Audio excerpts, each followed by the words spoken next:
Necromancy has always been considered the worst ability for a hunter, but he mastered it to perfection and was therefore able to become an example for all his future followers. He managed to become one of the top 5 hunters in his class after a series of victories over enemies using his magical talents. However, because the guy was the corporation's watchdog, his reputation remained bad among other hunters. On the day his entire team was wiped out, he was the only survivor because he knew how to find solutions in the most difficult moments. For this reason, he was nicknamed the King of Immortality, because he was ready to survive at any cost in order to then save everyone else. This guy's name was Nigel, and his long story begins with that bloody massacre that took the lives of many of his friends. This time, everyone was expecting his death, because his opponents were members of the guild he had previously been a member of for many years. And yet Nigel remained alive after 6 months of fighting, although he was always confronted by a whole crowd of armed agents. He looked at them as if they were a bunch of pathetic scum, capable of only simple tricks. They were probably paid good money to kill him, but he wasn't going to give in and die that day to please these bastards. There was a price of 50 billion in gold on his head, and everyone was ready to carry out this task and take the reward for themselves. The main thing was to not let Nigel finish the spell, because his magic was deadly to anyone who got into his hands. But the guy had almost awakened his bone dragon to raise the undead from the dead and set the monster on the agents. Within seconds, many of them regretted not staying home today, and now they had to fight a giant bloodless monster. Instead of a reward, they should think about how to save their lives. Although after everything that happened, Nigel will not let them leave. It was already too late because the dragon was raised from the other world and now became Nigel's servant and main weapon. In a moment, the entire floor was blown up, and now it was time to deal with those who ordered his murder. Having flown out of the building, the dragon carried on itself its master, who had already learned to control it perfectly. The guy felt so confident, as if he had been flying this way all his life and had no doubt that he would quickly reach his goal. At this time, people on Earth could hardly believe their eyes, because this guy had enough mana even to resurrect a dead dragon. Of course, Nigel knew that he had spent too much mana, but this was his last chance to save his life. Now it remains to be seen whether he has enough strength to finish what he started when he meets the head of the corporation. It was at this moment that he noticed the bastard below, to whom he would very much like to fly closer. On the very top floor, in the middle of a huge office, was the one who was involved in ordering Nigel's murder. A man named Gilbert calmly watched the flight of the young hunter and was ready for their meeting. As always, Nigel exceeded all his expectations, and Gilbert was glad to finally see the guy face to face. Although it is strange to be happy that a dragon, raised from the dead under the control of its main enemy, hangs before you. However, Nigel knew that controlling the dragon required more mana than he had left, and it was clear why Gilbert was so calm. Moreover, at that moment, shells flew up from the ground, one of which hit the dragon, and this was the worst news for the guy. The dragon immediately began to lose its balance in flight, because the projectile hit right in the center of its huge skeleton. In addition, the second projectile hit the dragon in the wing, and without a magic shield, he became very vulnerable. The guy immediately ordered him to fly higher so that the shells could not reach him and cause even more damage to the dragon. Unfortunately, his giant pet did not have time to carry out the order, and the next projectile hit him right in the head. And Nigel himself was not doing any better, because the shells continued to fly in his direction and could hit him. At some point, there were so many shots that the dragon looked like a sieve, easily shot through from the ground. Unable to withstand this pressure, he fell down and smashed the ground to pieces with his whole body, unable to maintain his balance. Nigel lay on the ground for a while and could not recover from such a blow for a long time. The knights under Gilbert's command immediately took advantage of this and surrounded the guy from all sides. This scoundrel was sure that now the young hunter would give in and finally stop behaving like a stupid boy. But the old man should have foreseen Nigel's answer, because he knew perfectly well that the boy had never given up in a fight. Perhaps Gilbert should have remembered this before suggesting such nonsense to Nigel. And if so, then there is no point in wasting time, and it is time to continue the duel that has long been brewing between them. Gilbert was used to everything going according to his plan and was ready to take revenge on the boy for his insolence. Moreover, Nigel always put a spoke in his wheel, and after the last incident, Gilbert finally lost his temper. This guy always survived where he was definitely supposed to die and became even stronger than Gilbert expected. But the main thing was that Nigel was clutching the nameless stone in his hand, which he had taken out just at the moment when Gilbert appeared nearby. This was enough to get rid of the guy, but if he agreed to give up the stone, the man was ready to grant him a quick death. He extended his hand forward and hoped that the boy would not be stupid at least this time and would give him the artifact in a good way. It seemed to him that Nigel was not worthy of even holding this valuable item in his hands, much less using it in a duel. The guy didn't want to argue with him and was ready to give him the stone right now. It was hard to believe that Nigel had been persuaded, although Gilbert was already longing for the moment when the relic would be in his hands. But he should have realized long ago that this guy never gives up without a fight and is not ready to give in to enemies. Suddenly, Nigel put the stone on his tongue, and Gilbert realized that he could only take the artifact by killing him. Yes, Gilbert never expected that Nigel would dare to do such a thing, but now he saw with his own eyes something unimaginable. Gilbert immediately ordered his fighters to tear Nigel apart and remove the stone from his body, which he had already managed to swallow. But it was thanks to the stone that Nigel was able to easily use his next ability. Right in front of Gilbert, a crowd of living skeletons appeared, ready to fight on Nigel's side. Unfortunately for Nigel, the fight ended with his first defeat in his life, and the guy did not survive the fight. Nigel thought that now he would be able to calmly rest from everything. But suddenly he noticed a complete stranger in front of him. Opening his eyes, Nigel saw strange people who spoke to him too politely, as if he were their master. Then everyone around shouted loudly that the young master had come to life. Could it be that Nigel had woken up in the body of another person? The boy felt that his new body was too heavy, and understood that he would have to live another life in a different form. That day, the voices in the settlement did not stop for a minute, because people told each other that the eldest son of a famous clan had returned from the other world. Some even said that his undertaker was a necromancer who was able to revive him. Others believed that Nigel was under someone's control and that dark magic was involved. It's hard to believe that this guy, who should have been dead long ago, suddenly opened his eyes as if after a long hibernation. At the same time, Nigel, in his new body, was in an unfamiliar room and looking at himself in the mirror. Instead of his usual strong body, he now had the body of an overweight guy who clearly could use some exercise. In his past life, Nigel always worked out to keep his muscles in shape and use his body's strength to its full potential. Most likely, the person whose body he entered did not care about his form at all and was never a warrior. Surely, the very relic that old Gilbert was hunting for and for which he eventually killed Nigel was involved in this migration. It all happened at the last second, right before Nigel's eyes. First, it was worth understanding how to survive in this place because most likely, Nigel had enemies who secretly wanted him dead. Unexpectedly, in his list of skills, he did not see a single ability that could help him in a real fight. It was hard to believe, but all the skills he had in life were now completely gone. Although there was something interesting, because in the past he was completely carried away by necromancy, forgetting about close combat and fencing skills. And since it won't be possible to go back, he needs to develop the skills that the system offers him and at the same time remember the skills from the past. Maybe at least here he could get some rest from the monsters he was so tired of killing every day in the past. Yes, it seems that it is possible to stay in this world for a while and try other skills that were interesting to him. From that moment on, Nigel decided to do everything possible to change his destiny. At that moment, voices were heard outside the front door, and Nigel realized that many people wanted to see him as soon as possible. True, the guy who burst into his room was clearly not his best friend and was not happy about his sudden revival. This guy's name was Eugene, and he was one of those who secretly wished death on the owner of this body. However, Nigel ordered that no one should be allowed to see him, so the servant Jacob asked Eugene not to disturb his master and not to disturb him. But a blow to the face quickly silenced Jacob, because Eugene could not stand it when some boys objected to him. Looking at this, Nigel realized that enemies had appeared in his house faster than he expected, which meant that the next battle would be very soon. It seemed to Eugene that even after coming back to life, the owner of this body remained the same idiot that Eugene had known him all his life. The young servant Jacob continued to apologize to his master for the fact that Eugene still managed to get into his room and disobey the order. Eugene was surprised at the care his old acquaintance showed for his servant, as if he had not yet come to his senses after being revived.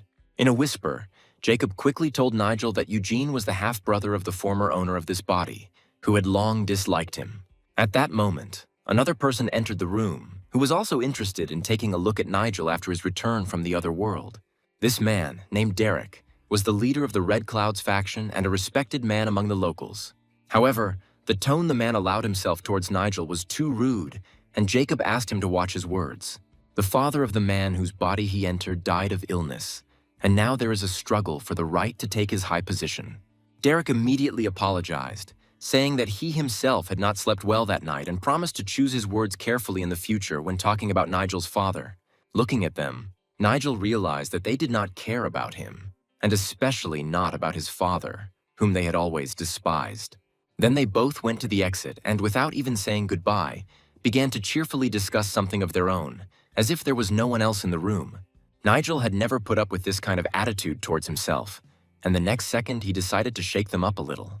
And the first one to come to hand was Eugene, who entered the room and immediately began to command. Derek turned sharply to Nigel and started shouting loudly that he had completely lost his mind. Eugene received a very strong blow from which he could not recover for a long time. He should have sensed the enemy approaching and prepared to strike, but this time he failed to do so. Instead, Eugene was still trying to recover, realizing that it had been one of the hardest blows he had ever suffered in his entire life. However, Nigel stated that this was only a response to Eugene's insolence, so that he would not allow himself to do such a thing again. But the guy was also ready to draw his sword and show his true strength. Eugene wasn't used to being attacked from behind, especially by someone he considered the most vile person in the known clan. But right now, Eugene was not himself, because Nigel looked like he was ready to take on the challenge. At some point, even Derek doubted the strength of his protege Eugene, seeing Nigel's confident gaze. A lot of people had already gathered nearby, and a loud quarrel was completely unnecessary now. There were too many strangers around, so Derek hoped that Eugene would come to his senses. They seemed to be secretly exchanging thoughts with each other using telepathy. It was a very rare ability, and Nigel wanted to know what other skills this guy had. When they left, Jacob looked at his master, realizing that he had changed greatly since waking up. Suddenly, Nigel's head began to hurt so badly that it felt like it was going to explode from the terrible pain. Clutching his head, he heard only the loud words of the servant, who suggested calling a doctor immediately. Not understanding what was happening, the guy just held his head, trying to endure this terrible pain. Nigel increasingly realized that the death of the guy in whose body he was now was not an accident, and that Eugene was certainly involved in it. Most likely, Eugene poisoned the body's previous owner immediately after killing his father, sending his son after him. In the memories of the body's previous owner, Nigel saw Eugene bullying him and taking away his girls using only brute force. It looks like this poor guy had to endure a lot, because without fighting skills, he couldn't fight back against Eugene. New memories came to Nigel every second, and he understood more and more who Eugene really was. At that moment, Nigel realized that he had made a big mistake by attacking Eugene from behind while only being level 1. If he makes enemies now with such weak skills, then the next death will come very soon. But he wanted to live in this body a little longer, and if he had thought about it earlier, he would not have attacked Eugene. Turning to his servant Jacob, Nigel asked if there were any places nearby where many people had died recently. Jacob was surprised by this question, and for a long time could not understand what had happened to his master. Eugene was beside himself with rage, because for the first time in his life he had been insulted by someone he had always considered a pathetic nobody. In a rage, Eugene broke the vase in front of Derek, who had been nearby the whole time, and it became clear that the matter was serious. Derek had a hard time figuring out how to calm Eugene down, make him come to his senses and not do more stupid things. Derek ordered all the servants to leave immediately, as he understood that Eugene might say too much in the heat of the moment. Now Eugene needed to calm down, because there were people crowding around who could spread rumors throughout the settlement. But it was hard for Eugene to calm down after his worst enemy dared to humiliate him like that. And in front of his servant, too. After his awakening, Nigel really did behave strangely, not at all like the previous boy who was afraid of his own shadow. Approaching Eugene, Derek reminded him that Nigel was already 1 foot in the grave, so there was no need to worry so much. It would not be at all strange if Nigel, who had already died once, died again soon after waking up. Derek hinted that he would order his men to follow through and give Eugene such a gift. The guy got the hint, and a wide smile immediately appeared on his face, because Derek guessed his main desire without words. Even if the enemy is lucky enough to return after death once, he will definitely not have a second chance. This time, Eugene wanted to finish off Nigel, who had gone to the Valley of Mists, from where it was difficult to return alive. Nigel wanted to get his strength back as soon as possible, but he knew it was very hard to move in this body. His entire face was covered in sweat, but it was the forbidden zone that he chose to practice his main skill of necromancy. As he thought, in this place where many evil people had died, he could easily find himself strong servants. Nigel could summon many, but first he wanted to raise the white skeletons, which were the easiest to control. This required almost no mana, and Nigel, placing his hand on the ground, immediately used the necromancy skill. Immediately after this, the place on the ground that he touched with his palm began to glow brightly yellow, meaning that everything was going according to plan. Extracting the soul of the deceased worked perfectly, and the guy realized that his main ability was still available to him. Of course, he could do it much faster before, but in his current body, every skill was tens of times more difficult. Due to mental trauma, he could only temporarily hear the voices of the dead, which disappeared at the most inopportune moment. However, for Nigel, this was not so important now, because he, unlike other necromancers, knew his business. Having absorbed some mana from the dead souls, he immediately felt a surge of strength and received experience points from the system. The guy was surprised at how easily he mastered old skills in a new body, and his level immediately increased as soon as he started. Previously, he could only get to such a level after dozens of hard battles, killing a bunch of monsters. In addition, he could now unlock new skills if he fulfilled the conditions of the system and completed tasks from messages. In fact, it was not as easy as it seemed, and I had to gather all my willpower to endure the trials. Pain permeated his entire body, because it was not created for a necromancer to live in it. His heart was ready to jump out of his chest and was beating so hard, as if Nigel was using this ability for the first time in his life. He felt something similar many years ago, when he first felt the powers of necromancy in himself and summoned his first soul from the other world. However, it soon became clear that in this world, skills are given much easier, and the system reported that Nigel had fulfilled all the conditions. And indeed, soon the guy felt how quickly his level was growing, and his body, which had always been weak, was getting stronger. In order for a common man to control mana, he needed magic circles that strengthened the body and a special heart that could store it. Now he could rest a little after his first attempt, which, fortunately, was successful. Unlike other necromancers, he decided to make his heart a repository of records of long-dead souls. Nigel knew very well that using someone else's mana could damage the mind if the necromancer was not prepared for such stress.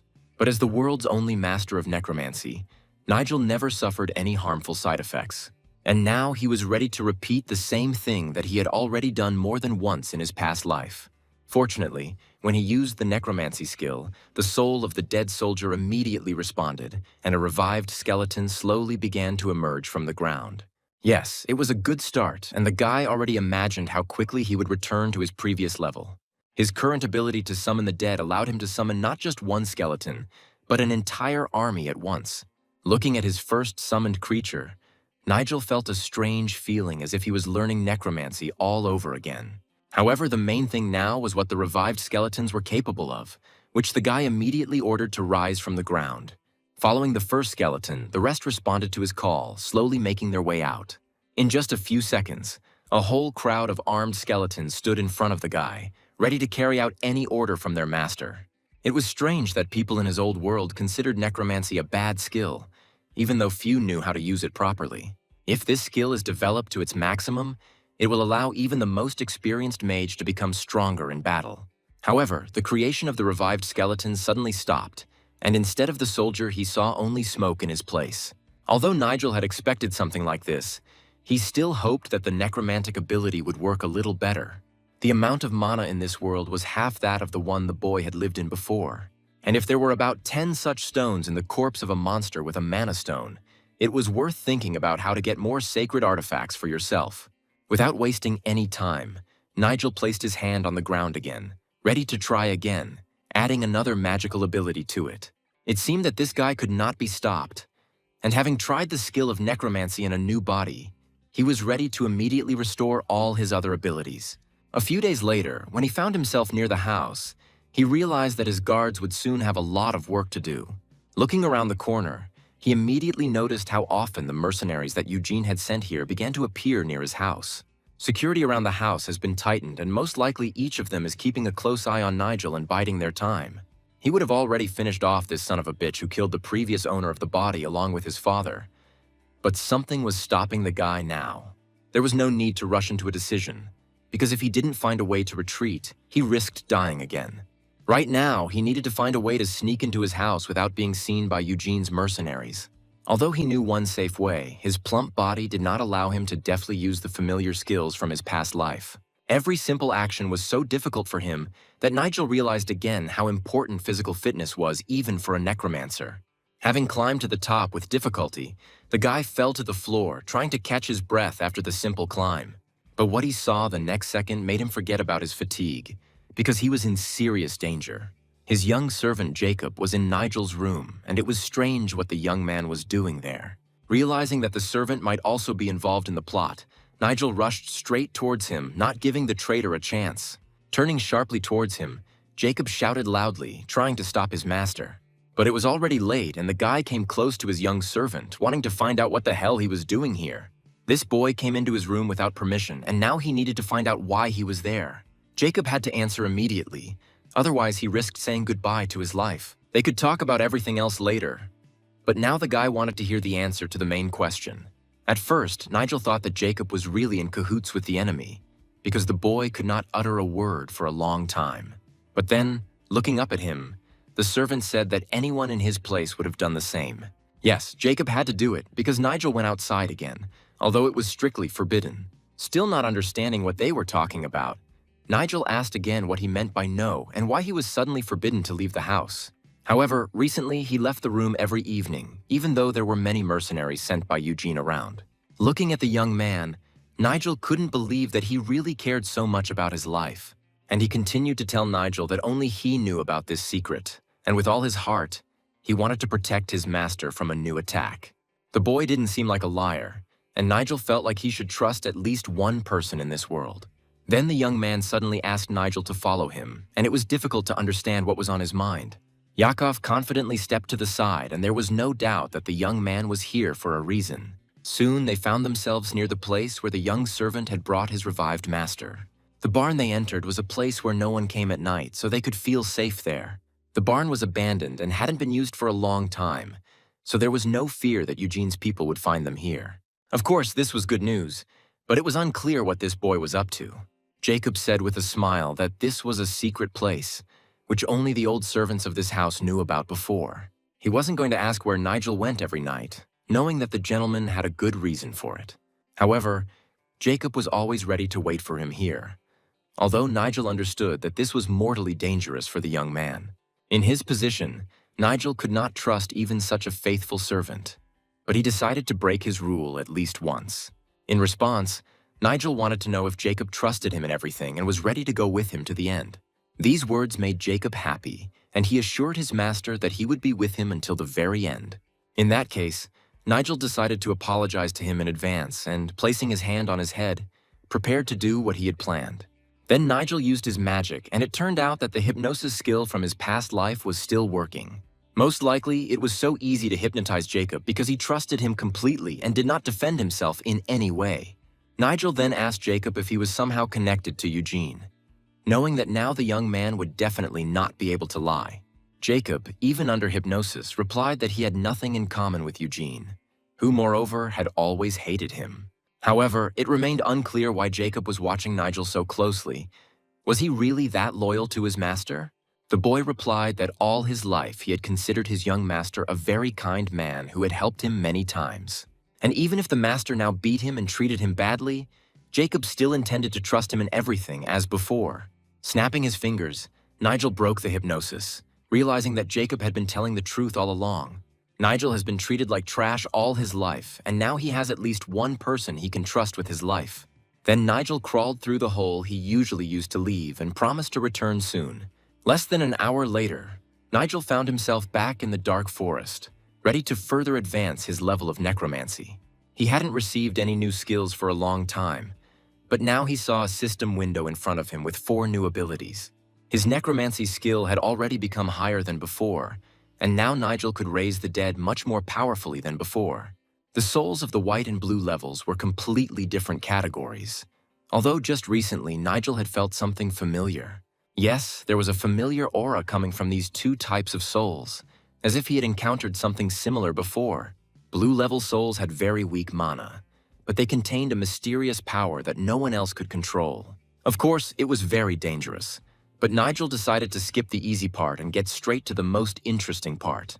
Nigel was curious from the beginning about this mysterious power and perhaps using it instead of his mana. However, this could only be found out in practice, because what is planned often does not go according to plan. Nigel immediately felt hot energy coming from everywhere, and his face instantly became covered in sweat from the heat of the magical fire.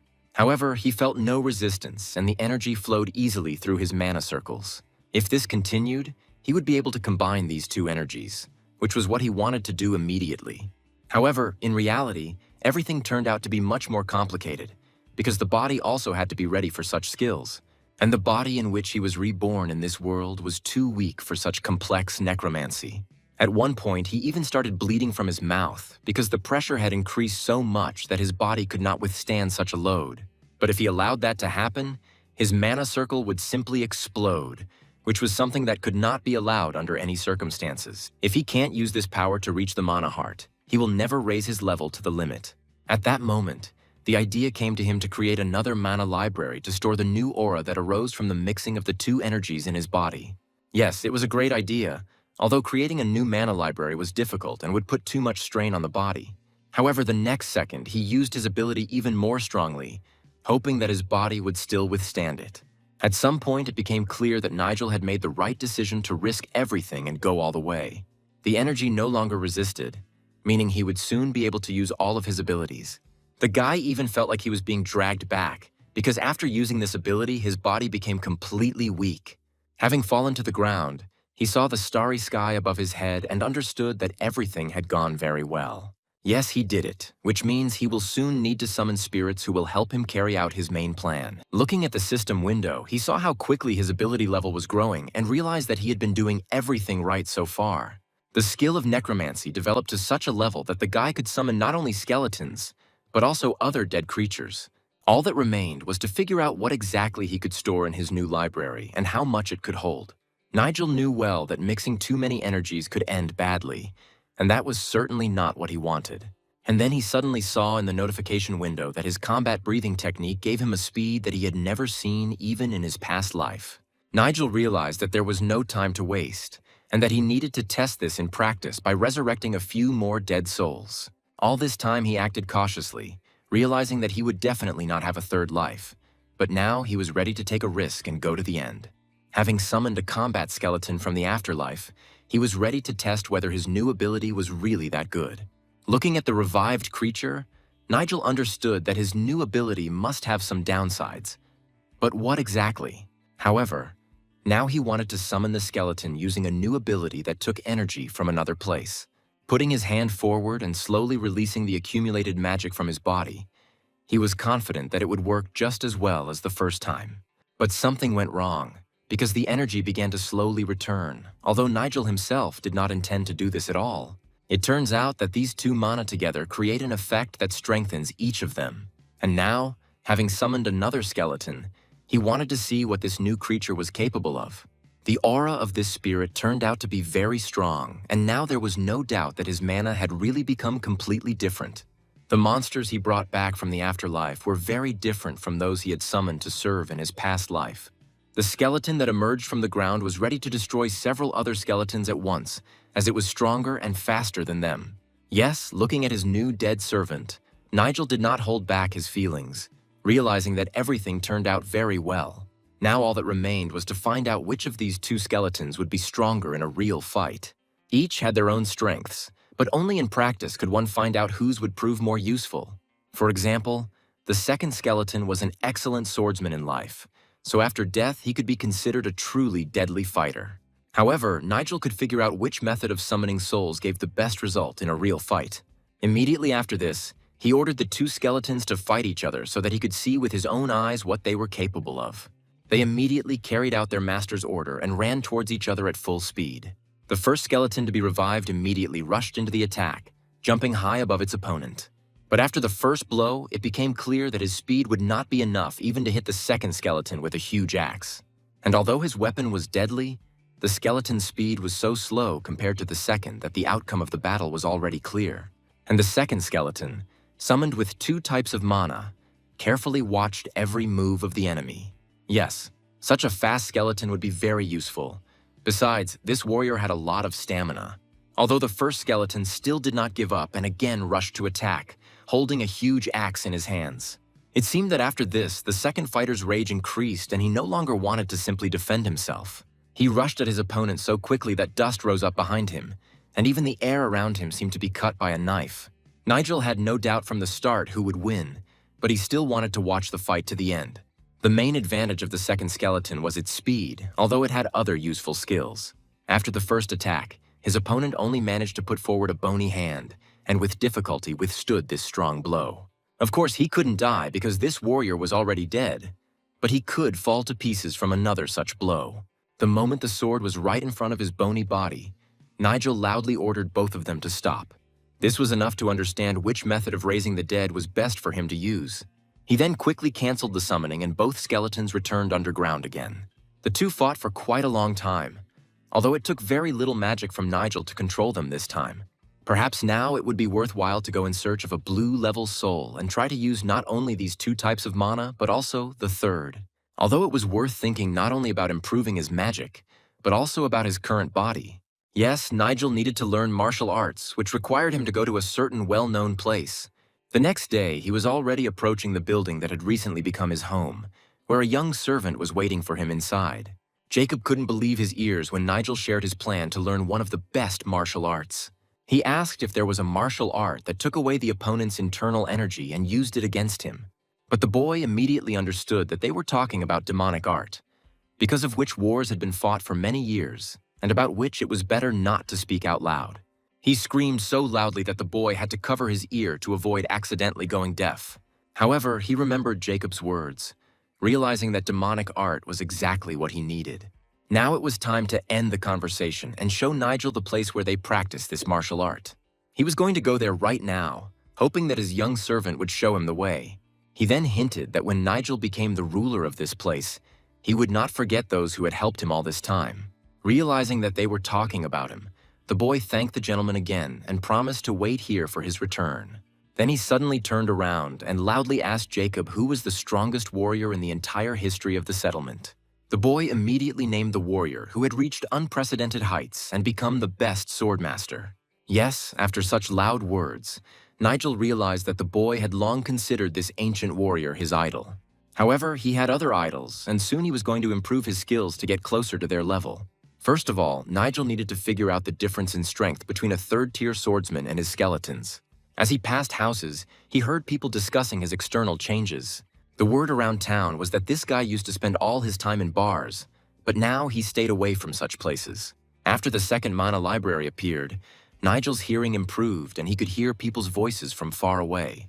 And since his reputation had long since reached rock bottom, he could do whatever he wanted. He needed to get to the Cloud Library as soon as possible, where he hoped to clarify some questions about his new body.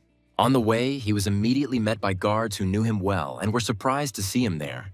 It was unclear why he came to the Cloud Library, since he had never visited such places before.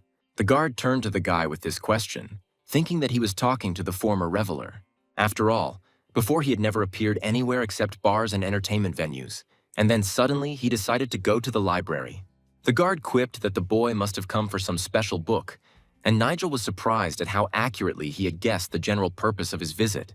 And then the guard laughed, adding that the guy came here for a book with pictures of naked girls. In fact, the guard wanted to humiliate the guy and thereby attract the attention of Mr. Eugene.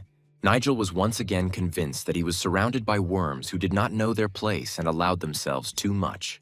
Then, looking at the guard, he advised him not to interfere and to immediately get out of the way. Already entering the library, he felt a hand on his shoulder and realized that this guard did not understand in a good way. But the look Nigel gave the idiot should have brought him to his senses. The guy's eyes lit up with a bright red light, and it became clear that after his revival, he seemed to have connected with a dark force. After this, the guard lost the power of speech, and his face became covered in sweat from horror. And Nigel walked straight to the huge door leading to the Cloud Library. The guard's friends could not believe that Nigel had so easily frightened this big guy, who was respected among the local warriors. But Nigel's gaze was inhuman and resembled the gaze of an enraged beast ready to pounce on its prey. Looking down at his feet, the guard was horrified to discover a puddle beneath him and realized it was time to change his underwear. His friends helped him with this, grabbing him by the arms and dragging him quickly to the locker room. Turning around, the second guard realized that Nigel had indeed changed since returning from the other world. Although what was more important to Nigel himself was that these idiots had finally left him alone and not interfered with his business. Meanwhile, in the Red Cloud Tower, there was a man with whom Nigel had already managed to meet. Approaching the wall of the tower, the man stood in front of the secret inscriptions that hid its main secret. After saying a few lines out loud and placing his hand on the wall, he heard a sound that could only mean one thing. Immediately after this, the door opened in front of him, and Derek looked into where they had been waiting for him for a long time. Then he began to slowly descend the stairs deeper and deeper into the dungeon that hid a terrible secret. Finally, the people who had been there for a long time saw one of the main shamans in front of them and greeted him loudly. The entire group was well aware of Derek's abilities, because soon the mummy on their table was finally supposed to be reborn. A young man named Zack, the second leader of the Red Cloud faction after Derek, greeted his leader with a smile. But Derek again asked not to call him that, because it was necessary to keep everything secret and not reveal their activities. The guy immediately apologized for the mistake, explaining it was his long-standing habit. But Derek got straight to the point, because that brat Nigel had recently entered the Cloud Library and had already managed to dig up some information this morning. Nigel's actions were unexpected for Zack, and he assumed that Nigel was simply scared after his return. Yes, this Nigel had been irritating everyone for a long time, but it was Zack who paved the way for him to the top. Of course, his stupidity was off the charts at times, but that was precisely why Derek chose him for his own selfish purposes. This could only be beneficial to them, because the guy didn't know martial arts and would most likely start reading the first book he came across. But backup was still needed, so Derek decided not to let things slide and take matters into his own hands. However, Zack had already prepared everything long ago and the work with the mummy was completely finished. This was great news, because soon they would be able to complete the shamanic ritual, and then dark forces from the very depths of hell would begin to help them. Tonight was the night to get down to business, so Derek ordered everyone to be on guard. Before leaving, he smiled and said the phrase, the continuation of which each of them knew. They all served the red sky and loudly shouted the same phrase after their leader. Soon, Nigel finally found himself in the Cloud Library, because now no one could disturb him. The guards had been yawning for a long time because it was late, but they had to guard the library while Nigel was inside. There were no good books on martial arts left in the library now, and it was clear that Nigel was wasting his time. They thought it pointless to learn martial arts from the first book they came across. But this guy didn't need help, and from the outside it looked like he was just looking at pictures in a book. In fact, the martial arts book could help him master fighting skills faster, since he had mastered necromancy a long time ago. And if this was the first level of his advanced class, then the book in his hands could be considered the best martial arts textbook.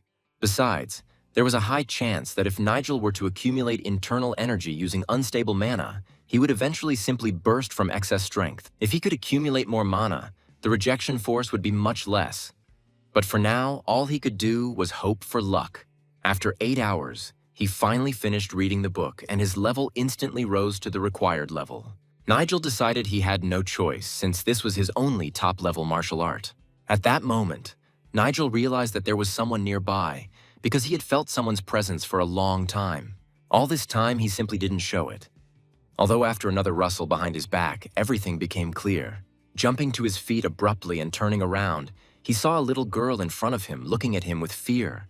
With tears in her eyes, she apologized for disturbing Nigel and distracting him from his reading. But the guy wanted to know what kind of books the girl brought with her in the cart. Realizing that this was exactly what he was looking for, Nigel ordered her to take him immediately to where these books were kept. Soon the boy had already studied all this ancient literature, although the girl did not understand why he needed it. There was only one book left that he had not had time to read, and the girl handed it to Nigel. She felt that by studying the dangerous things described in the book, Nigel was putting himself in mortal danger, and she was worried about him. But there was no need to worry about this guy. Besides, he had wanted to ask her for a favor for a long time. The girl happily agreed when he asked her to give him the oldest book in the library. She immediately handed him the ancient manuscripts, which seemed about to crumble in her hands. It looked like an ordinary tattered book, but it was worth taking a closer look at it. Having stroked the girl's head, the guy thanked her for her help and promised to repay her with kindness. He promised to buy her as much food as she wanted as a thank you for staying with him until the evening. A few hours later, Nigel was back in his room and immediately began to master new skills. All the techniques he had learned were subordinate to him, although they were achieved with great difficulty. Many of the techniques in these books remained unclear to him, but he did not give up and continued to study. His whole face was covered in sweat, but Nigel still did not feel the destructive power he was trying to acquire. It would most likely take much longer than he thought, so he needed to gather a lot of his mana now. At that moment, there was suddenly some noise behind him, and the guy did not immediately understand what was going on. Turning around, he saw a dark green energy approaching him, intending to merge with him. He had never encountered such a power before and did not immediately understand what class of magic it belonged to. But when the magical essence completely enveloped his body, it was too late to think, and he had to activate the defense as soon as possible. This green substance quickly seeped through the body, merging with his mana, and for some time the guy could not figure out how to stop it. But at some point he stopped, realizing that this green entity was not as strong as it seemed at first. Yes, she quickly merged with his body, and at first he couldn't even stop her.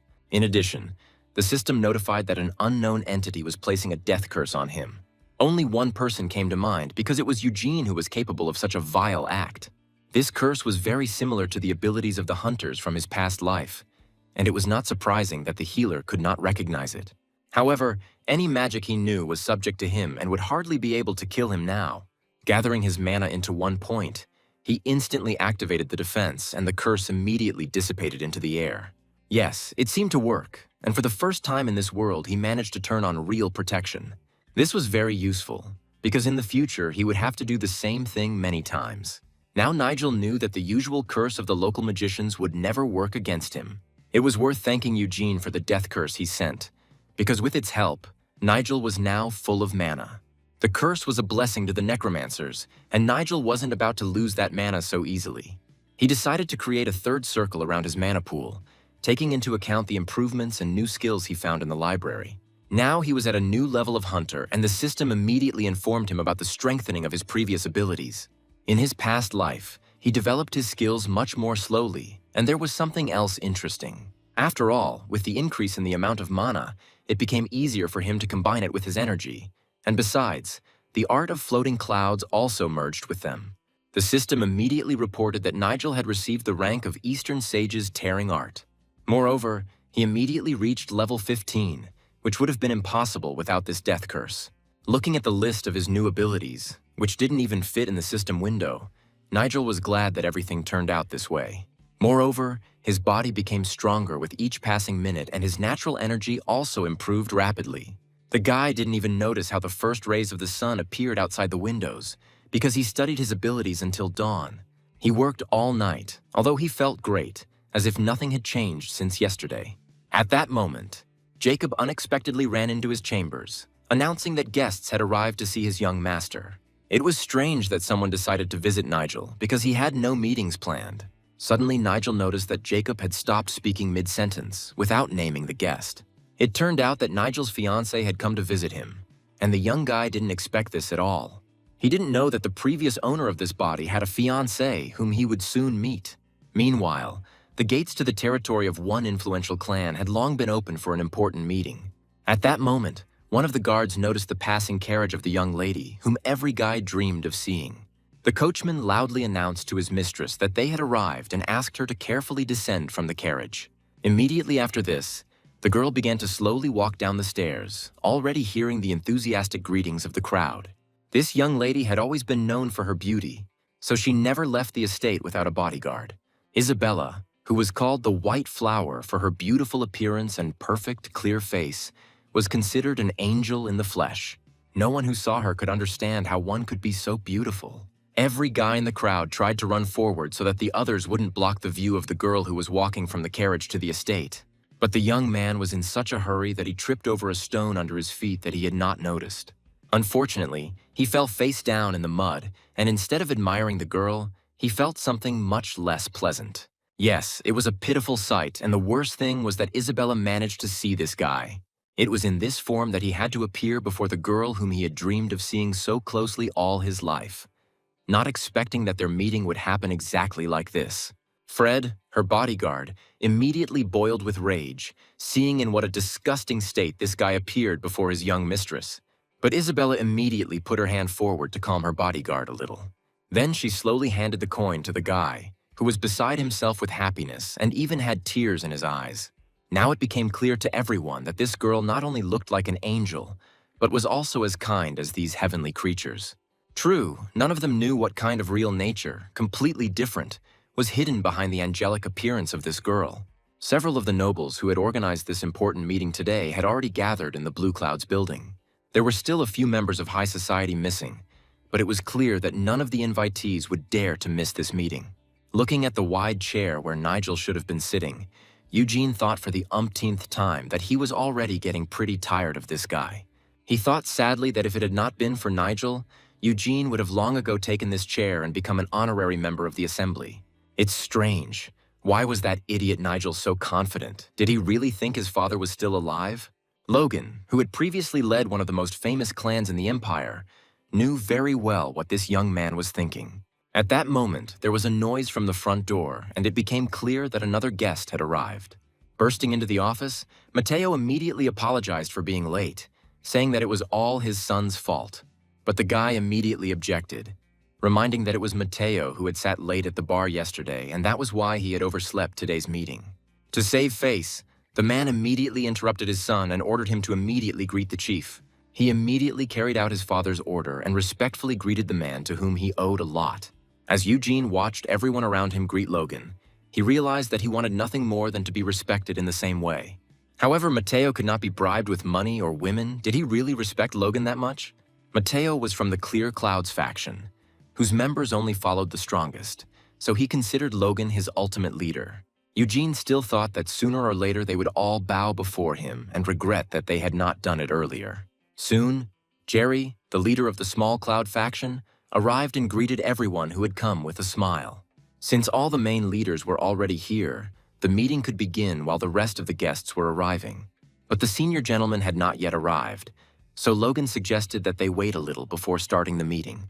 Jerry thought that Nigel wouldn't come today anyway, as he had heard that he hadn't been feeling well lately. But he was very mistaken, because the one everyone was waiting for was already standing at the door, carefully watching everyone for several minutes and listening to their conversations. Yes, Eugene didn't even notice him, and it was strange how this guy managed to sneak into the hall so unnoticed. This guy, as they knew him, had changed a lot after his rebirth, and his look had become much more confident. Jacob was reluctant to go to the meeting until the very end, but Nigel grabbed his hand, intending to show himself to these people in a completely different way. It was strange what had changed the boy so much, but his young servant Jacob had never seen Nigel so confident before. Now, sitting at the common table with the most important people of the settlement, Yakov looked in surprise at those on whom the lives of many depended. All these heads of factions were sitting opposite him, and among them were Nigel and his servant, waiting for the meeting to begin.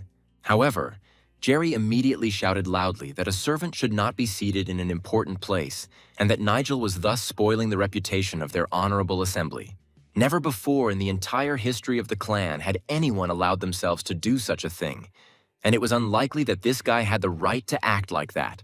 But Jerry should have stopped this useless argument because Nigel's decision was firm. Besides, it was unclear what the problem was because no one was driving Jerry away from his place of honor. But he did not calm down, believing that Nigel had no right to allow a dirty servant to sit next to such respected guests. But Jacob was first and foremost Nigel's trusted assistant, not the filthy servant Jerry had just insulted him as. Yes, it seems that this could make anyone angry, and Jerry was no exception. But, looking closely at Jerry, Nigel wanted to add something about the head of the Small Clouds. Nigel's gaze was so menacing that Jerry was momentarily overcome with wild fear, as if he were seeing this man for the first time. Now Nigel felt that he did not have to ask anyone's permission where to seat his servant. And if any of them are against it, they can get up and leave the meeting, which they certainly won't be able to hold without Nigel.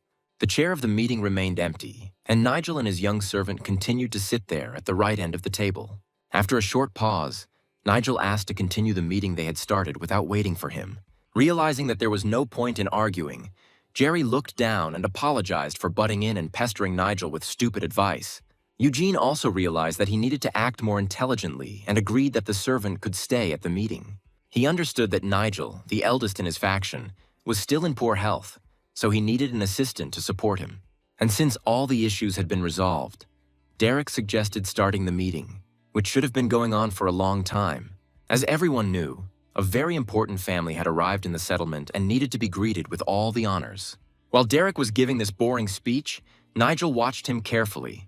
knowing that he would still show his bad side. And Derek continued that the family had come for two purposes, and that the first thing they needed to do was to terminate the General Commission Agreement.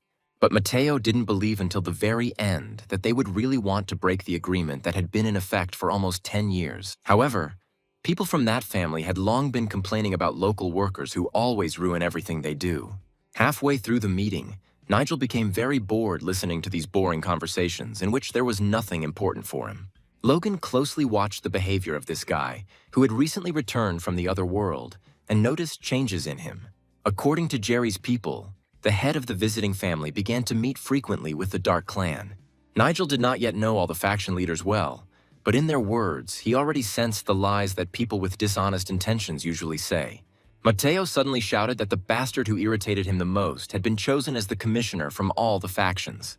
At that moment, loud voices were heard at the front door, and it became clear that someone else had arrived for the meeting. And indeed, Isabella was already standing at the door with her large retinue, and behind her, as always, walked the senior bodyguard. She immediately apologized to the leaders for being late, saying that there had been a slight delay on the way due to the coachman. But no one who met this beautiful girl was offended by her, and Eugene even said that she came just in time. Besides, Eugene managed to tell her so many compliments that the girl even blushed and pretended to be a little embarrassed. Mateo also added that tea had just been served in the waiting room, and Isabella had arrived just before it had cooled down. It was not the first time that Fred had heard all the men around him fawning over his mistress, but he asked everyone to at least pretend that they were there for business. Yes, this remark was inopportune, and for a while the room became quiet. And then Fred suggested getting straight to the point, since everyone had other plans besides the meeting. Logan didn't object, and suggested starting a meeting to discuss the most important matters. The main issue was that from that moment on, their clan would stop all trade with the groups whose members were at the meeting. Yes, it was a bold statement, and Mateo said that they could not change the terms of the contract once it was signed. But the head of their family had already made this decision long ago, considering trading with them a bad thing. He simply could not allow such a mess in the management of trade, because the workers of that group did not fulfill their promises.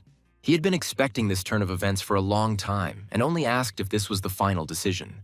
Fred was just relaying his boss's words, but added that he might change his mind if they fixed the problem. Over the years of trading together, the group's leaders had earned the trust of its leader, so Fred gave them another half-month to think about it. Logan understood that this sudden visit was only needed for pressure, but he never expected such a rude threat against him. Surely Eugene, his family, and the head of this family had already conspired for a long time, and Derek could also be involved in this. And finally, it was worth talking about the engagement of Isabella and Nigel, which was also very important for all the leaders of the group. But at that moment, the guy extended his hand forward and asked to wait a little with the conversation about the engagement. While talking about his engagement to Isabella, he yawned widely because he was very bored. Looking at him, Fred could not understand what else Nigel wanted to say, but he was ready to listen to him attentively. Only now did the guy see for the first time the girl who was soon to become his legal wife. Looking at her sweet appearance, the guy knew from his own experience that it is precisely such girls who often turn out to be the most evil witches. And then he suddenly said that he wanted to call off this engagement because his heart already belonged to someone else. At this point, Isabella showed her true character when she heard that the guy was refusing the honor of becoming her husband. Just a moment ago, when Isabella and Fred entered the conference room, they had no idea what their meeting would lead to. When Nigel saw her at the door, a strong pain appeared in his head again, like when he first met Eugene. By moving the mana within him and focusing on this pain, he was able to quickly deal with it. But at the same time, someone's voice seemed to echo in his head, and memories of the past came flooding back. In these memories, he saw a girl who was once engaged to the previous owner of this body. Isabella still thought she was talking to the same guy she knew, not realizing that there had been a completely different person in his body for a long time. But in fact, Isabella was secretly dating Eugene, and all this time that guy was forced to endure this insult. But it was unlikely that Nigel was the same and could tolerate the intense jealousy that the previous owner of this body easily endured. Reading through someone else's memories, which now belonged to him, the boy remembered how Isabella was beside herself with anger when the truth was revealed. After the betrayal, the worst awaited the girl, and even the protection of her noble family would not have helped her. The guy watched from afar as this traitor repented, but the guards did not want to listen to anything. All her servants, who participated with her in the dirty deeds, were killed, and their bodies lay on the floor for a long time. These must have been memories of a future that was still far away, but Nigel wanted no part of it. These were very interesting secrets, and it was unclear what other secrets were hidden from this guy's eyes. Once he can level up even more, he will unlock all the other memories and then know the whole truth. That is why Nigel decided to call off this engagement, knowing what horrors await him in the future. Of course, the girl could not hold back her tears and, bowing her head, quietly cried upon hearing this refusal.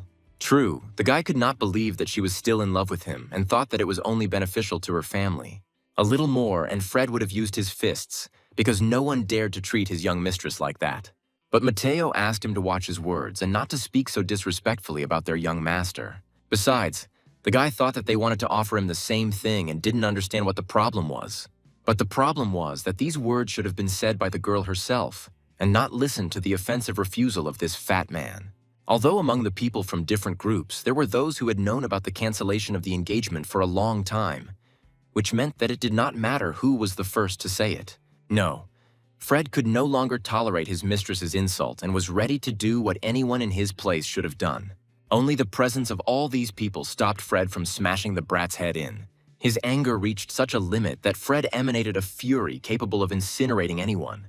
And it was strange that this guy continued to stand in his place and did not run away as he usually did. At that moment, Fred realized that the boy was probably at the peak of his powers. Otherwise, his courage could not be explained. In addition, he noticed that someone else's mana was moving towards him, which could only come from one person. And he was not mistaken, because from Logan's direction, a whole stream of deadly energy was indeed directed towards him. Looking seriously at Fred, Logan asked if he should consider this a declaration of war on his family and him personally. If so, then he was ready to fight here and now. But it was unlikely that Fred would be happy with such a strong enemy. Yes, this man was already old, but his powers had not gone anywhere and the magic was still very strong. He immediately apologized and said that his family had no hard feelings towards Nigel. Logan then warned that by attacking this guy, they would create a lot of problems for themselves. Eugene also agreed that they would have to engage in this fight, even if Nigel's answer did offend the young lady a little. Therefore, in order to maintain good relations between all families, the best way out could be chosen. And then he suddenly suggested that this little dispute should be settled by a duel between Fred and Nigel, so that no one else would interfere. It was a very mean proposal on Eugene's part, because neither Fred nor Nigel could refuse a duel. Even Mateo, who had fought many duels before, didn't expect this brat to suggest such a solution. And he calmly continued to say that a duel could resolve everything, while maintaining good relations between the two families. After some thought, Fred agreed to accept the challenge, as long as Nigel himself did not refuse the duel. But Yakov immediately jumped up from his seat, because he knew that he could not send his young master to a duel. However, the big man, with a smile on his face, said that the young master could only refuse if he apologized to Isabella on his knees. If he begins to beg her for mercy, then perhaps he will show generosity and refuse this dangerous duel himself. All this time, Nigel calmly looked into the face of the man who did not understand what awaited him. Rising from his seat, he looked straight into his eyes in silence for a while. And then he turned sharply and suddenly headed for the exit, to the delight of many enemies who decided that he was escaping.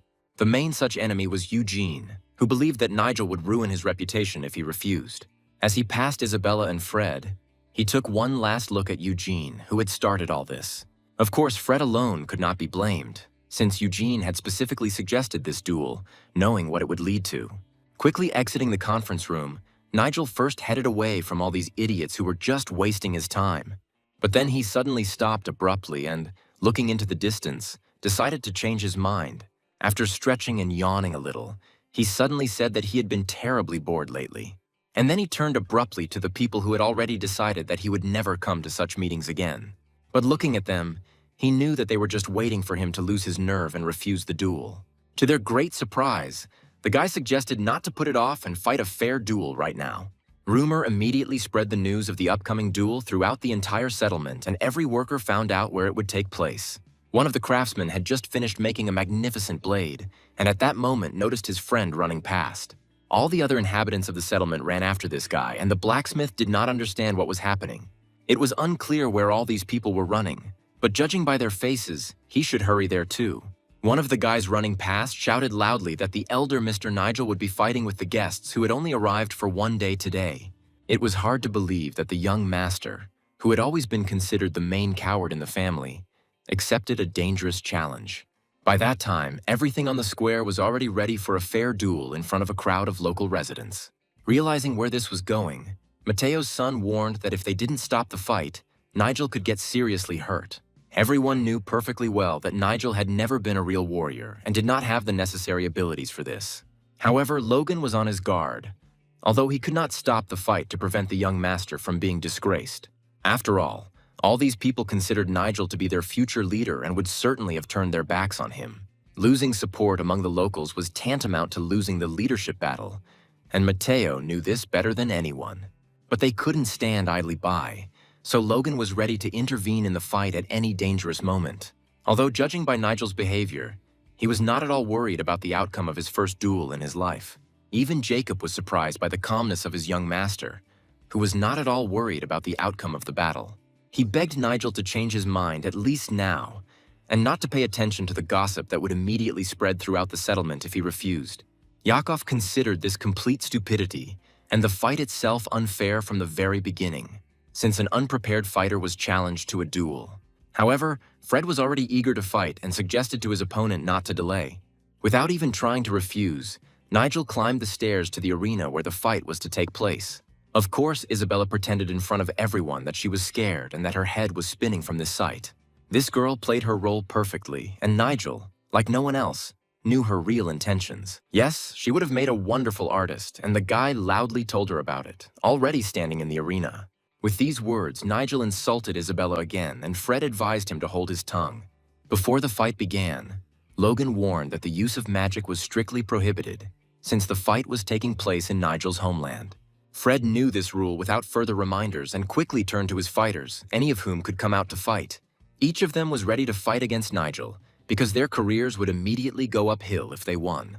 Fred saw a forest of hands in front of him, although he only had to choose one fighter for the duel. Having selected one fighter, Fred reminded him that he should fight using only physical strength. Suddenly, the guy said that choosing an opponent was pointless for him, because his main opponent had long been known. Realizing that the guy was talking about him, Fred couldn't believe that this brat was ready to go out for a fair duel against a real killer. The guy said that Fred was his real rival and asked him to come up to the arena himself. No one who saw this could believe their eyes, and only Logan guessed that Nigel would never be the same again. Even Eugene knew that going against Fred was suicide, and he wondered when the fat man had become so bold. It was rather reckless to choose for sparring an opponent whose strength was tens of times greater than yours. But the guy claimed that the difference in strength didn't matter, because Fred looked like an ordinary weak opponent to him. However, the time for the duel came, and Ron commanded both opponents to get ready and wait for his command. Then, waving his hand, he shouted loudly that the duel was beginning and now the fighters would have to fight. Just before the fight began, Fred again asked his fighter not to kill Nigel, but secretly hoped that he would give the upstart a good beating. It seemed that no one present in the arena understood who their fighter was actually dealing with and what this fight threatened him with. Nigel himself continued to stand in place, carefully watching every movement of his opponent. Nigel's opponent, wasting no time, immediately rushed into the attack and, jumping up, raised his fist over Nigel's head. But the first attempt at a strike showed that the attacker did not have enough speed to even touch Nigel. No one expected such dexterity from Nigel, and even Logan began to suspect something was wrong. And Nigel continued to watch his opponent as if he could see his every move in slow motion. Even when his opponent unleashed a series of rapid punches on him, none of them hit their target. Nigel dodged every blow so deftly, as if he was floating in the air and had no problem with excess weight at all. Unable to contain his emotions, Fred loudly shouted to his fighter that he was fighting like a girl and should finally show his true strength. Fred's fighter also understood that at this rate he would not be able to hit Nigel and decided to use the ability of the Ghost Wolf Fist. Yes, he actually used magical martial arts against an ordinary person, even though it was strictly prohibited by the rules of the duel. At this point, Nigel found himself at the very edge of the arena, and many spectators were scared at the thought of what would happen in the next second. Nigel realized that his opponent had been pushing him this whole time on purpose, in order to drive him to the very edge of the arena. And so it happened. His opponent immediately activated his ability and tried to hit Nigel with all his might. It was a very dangerous move, and if it had succeeded, it could have ended in death. The blow was indeed very fast, and for the first time in the fight, Fred's fighter managed to land a powerful blow to Nigel's chest. Fred finally saw the true power of his best fighter, who was Nigel's opponent today. But the next second, Fred realized that it was too early to rejoice, and the outcome of the battle had not yet been decided. And Fred's fighter could hardly contain the hellish pain, because after the blow, the bones in his hand broke, as if he had punched a concrete wall. It was hard to understand how it was possible, but Nigel actually managed to block the magically enhanced blow. It felt as if Nigel had placed an iron plate on his chest. Only Derek knew perfectly well that Nigel had used the highest defensive art, which he had learned from who knows where. And now Nigel did the same as his rival, using a special art in response to magic. But listening to these conversations, Nigel could not understand what they meant by defensive art. Loud arguments broke out in the crowd, and those who supported Nigel believed that he had acted within the rules. However, his opponent's supporters claimed that Nigel had used superior magical protection. But either way, Nigel had won, so Fred was forced to admit it. And Fred, admitting his defeat in such a dispute for the first time, admired the talent of this young fighter. Nigel raised his hand high in the air to signal his first official victory. The bone armor that had been protecting his chest all this time worked perfectly against blows from ordinary people. However, the duel was not over yet, and Fred suggested continuing it right now. As he slowly made his way up to the arena, Fred remembered that Nigel had originally wanted to fight him. Logan couldn't believe that Fred took Nigel's words seriously and was actually going to fight him himself. However, this young gentleman turned out to be not so simple, so Fred decided to accept his challenge with a smile. Fred felt that Nigel's level was comparable to his own, so the fight would be fair. But these words could hardly calm Logan and Mateo, who had already barely survived their young master's first duel. From a distance, Nigel shouted that Fred was talking too much and urged him to get up into the arena. And then, beckoning Fred with his finger, Nigel asked him to come closer and not to act cowardly like a frightened girl. Yes, Fred would never forgive the brat for this, so the duel had to take place soon. He promised that the guy would greatly regret his words and the fact that he had insulted the young lady today. But after such words, everyone usually lost, and Nigel knew well how this duel would end. The man seemed confident in his fighting skills, but Nigel would have no trouble breaking him. To win, you just had to be stronger than your opponent, and Nigel was ready for that. Although Fred was confident that with his strong punch, he would quickly end this fight in his favor. However, the fight began just like the first duel, and not a single blow hit the target. And no matter how much Fred swung his fists, Nigel continued to easily dodge each blow. Although it had to be admitted that Nigel turned out to be very agile and was much stronger than Fred's student. However, there was one thing that Fred would never learn, and it was his weakest point. It was precisely the tactics of combat that this experienced fighter lacked, and he easily fell for the trip that Nigel made. Although Fred continued to act like the boss in the ring, it became clear to many that the fight would end the same way as the first. Of course, Logan was the most worried and was ready to intervene in the fight if help was needed. But despite all of Fred's beautiful tricks, many doubted which of the two would need help. At some point, Fred himself realized that his strength was running out, but he was still unable to harm his opponent. Even when Nigel put up another block, he managed to look Fred in the eye with a slight smile. Fred thought it was some kind of trick, and he couldn't believe that after his strong blows, this fat man would be able to dodge until the end of the fight. Fred used the same technique as the previous fighter and attacked so quickly it was as if he had 10 arms instead of 2. But Nigel responded in kind and easily matched his opponent's speed. It was hard to believe, and viewers even doubted that Fred was the special fighter everyone thought he was. I guess they hired just anyone to lead the group these days, and anyone from the crowd could easily take Fred's place in the ring. Yes, Fred understood that this way he would forever lose the respect of the locals, and something had to be done urgently. But it's hard to fight someone who knows your every move. So Fred stopped holding back and went straight for it. He decided to use all the strength that he used only in real fights, because otherwise he would not defeat this guy. However, Nigel noticed this and also prepared a surprise for Fred, which he was unlikely to like. With just one punch, Nigel hit Fred square in the face, and that was enough to decide everything. From such a strong blow, Fred flew far to the side and no longer looked like the terrible fighter he considered himself to be. He flew so far away from Nigel, it was as if he had been thrown by 10 men and not by one punch. Once again, Nigel raised his hand, rejoicing at his next easy victory. All the spectators who were rooting for Nigel were delighted with their young master's victory. And only Fred could be pitied, because for the first time in his life, he lost a fight to someone who was much younger than him. Opening his eyes, Fred realized with horror that Nigel could finish him off if he wanted. And then, looking at his opponent, He realized that he would forever remember this fight, which turned out to be worse for him than he thought. After all, with this blow, Nigel even knocked out his front tooth, which will now be a reminder of this shame. And this fat man continued to look at Fred with a smile, as if the fight was just a light warm-up for him. Seeing this, Fred became very angry and was ready to fight again immediately after the defeat. He rushed at Nigel and no longer held back the techniques that could not be used in a duel according to the rules. But now he could no longer be stopped, and he was ready to kill this brat who had disgraced him in front of everyone. A bright white flash appeared where their forces collided, as if this was not a training battle, but a fight to the death. Isabella covered her eyes with her hand, but continued to look there, trying to understand what was happening. But she quickly realized what was going on, although it was unlikely to make her happy. After all, her bodyguard Fred was flying straight at her when Nigel threw him back with another blow. She was lucky that she managed to step aside, and the big guy Fred fell next to her. This time, Logan himself entered the arena, unable to watch this horror from the sidelines any longer. Fred couldn't understand why this leader of the group, whom people called Whiteblade, himself went into the arena to protect this guy. However, they had just tried to kill the young master before his eyes, so Logan ordered everyone to draw their swords. Immediately, all the bodyguards carried out his order and stood around their young master. Mateo also intervened and ordered his fighters to immediately surround today's opponents. Even Fred's men knew that they would all be killed today if they dared to interfere. Isabella was very angry when she realized that these bastards dared to point swords at her. Now everyone knew what this girl really was, because she hid her nature under an angelic appearance.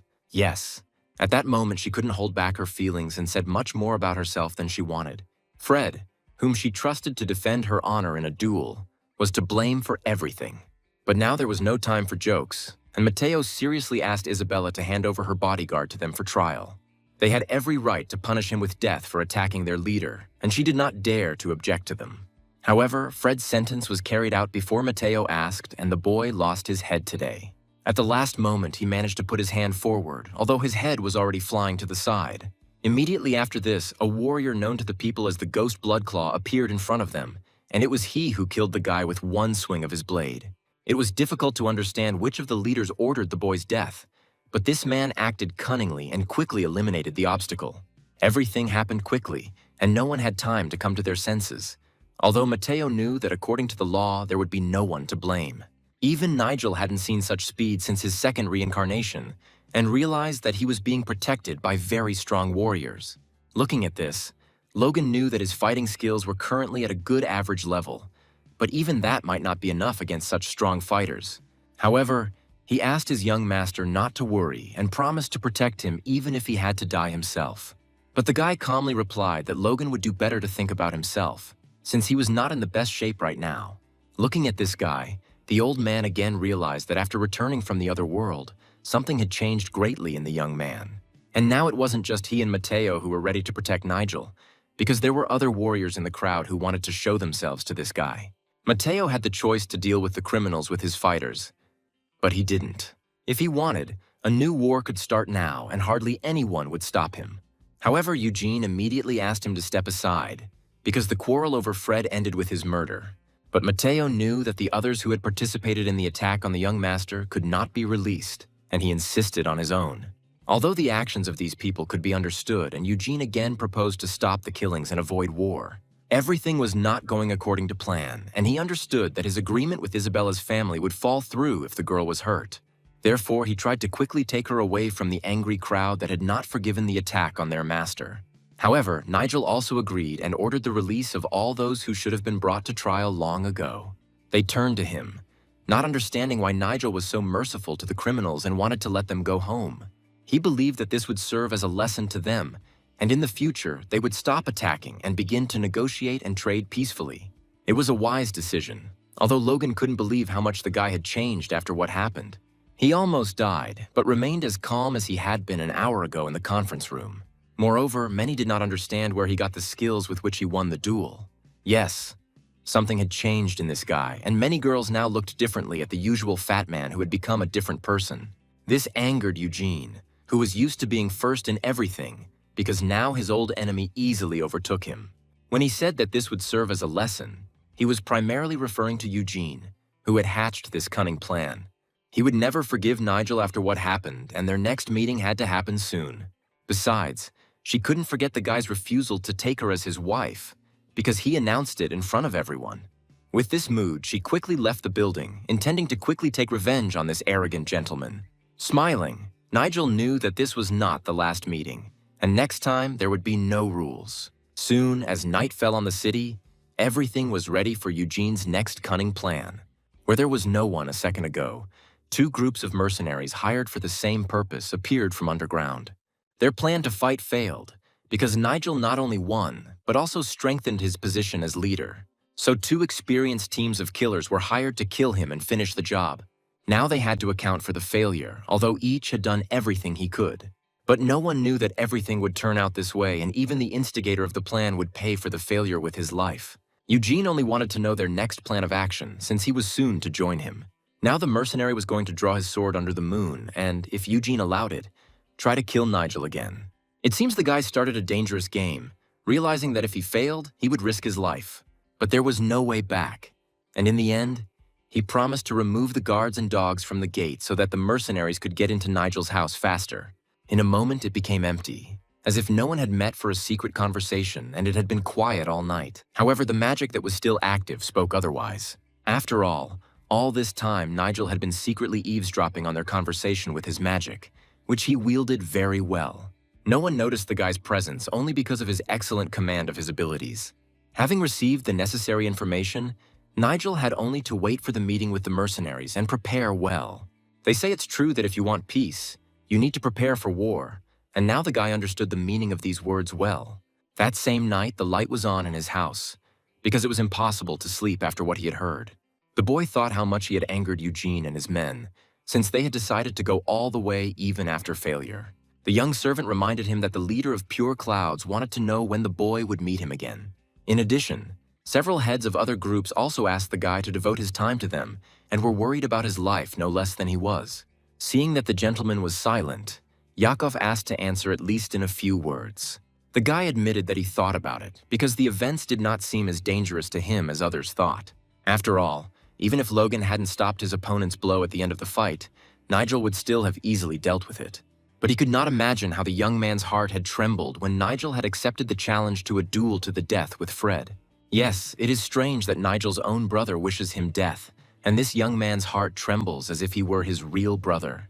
He apologized for making the boy worry, although Jacob believed that a master should not apologize to a servant. But Nigel did not consider him a servant, but saw him as a reliable assistant, equal to himself. Now the gentleman needed to rest, so the young man hurried out of his room. Yes, it was a good idea, although only Nigel knew what he would be doing all night. Left alone, Nigel was ready to call off the magic that had eavesdropped on Eugene's conversation with the mercenaries. He extended his hand, and with one gesture summoned a clot of energy that was already slowly crawling towards his door. The door swung open, and the room contained the magic that allowed him to appear anywhere without having to go there himself. This ability came to him from a past life, as part of the Necromancer's skill, which he mastered better than anyone else. He wanted to immediately see what this clot had recorded, and once again personally verify that he was right. Immediately after this, the clot began to slowly open a portal through which its owner could pass and see everything for himself. A moment later, the portal became so large that the boy was able to see in detail the scene of his younger brother's betrayal. He immediately noticed that Eugene was poorly hidden, wearing a hat he had never worn before. It's good that the guy prepared in advance and quickly found out the plan before it could be implemented. It turns out that in a week, Eugene was going to remove all the guards and the mercenaries would try to kill him at night. But now it was impossible to rush into decisions, because he still did not know the real strength of the enemies, who could also hinder him. Before he took action, he wanted to test his new necromantic skills once again, but at a higher level. Opening the door, he realized that this night was perfect for his purposes and decided not to waste time. It was clear that he was not at all afraid of meeting the mercenaries, but on the contrary, he would be glad to try out his new skills in battle. The moon in the sky seemed to be calling him into the forest and instilling confidence that everything would go well. Soon he found himself in a forest where many strong warriors had died in the past, and now he was ready to revive them and make them his servants. The Valley of the Bloody Mist, where he was, kept in the ground the bones of those cruel killers who would now become Nigel's faithful assistants. But first, he wanted to know what real power his mana, which had become much stronger, could give to these skeletons. Unexpectedly for the skeleton, who had just received a second life, the guy canceled the call. He had already understood a lot, and the main goal of his coming here had been achieved. He now had 5 first-class skeletons that he revived in just one day. It was also worth remembering the ability to absorb any power that he received, thanks to the art of the Eastern Sage from the book. All of his stats were now above average, meaning he could easily improve his melee skills as well. Perhaps Nigel would be able to learn other martial arts besides those that affected the mana heart, although it was worth devoting more time to necromancy, since it was the most difficult skill that required persistent training. So, with the first class dead finished, it was time to call the High Warriors into service. The grave he stood in front of turned out to be much smaller than he had imagined on his way into the dark forest. Nigel even froze for a moment, realizing that he had been thinking about this meeting for a long time, and now it had happened.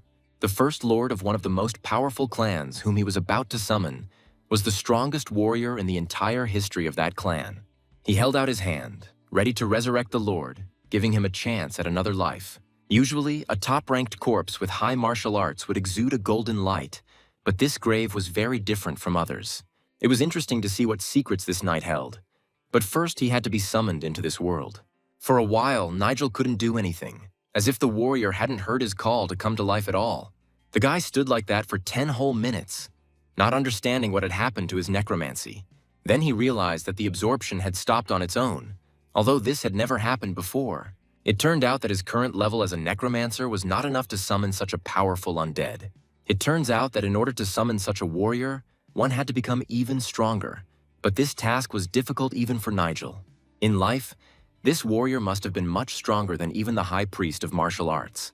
The boy thought that there must be some hidden secret that would help him cope if it was beyond his strength now. It was necessary to try to find the grave of another supreme warrior who could be summoned at his current level. When the guy walked a few meters away from the grave, a bright flash suddenly appeared behind him. A blue glow burst out from the ground like a huge stream of power, causing the guy to stop. Turning around, he couldn't believe his eyes, because the warrior seemed to have heard his call even from the other world. It was hard to believe that the magic had worked on its own, because he had never tried this method of summoning the dead before. Next to the grave on the ground, he saw a huge red circle of a skeleton summoning, which had not been there a moment ago.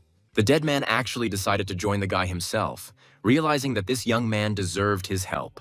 Right in front of him, he saw a skeleton sitting on a hillock near his tombstone, ready to start a fight immediately. Slowly approaching him, Nigel first wanted to know the strength and skills of this dead fighter. He was greatly surprised to learn that almost all of the skeleton's abilities and skills were of the highest level for such warriors.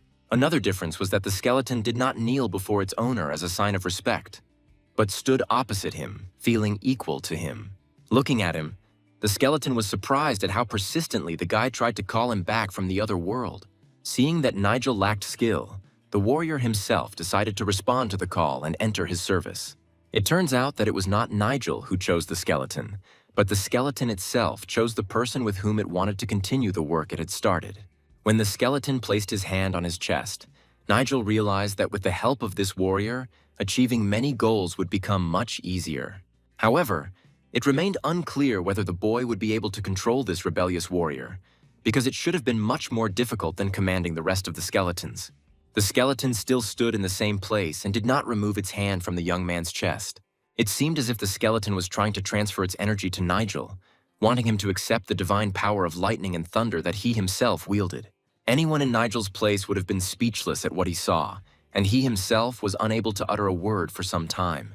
But then a slight smile appeared on his face, and he realized that he had reached the level where the skeletons themselves wanted to enter his service. It was this very night that the assassination attempt that Eugene and his mercenaries had recently prepared was supposed to take place. True, first this group of mercenaries had to meet with the clients who were supervising the preparation of the assassination.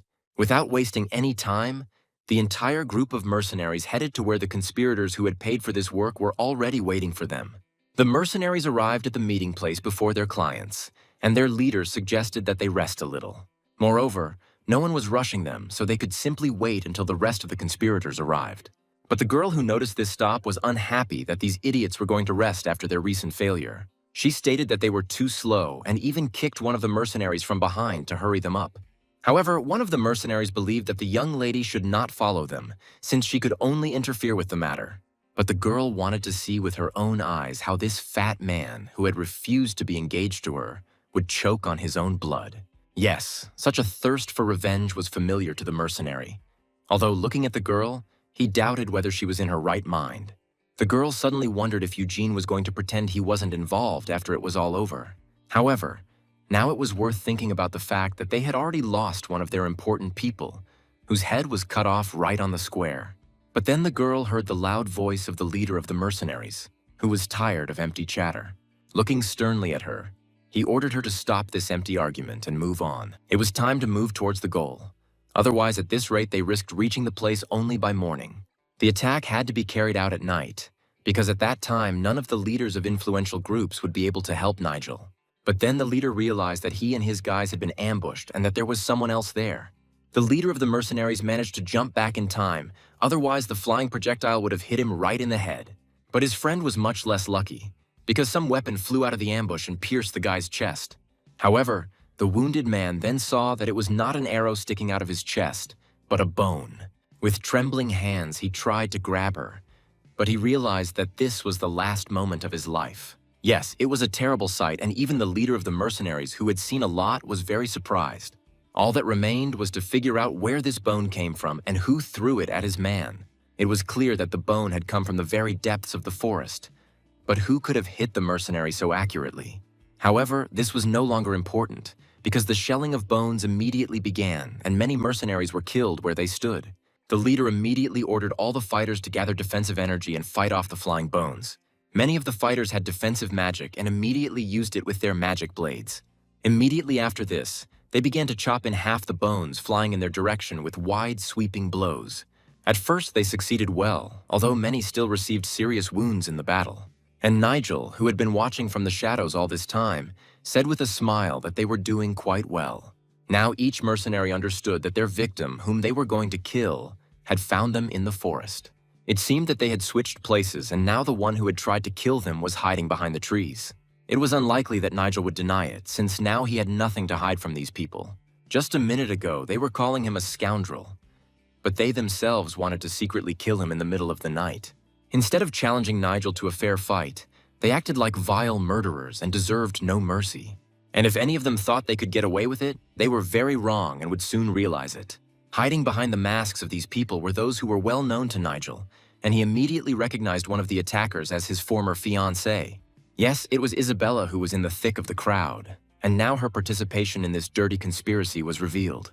However, the leader of the mercenaries immediately stated that they were simply carrying out a secret mission from the head of the Eugene clan, who hired them. But Nigel would hardly have forgiven them for participating in the assassination attempt on him, as the main heir of his family.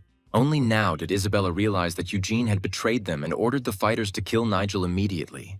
It seems that Eugene and Nigel managed to fool them, otherwise how can one explain that the plan was discovered so quickly? But no matter how closely the mercenary looked at the guy, he did not feel any magic nearby. It was clear that this joker did not come alone, but where were his accomplices hiding? Moreover, the bone shots were so accurate that the mercenary thought that there was some kind of device hidden behind him. It seems that this funny fat man himself was looking for death since he fell right into their hands. But judging by Nigel's smile, he was hardly planning on dying today, and he had a more cheerful plan. And each of these idiots who swung a sword at him would soon bitterly regret their decision. 2 magical spheres immediately appeared in the guy's hands, from which he fired bone spears. All the bone spears immediately hit the crowd running towards him, as if from a machine gun, and it was impossible to dodge them. The mercenaries running ahead realized that these were the last moments of their lives and they were about to die. They were not mistaken, and the bone spears easily pierced their bodies, leaving no chance of survival. Only now did they realize that before them was a real sorcerer who masterfully wielded magic. And if any of them had previously doubted the guy's abilities, then those who are lucky enough to survive will definitely have no doubts left. The guy hadn't even started acting seriously yet, but was only trying out his most basic skills. Of course, this skill required a lot of mana, so Nigel had to use it wisely. No one could have imagined that Nigel would turn out to be a great martial artist and achieve such skill at such a young age. But it wasn't just about martial arts, but about demonic magic that gave the guy strength. However, Nigel was not the only one here who used dark power, and among the mercenaries there was someone who also possessed it. Of course, this mercenary did not know how to resurrect the dead and call them to service, But he also had something interesting in reserve. The leader was sure that the boy had a weak spot and loudly ordered his men to find it. Moreover, they could overcome the enemy with numbers and, acting together, quickly deal with him. The number of bones flying at them decreased, and the leader decided that if they all attacked the guy at once, they would be able to kill him.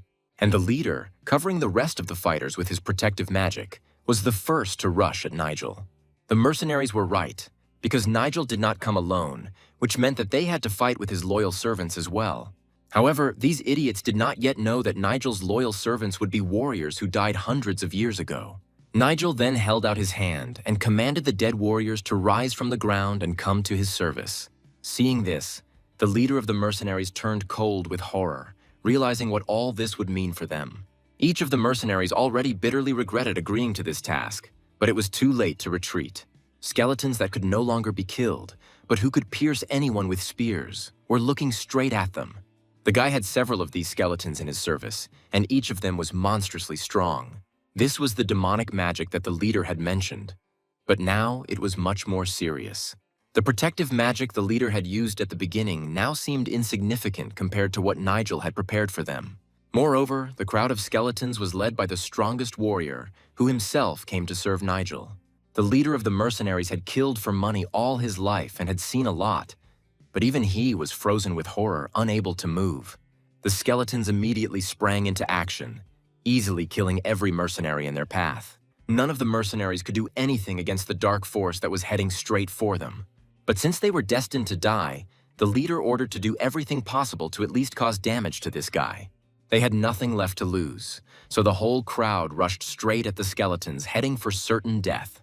But such desperate courage could hardly frighten warriors who had been dead for hundreds of years. Nigel, looking at these fools who desperately rushed into the attack, also understood the futility of their impulse.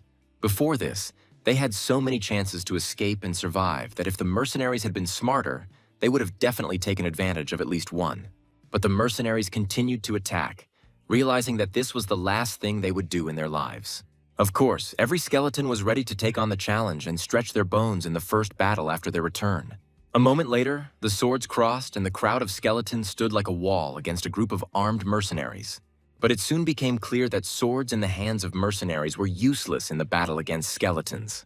Moreover, from somewhere behind them, the same bone spears that had struck at them at the very beginning struck them again. In addition to the bone spears, arrows were also added, killing one mercenary after another. It became clear that at this rate they would all soon be killed and join the dead army of this young gentleman. And so it happened, because the leader's last fighter received an arrow to the head, which pierced his skull right through. Now the leader was left alone, having seen his best fighter die in this unequal battle. He noticed that the unknown shooter was firing 2 arrows at once, and the first one was just a distraction, while the second one hit the target right on target. And this shooter was the same skeleton who stood next to Nigel and used a special combat technique. It was hard to believe that this guy had such abilities and was really a messenger of the dark forces. These risen dead felt no fear and fought as well as they did in life. All the techniques that the dead warriors demonstrated were well known to the mercenary, and only now did he understand who he was dealing with. Yes, all these skeletons used military techniques and martial arts, which means that the best fighters of antiquity fought against him. And if he tries to attack the skeletons with his usual techniques, he will achieve nothing and will die along with his fighters. So the best thing would be to just run away from here, and it's strange that this thought only occurred to the guy now. Although the very next second he suddenly changed direction and rushed at full speed straight towards Nigel. This guy must be crazy to decide to kill Nigel with one blow, hoping that it would also disable his bone soldiers. At one point, he found himself very close to Nigel and was about to deliver that one fatal blow. But at that moment, he realized that he had hoped in vain to defeat this fat man, because a bright blue flash suddenly flashed to his right. Something strange began to happen in the place where his dead subordinates had just been lying. Could it be that Nigel was planning to revive them too? Indeed, the fighters who had been fighting against Nigel just a few minutes ago were suddenly enveloped in a green magical haze. And the mercenary watched everything from the side, and it became clear to him that Nigel had called for help from a new dark force. No mercenary can stand against such pressure, and this guy finally realized who he was really up against. If he could turn back time now and abandon the mission, he would certainly do just that. But now it was too late, because Nigel had already ordered his skeletons to finish what they had started and kill the one who dared to take on this mission. The mercenary realized that Nigel had deliberately exposed himself to the attack in order to lure him out of the ambush and into a trap. Yes, Nigel was a real demon. Otherwise, it was impossible to explain everything that the mercenary saw with his own eyes. And then the mercenary suddenly laughed, thanking Nigel for making the last seconds of his life so funny. It was hard to tell if the mercenary had gone mad or was still sane, but his laughter was as terrifying as Nigel's skeletons. Of course, this did not save him, and the skeletons quickly finished off the one who attempted to take the life of their master. Once again, the young necromancer Nigel was convinced of how incredible his new ability was. All of his skills worked much better than in his previous life, and he decided to take martial arts training more seriously. The soul of the killed mercenary could also be useful to Nigel, and now a new servant could be called into service. This was good news, because now Nigel could summon the mercenary's soul in the form of another supreme skeleton. At this very time, the girl remained in the same place, unable to move a finger from fear. When Nigel approached her, she, shaking with fear, assured him that it was Eugene who had persuaded her to commit this vile crime. With tears in her eyes, she assured Nigel that she would never have dared to kill the man who was to become her husband. After all, they had been lovers all their lives, and she asked him to remember the happy moments they spent together. But Nigel, looking down at her, reminded her that she had no other abilities besides her excellent acting talent. The girl's face immediately changed, realizing that Nigel had planned another mean trick against her. However, she had already managed to prepare a remedy that was her last hope. She raised her hand sharply and released a purple, corrosive poison like a cloud of gas at Nigel. The girl laughed so loudly, as if she had already won, and had no doubt that Nigel would go blind forever. But Nigel stood still and calmly explained to the girl that the poison had no effect on him. Now the girl had to admit that her last resort against Nigel had not worked, and her fate was sealed. And the next second, Nigel's face appeared again from the purple cloud, and he was not going to give this capricious girl another chance. He instantly touched his fingers to the center of her chest and used an ability that was supposed to make her forget all her plans. With one easy movement, he blocked her throat so that the girl could no longer say a word. Now Nigel didn't have to think about the law because no one's permission was needed to kill scum like her. Then he activated the ability of accelerated decay, and the girl's body began to quickly decompose right before our eyes. The beautiful girl she had been a second ago quickly began to turn into a corpse. It was a terrible sight, as Isabella saw her young body turning into a rotting piece of meat. A few seconds later, she collapsed to the ground and her miserable life was cut short. Now nothing should stand in Nigel's way because these people had chosen their own destiny. However, it would have been a sin not to take advantage of the situation, and Nigel leaned over her body to do the last thing. He threw a tablet with a secret message next to the body, hoping that it would be taken by whoever would become his next target. And then he walked quickly to the edge of the forest, because the main thing for today was completed. Yes, the next person Nigel wanted to get even with for everything he had done was supposed to be Eugene. A few days later, in the morning, loud screams were heard in Eugene's house when the boy found out about everything. He couldn't believe it, but all the mercenaries he hired were actually already killed. He couldn't understand how these people, known as brutal killers, could die at the hands of a fat man. The worst thing was that their leader had disappeared, and next to the bodies they found a female corpse, rotting there for about 10 years. Because of a note found there with a name on a piece of wood, Derek suspected that it was Isabella's cursed body.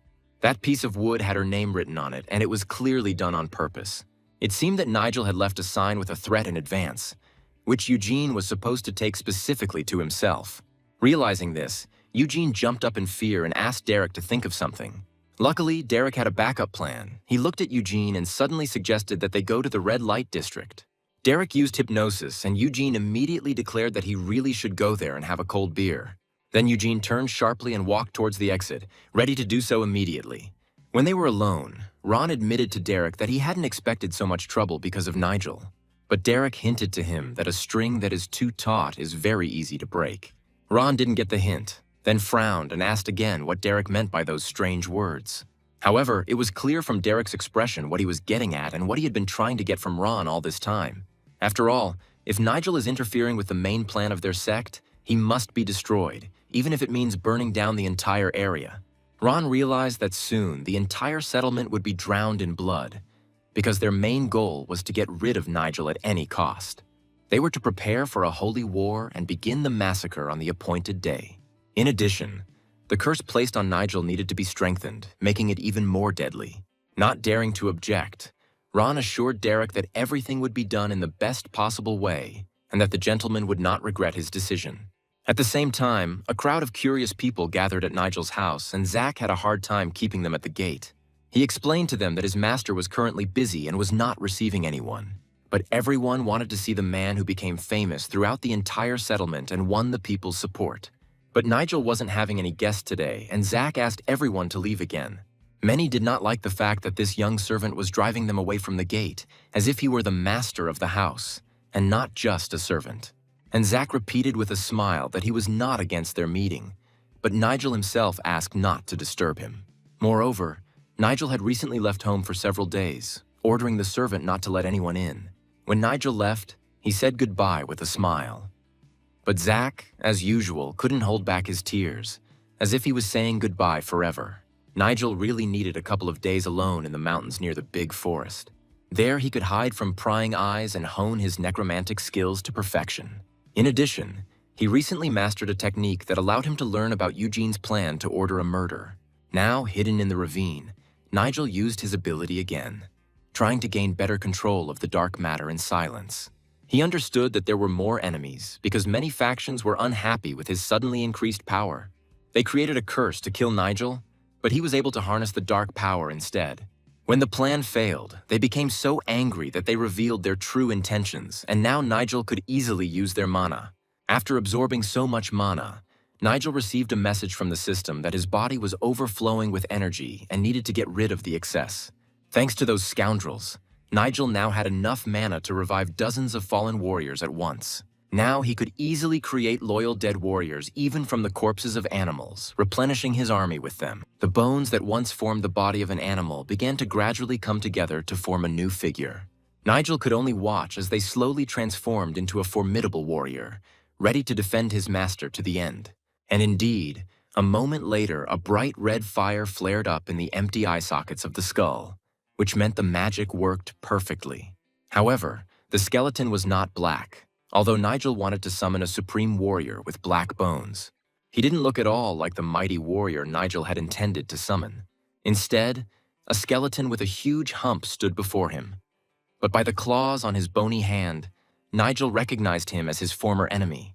It seemed that Nigel had managed to revive the dead mercenary, and now he was obliged to serve his new master.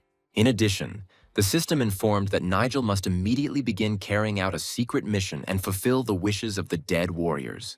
And to get more out of the dead man, Nigel needed to fulfill the dying wish of this former mercenary. But Nigel didn't want to carry out the system's stupid tasks, but to show this skeleton his true place. This skeleton's last wish in life was to kill Nigel, so he certainly wasn't going to fulfill that wish. Instead of sending the skeleton back to the afterlife, Nigel ordered him to suffer endless pain as punishment for his past sins. He should have thought about his impudence and thanked Nigel for not killing him a second time. Immediately after this, the system gave him a second secret mission, according to the terms of which he again had to fulfill the wishes of these two skeletons. The guy was glad that he could easily obtain the combat skills of any warrior, just by fulfilling his last wish. However, the fighting skills of these two skeletons were of little use, so the boy asked them to return to where they came from. After all, he had already managed to acquire all the combat skills he needed, although he understood that the skeletons were a little upset. But the next moment he collapsed onto the stone floor of the gorge, realizing that his body simply could not withstand such stress. And it was not the first time that he had to experience the feeling when your legs give way from weakness and you are powerless to do anything. But it was at that moment that the black skeleton he had tried to summon in the morning appeared behind him. And now the skeleton watched as the boy tried his best to overcome the weakness of his body, which was too fragile for such abilities. I had to gather all my willpower into a fist and slowly try again. Having filled the blade with his mana, he hoped that the sage skills he had gained in the library would help him. The power of lightning and thunder could also help, because through his blade, as if through an antenna, he received even more energy. Gradually, so much energy accumulated in his blade that there was no point in further accumulating mana. Raising his sword high above his head, he wanted to know what he was now capable of and how much stronger his blow had become. Using a thunder slash, he brought the blade down directly onto the rocks beneath his feet, hoping to see the power of his new ability. However, instead of cutting the stone, He only made a small cut on it and again realized that his strength was not enough. There was too much of a difference between the fighting skills he had, so a balance had to be found. At that moment, the black skeleton suddenly extended a bony hand and touched Nigel. At first, the guy didn't even understand what was happening and looked ahead in horror. Then, turning around, he saw that the skeleton still had his finger on his back. But what was he planning? Immediately after this, the skeleton began to quickly poke sharp, bony fingers into different points on his back, as if doing acupuncture. But it was hardly worth expecting this from the black skeleton, and the guy will have to learn something new for which he was not yet ready.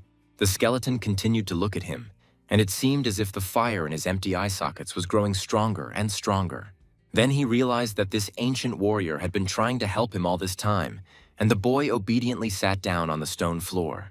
He had come a long way, but had completely forgotten that he had not managed to touch some points on his body that required special attention. That's why the black skeleton sat behind him and again began pointing to the point where the guy needed to open the mana circles. It was worth trying to open each point, especially since the guy could stop at any moment if something went wrong. Closing his eyes, he prepared himself to mentally see his body from the outside and understand which places were the weakest. Almost immediately after this, the system reported that the boy had received a new ability as a supreme swordsman and experience that he had never dreamed of. Yes, he managed to rise to a new level again in just a few minutes, as if the system had been preparing him for this all this time. Opening his eyes, Nigel realized that this was exactly why he had come to the gorge, and that it was certainly worth the 2 days of absence from home. The black skeleton turned out to be not only an excellent warrior, but also his main assistant, who knew much more than Nigel himself. That same night, the lights were on in Logan's house, as the man often meditated before going to bed. He sat in complete silence, because it was easier to collect his thoughts and understand what he had achieved to date. Every time he used his powers, it became more painful for him as age began to take its toll. The source of the pain was unknown to him. So, apart from old age, he suspected a curse cast by some scoundrel. But his time to die has not yet come, because Logan has not managed to do many important things in this life. He was soon glad to receive Mateo, who, as usual, was very concerned about the health of his older comrade. But Logan reassured him with a smile, saying that he had simply missed dinner after training and that was why he didn't look well. However, Mateo knew well that after the duel, Logan had gotten too carried away and spent more mana than he could afford. Although Mateo didn't blame him, because in Logan's place he would have done the same thing. However, Nigel had left the house 3 days ago and it was worth thinking about his safety. And if necessary, Logan will have to assemble an expedition led by Mateo to find Nigel. Pouring himself some tea, Mateo replied that Nigel should be back any day now and hoped the boy was okay. However, the main question remained whether Logan had made the decision they had discussed a few days ago. It was a difficult question, and at first the old man could not answer, only silently looking at Mateo. To be honest, Mateo himself doubted Logan's powers, and besides, his recent change in character could be temporary. After all, Logan himself understood that strength was needed to protect his position, and the Red Cloud faction became even stronger. It was true, after all, the Junior Master and the Red Clouds could seize power in the clan if the opportunity arose.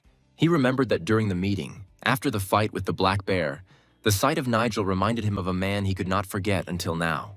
In his bravery, he was very similar to the Lord they still missed, and whose loss they still could not come to terms with.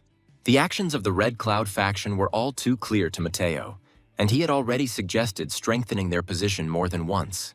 At that very moment, the front door opened and the very man they were talking about appeared on the threshold. Turning sharply in his direction, Mateo was taken aback, realizing that Nigel had unexpectedly returned from his hike. He greeted his loyal subjects with a smile and was glad that they were both there. It was hard to understand why the guy was so happy to see them, but most likely he had some news. Of course, they immediately invited him to the table to have a drink, but the guy immediately refused. On the contrary, he urgently needed to lose weight and get into shape before he finally turned into a flabby circle. Mateo thought that the guy had probably spent all his money in a casino or a brothel and was lazing around instead of training. He, of course, kept silent about his guesses, but asked Nigel where he had been all this time. However, the guy quickly replied that he was very busy, but something else was important now. He wanted to know how long these two were going to pretend instead of telling him everything honestly. Yes, he knew much more than they thought, and with this direct question, he caught them off guard. Addressing Logan, Nigel advised him not to use any more mana that could soon cause his death. Even back then, when Logan took Fred's blow, the guy noticed that he used up mana, which he already had almost none of. But Logan assured that his mana would soon be restored, and the young master should not worry about his health. Although the guy knew that by using his power then, Logan was on the verge of death, and yet he needed him alive for many important matters. Realizing that the young man was accusing the elder, Mateo had to sternly warn him that he did not intend to listen to such things about Logan. But the truth could not be hidden, and the guy repeated that the old man was very lucky to survive. And if he hadn't come to check on him now, Logan could have died by morning and wouldn't have had time to finish his business. Such words would have frightened anyone in Logan's place, and the old man thought about it seriously. And the guy leaned over to him, smiled, and said that now Logan could relax and trust him. Soon, Nigel ordered him to sit on the floor, and he sat behind him and prepared to use his power. Within a few minutes, blood began to flow from the old man's mouth, and it became clear that Nigel had managed to use his power to rid him of his illness. Mateo didn't understand what was happening to the elder and asked the young master to stop it before it was too late. But Nigel motioned for him to stay put and not interfere with the magical ritual of healing Logan. There was no shadow of doubt in Nigel's eyes, because he knew for sure that this was the only way he could help the old man. At some point, Mateo also realized how long Logan had been suffering from his illness and how urgently something needed to be done. Sitting on the floor, he did not take his eyes off the magical ritual that the young master was conducting. Nigel continued to keep his palms on Logan's back and mentally utter the words using his power. His face was covered in sweat, and he wondered how Logan had even lived to see this day. If Nigel had arrived a little later, Logan would have already been dead, and his body would have already cooled down. Yes, then Logan spent his last mana just to protect Nigel from his opponent's attack. The old man didn't know that the blow didn't actually threaten the young master, but Nigel was glad to have such brave warriors by his side. Now Nigel only had to hold out for a few minutes to complete the ritual. He wanted to put in some more of his energy to fully restore the circulation of mana in Logan's body and cure his illness. Immediately after this, the old man's face changed, and it became clear that his mana circulation had been completely restored. Mateo also saw the drastic changes in his mentor and did not understand how the young master managed to do such a thing. In fact, Nigel repeated what the black skeleton had done, performing a similar ritual on him when he came to him in the gorge. He simply repeated the same actions, and, fortunately, the ritual went just as successfully as it had a few days ago. Thanks to this, Logan felt like he was reborn and all his old powers returned. Now he was radiating so much energy that it would be enough not only for survival, but also for the destruction of many enemies. Yes, now there was an excess of mana in his body, and he felt the same as he did 30 years ago. In addition, Mateo noticed that his mentor's chakras had suddenly opened, and now Logan could again do what he could only do in his youth. It seemed like the faction leader had instantly reached the highest rank, as if he had been training with Nigel all this time. It was hard to believe, but Mateo could only congratulate his mentor on his miraculous healing. Even the old man's gaze changed, and he no longer looked like the tired man he had been just a few minutes ago. And Nigel was still sitting on the floor with his eyes closed, finishing restoring his mana. Then a slight smile appeared on his face as the boy realized that he himself had reached a high level in healing and removing curses. By absorbing the curse from Logan's body, Nigel opened the fourth circle of mana and gained the ability to heal other people. This young man strongly resembled his late father, who was highly respected by everyone. Logan owed him his life forever, and for the second time swore allegiance to his young master. But he modestly said that it was very easy, and healing had always been just his little hobby. However, it was interesting to find out how the guy managed to do this and what ability he recently discovered in himself. At this point, he confessed that he himself had recently been poisoned and had gained this new ability by being able to stop the poison's effects. More precisely, it was not an ordinary poison, but a curse that one person placed on him. But even if that was the case, Logan didn't understand how the boy could know the name of the person who cast the curse. But the first to find out about this was not Nigel himself, but the one who told him the name of the killer and the person who ordered it. Upon hearing this confession, Mateo immediately asked who Nigel suspected. They were very surprised when the boy suddenly admitted that it was his father who poisoned him. No, it was impossible to believe, and none of them considered the boy's late father a murderer. But it was about something else, because the guy meant that his father was destroyed by the same curse that was placed on him. If Logan knew right now who was behind this, he would immediately go there and meet the bastard in person. But it was strange that none of them had yet guessed about the only person who could have committed such a crime. This was the most important information they had, and Mateo offered to tell all the faction members about it.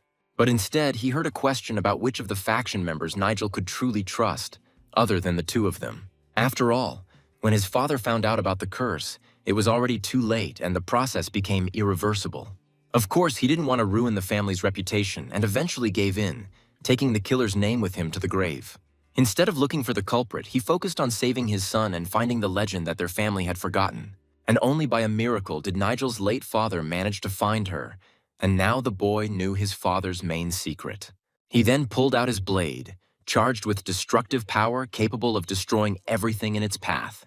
He held in his hands that sacred relic that could have definitely saved his father if he had found it much earlier. Logan even fell to his knees, realizing that the guy was holding that very lost legend in his hands. Even Mateo couldn't hold back his tears, realizing that the heavens could shake from the enormous power that this relic contained. Yes, that was the legend of the 12 Swords of Thunder, and one of them ended up in the hands of Nigel. When Nigel received the 12 Thunder Swords, the first question that arose was why their clan had forgotten such a powerful technique. There were rumors that father wanted the clan to engage in trading rather than remain the fighting clan it originally was. The fact that this particular guy became a contender for the throne with the support of the heavens guaranteed him perfect mastery of this blade. He had to act after the death of his own father, but he was ready to do anything to finish what he started. And now he was ready to repay in the same coin, cruelly taking revenge for the vile poisoning of his father and for those people who were loyal to him until death. One of those people was Logan, who cried like a child when he remembered this. Mateo also finally lost control of his feelings, because for the first time in a long time, he finally saw the light at the end of the tunnel. Only after the guy's story were they able to fully understand their true path and begin to move towards their goal. It remained unclear what the next step would be for the young gentleman, who had received such serious support. But Nigel himself had long since decided what he would do next, and hoped that these two would go with him to the end. The energy that the boy emitted was comparable to the power of an entire army, and it became clear that he was completely ready to replace his late father and become the leader of the clan. It was an incredible power that could not be confused with anything other than the power of the god of lightning and thunder. Yes, this guy knew how to surprise and quickly learned to use 2 mana at once, combining them together. Mateo finally realized that the young man was the strongest warrior he had ever met. Logan had only seen such strength once in his life, in a warrior who had accompanied them on a mission 30 years ago. The Sword Emperor himself, the current leader of Muram, had such power. Were the powers of these two really equal? True, now Nigel did not want to waste time on long conversations and asked them directly about the most important thing. Looking at these two, he wanted to get an honest answer about whether they were ready to join him right now. Logan responded without hesitation that he was ready to become Nigel's first follower and his faithful ally in everything. Mateo responded in kind without hesitation, and on behalf of his Clear Cloud faction was ready to join him. And then both of them knelt down and swore that under the leadership of the young master they would glorify his name. But the guy asked them to get up immediately because they were allies, not slaves. Besides, there had been a scoundrel sitting on the roof of Logan's house for a long time now, and he needed to be taken out of there. Suddenly, the guy flew up to the ceiling and with one quick blow smashed it to pieces. And right after that, a mercenary sent here to watch Logan fell from above. It seems that this uninvited guest did not think that he would be found so quickly and shown his place. It was only possible to find him with the help of hidden technology, which the mercenary himself used for his business. It became clear that this person was from the Red Clouds group and only one leader could send him here. It was hard to accept that those friends they had known for more than 10 years turned out to be enemies planning dirty deeds. But instead of killing the mercenary, Nigel ordered him to return and tell his superior that Nigel would soon deal with him personally. But the next moment, foam came out of the mouth of this mercenary and it became clear that he was cursed. At the last moment, Mateo rushed to him to quickly help the mercenary, but it was too late. He had poison hidden between his teeth, and having bitten into the ampule, he killed himself right before their eyes. They probably did this on purpose so that he couldn't tell the main secrets of his leader. But all three guys understood that the surveillance was definitely not only on the roof of the house, but also somewhere nearby. Nigel decided it would be better to tell him about it in person and kill the bastard immediately after that. The time for jokes was over, and it was clear from the guy's look that he was not going to play games anymore. Meanwhile, in the center of the village, a vile attack had already taken place, which Ron had carried out with the permission of his boss. He swung his sword at the man who at the last moment tried to stop him and calm the boy down. But he didn't want to listen to anything, and with one quick movement, he silenced the poor fellow forever. And he ordered all the other fighters to drop their weapons and surrender. And perhaps he would leave them alive. But none of these guys could understand how Ron dared to draw his sword on common ground, knowing that it was strictly forbidden. However, all the rules had already been broken, and Ron once again suggested that they give in and not force him to do something terrible. It seemed that the entire Red Cloud group had gone mad at once, since they decided to violate the strict prohibition of the Emperor himself in such a terrible way. There was no way to calm these guys down, which meant that a battle was about to begin that would definitely kill a lot of people. After some time, those guys who began to resist were killed, and all the other fighters were taken prisoner. And now the captured soldiers could only hope that their young commander would come to the village in time and stop this horror. Fortunately, by this time a new squad of pure cloud warriors had already arrived at that place, ready to join the battle. A whole group of ready and armed fighters immediately ran out from around the corner, each of whom promised loyalty to his commander. Looking at them, Ron knew that these people could not be persuaded, which meant that murder would be the only way to stop them. Of course, there were quite a lot of them, which meant that there could have been serious losses among Ron's people as well. It was hard to figure out who told this guy to start today's attack, since they had no quarrels with this group. Only someone who had long wanted to seize power and had now begun to do so could start a war between his own.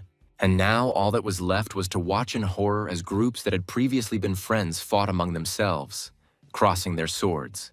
The leaders of these groups were just nearby, and Ron explained that it was just revenge for Nigel's betrayal.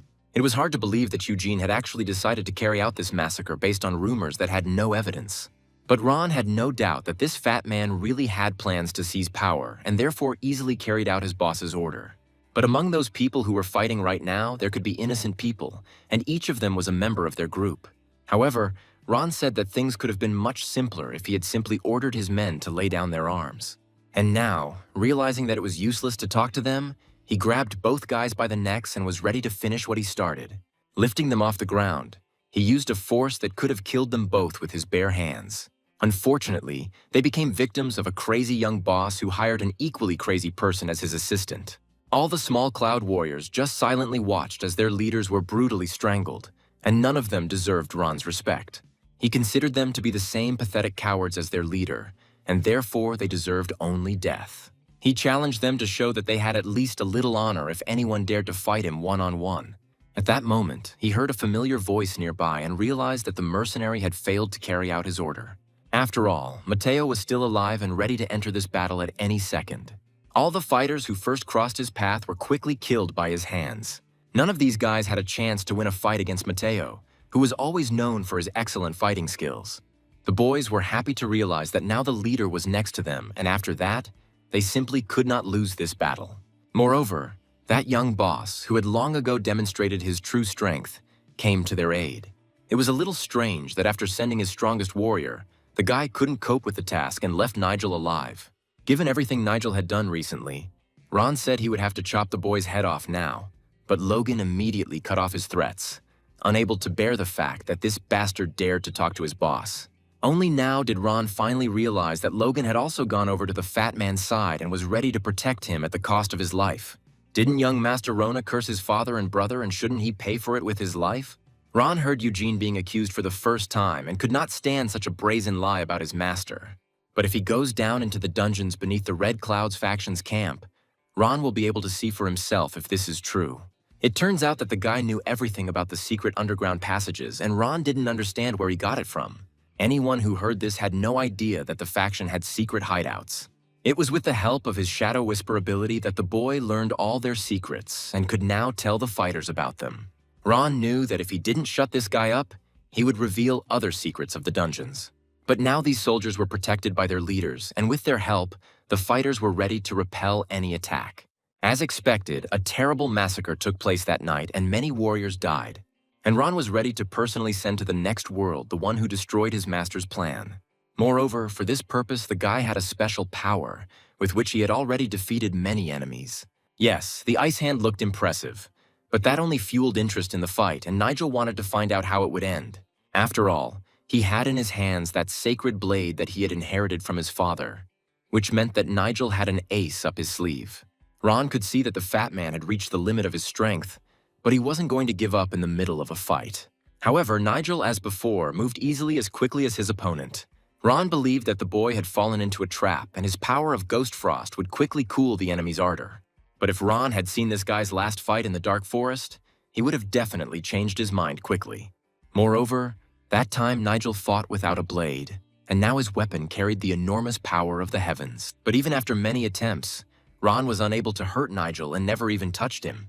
And the guy, smiling, looked at him and said that he expected more from Ron. It was hard to understand where this guy got so much strength from and who taught him techniques he didn't have before. Compared to the power of the dead that Nigel controlled, Ron's power seemed quite weak. But in this fight, only one could lose, and Ron didn't want to be that one. Ron saw an enemy in front of him who deserved to die and gathered all his strength to kill him. Ron used a technique he only used in the toughest battles, even though he was only fighting one opponent. But it seemed Ron was too late, because the guy's speed was already incredible, which he had not yet realized. After all, the very next moment the guy cut off both of Ron's hands with one light swing of a sharp blade. Yes, it will now be much more difficult for this man to live without arms, and he will definitely not be able to use his powers. But the guy didn't feel sorry for him because Ron himself had just tried to kill him. Ron immediately shouted to his brothers not to be afraid of the dark force and to enter the duel more boldly. He tried to convince them that the battle was not yet lost and they could win. After all, the enemy only had 3 strong mages, so they could win thanks to the fact that there were more of them. Although the end of the battle seemed clear, the fighters continued to fight, not daring to disobey the order of their leader. However, Nigel had enough strength for many more such attacks, and putting his hand forward, he showed that he was ready for the next fight. One could only guess what trick this guy had prepared now. But Nigel didn't delay, and the brave man who stepped forward would never want to play such a joke on him again. After all, the daredevil saw a large dark spot underneath him, at first mistaking it for a pool of blood, but it was not so.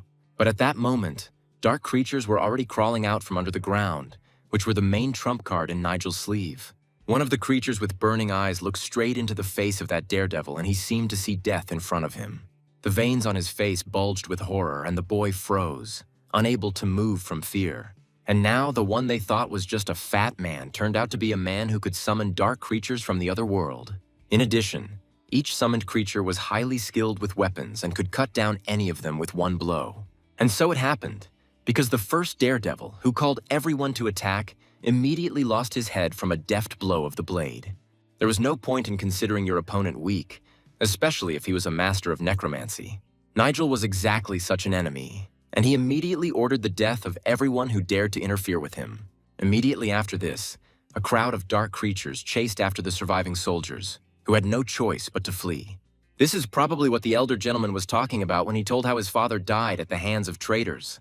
After all, before his death, his father hired warriors from the Death Gate to protect his only son, and now these dark creatures were carrying out the order. Nigel had warned them that at the most important moment, powerful creatures from the other world would appear nearby. And now Logan remembered this. In return for this help, his father had taught them the art of the 12 Swords of Thunder, so now they were ready to repay him in kind. It became clear that the former leader made a great sacrifice to save his only son, giving the family heirloom to hired killers. The boy understood that the story was fiction, but he couldn't tell them otherwise about the revived skeletons. Using the phantom robe skill he had acquired at the previous level, he was able to cover the skeletons with black cloaks. So the guy had to come up with a story about his father on the fly, and in the end, it turned out pretty convincing. Now everyone saw mysterious dark creatures, under whose guise were hidden skeletons, summoned by Nigel with the help of necromancy. In the end, all the enemies were defeated, and Nigel hoped that this would raise the morale of the warriors of his faction. The boys truly saw a miracle and realized that their young leader was the strongest warrior on the continent. Now they could calmly celebrate their victory, knowing that no warrior from the enemy faction would dare to attack again. All that remained was to deal with those 2 scoundrels who had carried out this night raid on the settlement. He ordered his soldiers to go forward after the head of the Red Cloud faction leader, who was somewhere nearby. Without wasting any time, they went to where they hoped to meet the conspirators who had carried out the attack. Although the journey turned out to be longer than Nigel had first thought, they were ready to go any distance. After a long journey, Nigel finally saw ahead the goal they had been walking towards for so long. But once he got there and looked around, the guy realized that they were late. It seemed as if everyone had suddenly disappeared, and the place where he found himself reminded Nigel of the Valley of the Bloody Mist. However, it was even better this way, because without prying eyes, he could calmly use necromancy. These guys brought trouble upon themselves and didn't yet know what kind of meeting awaited them very soon. At this point, Derek was beside himself with rage, and realizing that his plan had failed, he loudly slammed his fist on the table. He couldn't understand what had happened, and why he no longer felt the influx of new mana. He couldn't believe that all his fighters were dead, and even the ice hand that one of them could use couldn't save them from death. This man's plan was thought out to the smallest detail, so it was hard to believe that it would turn into a complete failure. He hoped that by sending ancient curses on his enemies, he would quickly achieve his goals. This should have been enough to win, although he may have missed one important detail. After all, the eldest son Nigel became completely different after his rebirth, and from that moment on, everything in Derek's life went topsy-turvy. It seemed that this young fat man had become a completely different person and was no longer a coward who would run away at the first sign of danger. Now all that was left for Derek to do was to wipe out anyone who stood in his way. He no longer wanted to hide his real plans because if they failed, he would not survive anyway. For some reason, he was sure that no one on the entire continent would be able to defeat him as long as he had the power of the dark creatures from another world with him. But it was the man who was Derek's biggest problem who was now slowly descending the stairs. He had long since learned of the enemy faction's secret hideout, and now he merely waved his hand in greeting to the enemies. As soon as he entered, he saw something that could surprise even him. He had suspected before that all these sectarians were psychopaths, but now, looking at the mummies, he was finally convinced of this. But it was unclear what the hell this old man was up to and why he needed to turn all these people into mummies.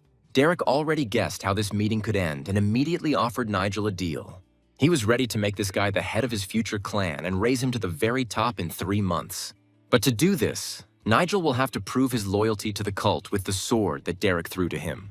Nigel didn't yet understand Derek's plan, but he wanted to know what this madman was really doing here. However, Derek immediately saw something that made him change his mind about offering a deal. Instead of agreeing, Nigel threw the blade back at Derek, narrowly missing his head. The guy had been putting up with Derek's nonsense all this time, and realized that the only way to shut this bastard up was to throw a blade at him. Yes, no one would tolerate such an attitude, and Derek was beside himself with rage after this prank. But things didn't end there, because the boy had a sacred blade in stock, which he had inherited from his father. Now Derek understood why this brat had been acting so brazenly, because all this time he had simply been hiding behind the sacred relic. But even having mastered this pitiful art of his ancestor, Nigel could not count on defeating a magician like Derek. It was just funny, and Derek was determined to show the upstart his true power in order to finally pacify Nigel. And indeed, this sorcerer possessed a powerful ability, which he immediately used against the young opponent. Looking at this, the guy couldn't understand where this old man got so much strength from. However, he had at his disposal the same skeletons in black robes, ready to enter the battle. Summoning his dead knights, he directed them at the mummies that Derek had already subdued. Each of these mummies also posed a serious threat, because the old man had managed to fill them with a large amount of mana. Here these creatures would be enough for a long battle, because Derek managed to subjugate almost all of the former servants. Now they resembled a crowd of angry zombies, blindly following any order of the master. Although in this world the Walking Dead were called differently, the essence remained the same, and it was necessary to solve this problem quickly. Fortunately, all the creatures he summoned from the other world were ready to help the guy. However, Derek had a huge army of zombies that knew neither fear nor pity. Now they had to fight a small group of skeletons, who in their past lives were the strongest warriors. If Derek hadn't had the advantage in numbers, all those mummies would have been useless, but there were too many of them today. Even if the skeletons could easily deal with them, they could still lose if Nigel made even one mistake. While the duel was going on, Derek mentally controlled his mummies from afar, holding them in place. His young opponent also had excellent control over the skeletons, who continued to strike blow after blow. Derek immediately realized that this young brat had mastered the rare magic of chaos, although now it was completely useless. Even skeletons in black robes could use up all their mana, and then the outcome of the battle would be decided. That's what happened, which means that now the guy will no longer be able to give his warriors new energy. At that very moment, a crowd of zombies pounced on him, restricting all his movements. Then all the rest of Nigel's subjects found themselves in the center of the crowd of the dead, and the situation worsened with every minute. Looking at this, the guy was once again convinced that in order to defeat them, it was worth increasing the size of his army. If the fight continues like this, he will soon risk being left alone against a crowd of evil zombies and their leader. All this suggested that Derek was just stalling for time, but the guy was ready to stop him. Having woken up, the old man began some kind of ritual and, most likely, was trying to distract Nigel's attention right now. At that moment, Nigel realized how to destroy everyone at once and used the power he had recently received. It was a very unexpected move, but the guy decided to sacrifice his skeletons and blow them up right in the middle of a crowd of zombies. Only now did Derek understand what the boy's plan was. He was just waiting for the right moment. At that moment, Nigel activated the skeleton explosion, which was supposed to destroy all of Derek's zombies. Everything the old man had worked on for the past few years turned to ashes right before his eyes. The secret place under the building where they were was illuminated by a bright light, and in a second, something irreparable was about to happen. There was such a powerful explosion that the entire building was shattered into small pieces, and there was no trace left of the zombies. When the smoke cleared a short time later, it turned out that each skeleton had fire protection, and they survived even after such a terrible explosion. Moreover, they covered with their bodies the young gentleman, who was securely hidden in the very center of their formation. It was a very risky move, but it was the only way Nigel could quickly get rid of the crowd of zombies. Although it was dangerous, the force of the explosion was enough to wipe out every zombie that obeyed that damned old man. By the way, I was wondering where that old man went and why the energy of his dark ritual dissipated. His mana reminded Nigel of the energy of the monsters he had destroyed in his past life. But as soon as he thought about the old man, Derek's voice was heard in the distance, clearly not going to give up. It turned out that Derek was much more cunning and took care of his safety in advance. Looking at him, Nigel understood that he was not dealing with an ordinary person, but with someone who had long been associated with dark forces. Now towering over him, Derek was ready to use all the abilities that the dark force had given him. He was sure that he had seen everything that Nigel was capable of, and now he could easily get rid of this brat. Derek warned that the Demon Lord himself had blessed him for the fight and given him such strong mana that not a single Nigel skeleton could resist. But to his surprise, the guy stood still and didn't even move, showing his readiness to continue the fight. Yes, there was not a shadow of doubt in the guy's eyes, and he looked at this smug old man with a slight smile. Derek told an interesting story, but Nigel would have had something to say in response too. Even though this psycho had mastered forgotten magic, his powers were unlikely to be enough to deal with Nigel after everything he had been through. Derek was sure that the boy was just a pawn in his path, an obstacle that he could easily destroy. Derek's energy resembled that of a dark mutant, although he didn't look like a monster at all. However, it didn't matter anymore, and Nigel was going to find out the truth right after he knocked all the nonsense out of this old man's head. Usually when Derek used his full strength, his opponents would run away, but this guy was different. The old man's body didn't seem to change due to the monster's awakening, although Nigel didn't see a parasite in him. All that remained was to find out what other trump cards Derek had in store and what he was capable of in a real fight. Yes, this boy was the most daring opponent in Derek's entire life, and the old man closely watched his every move. At some point, Derek realized that he was seriously afraid for his life, and for the first time, he was truly afraid of an ordinary person. Now Nigel had to learn the power of the Demon Lord's blessing, which he had given to Derek at the beginning of his dangerous path. This old man could easily dissolve into thin air, disintegrating into small particles and turning into ashes. It was clear that he had possessed this ability for a long time and could use it in battle at any second. It was a very effective move, and Nigel was interested to see how Derek would behave. Although Nigel understood that this was just a trick, and Derek saved the main thing for later. And Nigel was not mistaken. The very next second he felt with the back of his head that Derek was somewhere nearby. He immediately used the Bone Wall ability, which was supposed to quickly reveal where his opponent was hiding. Sharp bone wedges immediately grew out of the ground, with red blood spurting from their tips. It turned out that all this time Derek, who had dissolved into thin air, was behind Nigel, and these wedges pierced his body right through.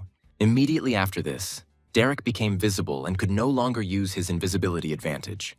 For the first time in his life, Derek saw his body being pierced through by several sharp wedges.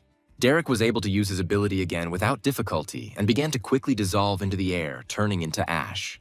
Derek could use this ability as many times as he wanted, but Nigel was already prepared for a counter move. Looking around, Nigel tried to figure out where Derek was now. Nigel tried to determine Derek's location from the barely audible rustling sound so he could use the bone wall again. Finally realizing that Derek was on the left, Nigel prepared to use his ability again, which quickly showed where the old man was. Without even turning to face Derek, Nigel once again caused the bone wall to rise from the ground. The old man's body was again pierced by dozens of sharp wedges, which this time pierced his arm.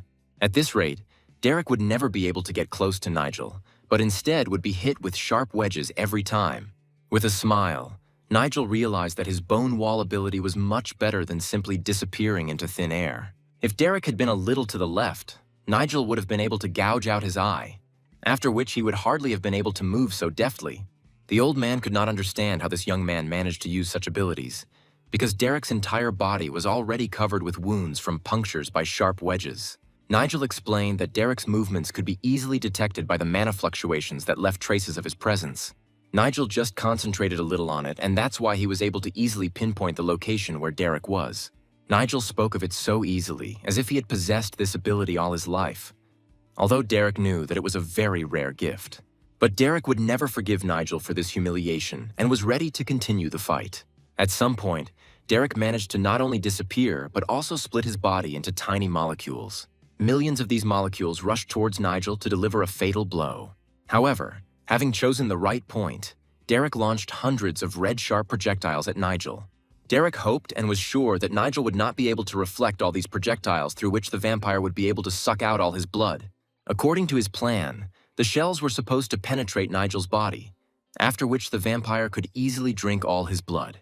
And indeed, this whole hail of sharp red shells had already flown right up to Nigel, but he continued to stand still. Nigel knew full well that his barrier of dead souls, which instantly rose from the ground, would easily cope with this attack. Now all those blades of blood that Derek had shot at him were completely useless. Since Derek couldn't even hurt Nigel, he decided to drink the blood of his servants to deprive the guy of support. Opposite him, Derek saw a squad of skeletons in black robes and chose them as his main target. Derek tried to repeat the same trick and released his blades of blood at the skeletons. A hail of sharp red blades of blood rushed towards the skeletons, but they did not even move from their place, just like their master. In the end, all the blades hit the target right on target, because the skeletons did not have a barrier of dead souls like Nigel did. The blades dug deep into the skeletons' bodies, but not one of these fallen warriors even moved. Derek was confident that by sucking all the energy out of them, he would be able to quickly restore his strength and heal the wounds. But Derek was yet to learn that his blades had no effect on the skeletons under Nigel's command. They had no effect, but on the contrary, only increased the desire of every skeleton to cut off Derek's head. Derek could have fired his red blades at these warriors until the morning, but it would have brought nothing but disappointment. You can't suck blood from creatures that have long since lost it, because Nigel was in charge of people who had died hundreds of years ago. Only now did Derek realize that none of his abilities would work in combat against this young faction leader. But Nigel's loyal subjects were ready to respond without waiting for their master's command. The very next second, one of the skeletons was the first to rush into attack, directing a stream of destructive energy at Derek. Derek realized that he couldn't just escape and decided to move to a place where the skeletons couldn't get him. At the last second, Derek managed to move, and where he had just stood, only a trace of a shot of destructive energy remained. But the skeleton immediately chased after him, not wanting to leave the scoundrel unpunished. It was surprising, but Derek really turned out to be a great fighter since he was able to move so deftly. He was able to guess the skeleton's flight path and change it as quickly as an experienced magician could. Although in the end, it still didn't help him, and soon the skeleton managed to deliver several precise and decisive blows. Nigel had known before that necromancy was the best ability of all, and now he was convinced of it once again. After all, without the help of his faithful servants, he himself would not have been able to defeat the experienced old sorcerer so easily. Perhaps it was just a temporary transition to another form, and the body lying on the ground was just a clone. However, looking down at the old man, Nigel realized that he was not as dexterous as he had first seemed. It was worth admitting that he fought poorly, and teleportation was his only worthwhile ability. Leaning towards the old man, Nigel warned that he could not be defeated with the simple mummies he had created. Now Derek himself understood this perfectly well, although he realized it too late. Before his death, Derek was ready to tell Nigel the truth about what fog teleportation really was. Nigel immediately recognized the old man's abilities because he had seen such blood spikes on one creature a long time ago. Now Nigel wanted to know how this scoundrel was able to use the power of the Vampire Lord and his main ability to create blood spikes. The Vampire Lord was a monster that could increase his strength and create servants by drinking the blood of his victims. This creature was a real monster and was always considered one of the most cruel and powerful monsters. But for Nigel himself, he was just a minor nuisance from his past life when he was a simple hunter. So Nigel immediately realized that Derek was using the vampire powers he had seen before. In his past life, no ordinary person could use the powers of monsters, which means Derek was not who he seemed. Rage and destruction were the main consequences for the people who became dangerous mutants. But it was ordinary people who suffered the most when someone tried to take away their life force. Even in his distant childhood, Nigel experienced horror when all his familiar brothers and sisters turned into a crowd of mutants. It was the most terrible memory from his childhood, one that Nigel never wanted to experience again. Usually monsters only used corruption mana, so it was strange that Derek still somehow retained his sanity. It seems that Derek entered a world beyond human understanding, and was only able to obtain the power of the Demon Lord in this way. Even before his death, Derek confirmed Nigel's guess, saying that from the very beginning he served the demon for his sake. After 1,000 years of waiting, the demon finally chose Derek as the one who could bring him back to life. Now Nigel understood what sect Derek belonged to, remembering the group of demon worshippers that gathered at the highest mountain. But the thousands of years of waiting that Derek spoke of could be in vain, because as long as Nigel is alive, he will not allow this to happen. And now, even from Derek's body cut in half, Nigel was determined to extract all the valuable information. Grabbing Derek by the neck and lifting him off the ground, Nigel demanded that he tell him everything he knew.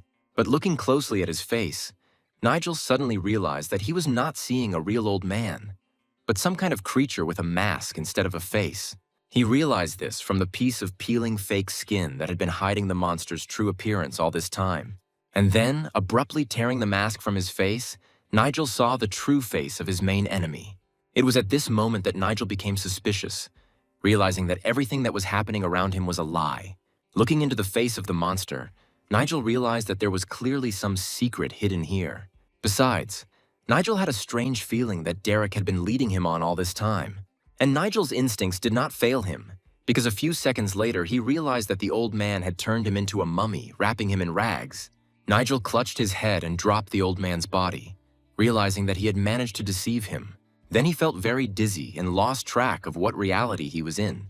Most likely, all this time Nigel saw only fragments of the memory of the guy who was the previous owner of this body.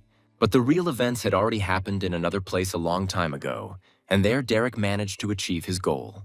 Derek greeted Nigel with a smile, whom he had always considered a nobody and did not expect that he would gain such power after his return.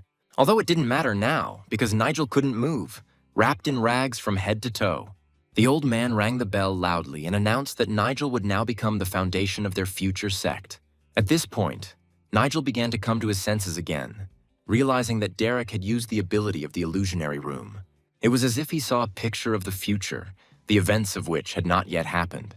There were several ways these events could have played out, and in one of them, Nigel never inhabited this guy's body. Abruptly returning to the real world, Nigel wanted to know everything that this weak old man had hidden from him. The monster couldn't believe that Nigel was able to resist even this ability and return to the real world. Yes, someone had set a trap for his mind, which meant that this young faction leader was almost invincible. At that moment, the guy realized that he needed to quickly stop the destruction that Derek had started a few seconds ago. When the guy let go of Derek's body, it fell to the ground again, but the guy didn't want him to die so easily. He immediately put his hand on Derek's head and tried to revive him with his power, but it was too late. It turned out that in this world there was someone stronger than him, who knew how to control his slaves, one of whom was once Derek. And now the guy could only sit next to the dead body of this old man. There was no doubt that Derek was a monster in human form. But what were the creatures of the bloody sect planning? Meanwhile, the fog began to clear and Logan ordered his men to find Nigel immediately. Luckily, they immediately found him next to Derek's body, which was already lifeless. Everyone ran towards him at once with loud shouts, greeting their young leader. Today, their future leader has been through a lot, and Nigel has gained valuable experience that will help him in the future. The guys shouted loudly that the battle was over, and now they could safely celebrate their victory. This common victory united everyone even more for their long-standing goal, which was getting closer every day. No one doubted anymore that this guy was worthy of being the head of their faction, and everyone trusted him. Soon, in another world, a monthly meeting was being prepared, which was attended by many heavenly souls. Many of these souls were already very tired of the meetings, but no one could refuse to participate. Although the leader of the meetings was also very tired of this, he, as a soul, was obliged to follow what was happening on Earth. One of the souls immediately stated that the recent incident with Nigel was arranged by the Demon Lord himself and he needed to be punished. But the soul that had supported him for a long time asked others to watch their words and not insult the Demon Lord. As usual, a dispute began in the heavenly temple and the souls quarreled among themselves, just like people on Earth. However, there was an entity here that called for everyone to remain calm, reminding them that the meeting was taking place in the Demon Lord's domain. It was unclear why there were only 6 souls in the hall. Had the others forgotten about the meeting? However, it was time to begin, and the main theme was that things were going very badly for many people on Earth. Souls needed to intervene and maintain balance between the dark and light forces. Suddenly, one of the souls announced that she had a small problem. It was strange to hear about problems from a heavenly soul, but everyone became interested in what was going on. The problem was that the clan that this soul was responsible for had recently undergone a coup. The investigation revealed that the scouts were destroyed by a thunder bomb, and it was unclear which person had such power. Now it was necessary to find out as quickly as possible what harm this could cause to the souls themselves. A shaman participated in this conspiracy together with a detachment of warriors who entered into an alliance with him. But it became known that among them there was a guy who got his hands on a rare magic blade. It was this guy, Nigel, who stopped the coup that could have changed the future of all the factions. This unknown boy was able to defeat a real sorcerer, although that old man had long ago enlisted the support of the Dark Lord. However, it looked more like an accident that happened because of someone's mistake, and one of the souls was sure that the commander would soon fix everything. But she asked to take this seriously so that the affairs of the sect would remain a secret forever. Many agreed with her, believing that people should not have access to higher knowledge. At this point, it was time to end their monthly meeting, especially since the main issue had already been resolved. And now the soul set against this guy was just waiting for the right moment for its revenge. In fact, all this time she was a demon and did not want to maintain balance in the human world at all. But one of the souls had long suspected these changes and was ready to join the battle for humanity when the time came. A few days later, in all the bars of the settlement, the only thing they were talking about was the victory they had achieved over Derek.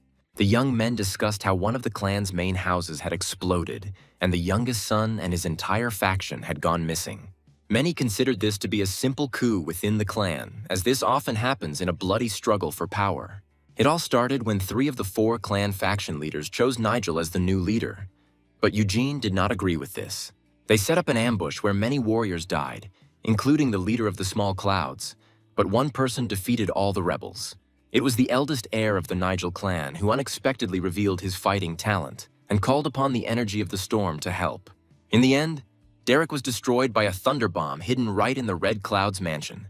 However, to the guy, all these stories seemed like fiction because such a decrepit martial art was not capable of such destruction. His friend laughed in response, saying that he himself did not believe these fabrications and considered them rumors spread by people from the faction. But at that moment, 2 strong guys appeared behind him who could no longer tolerate insults directed at their leader.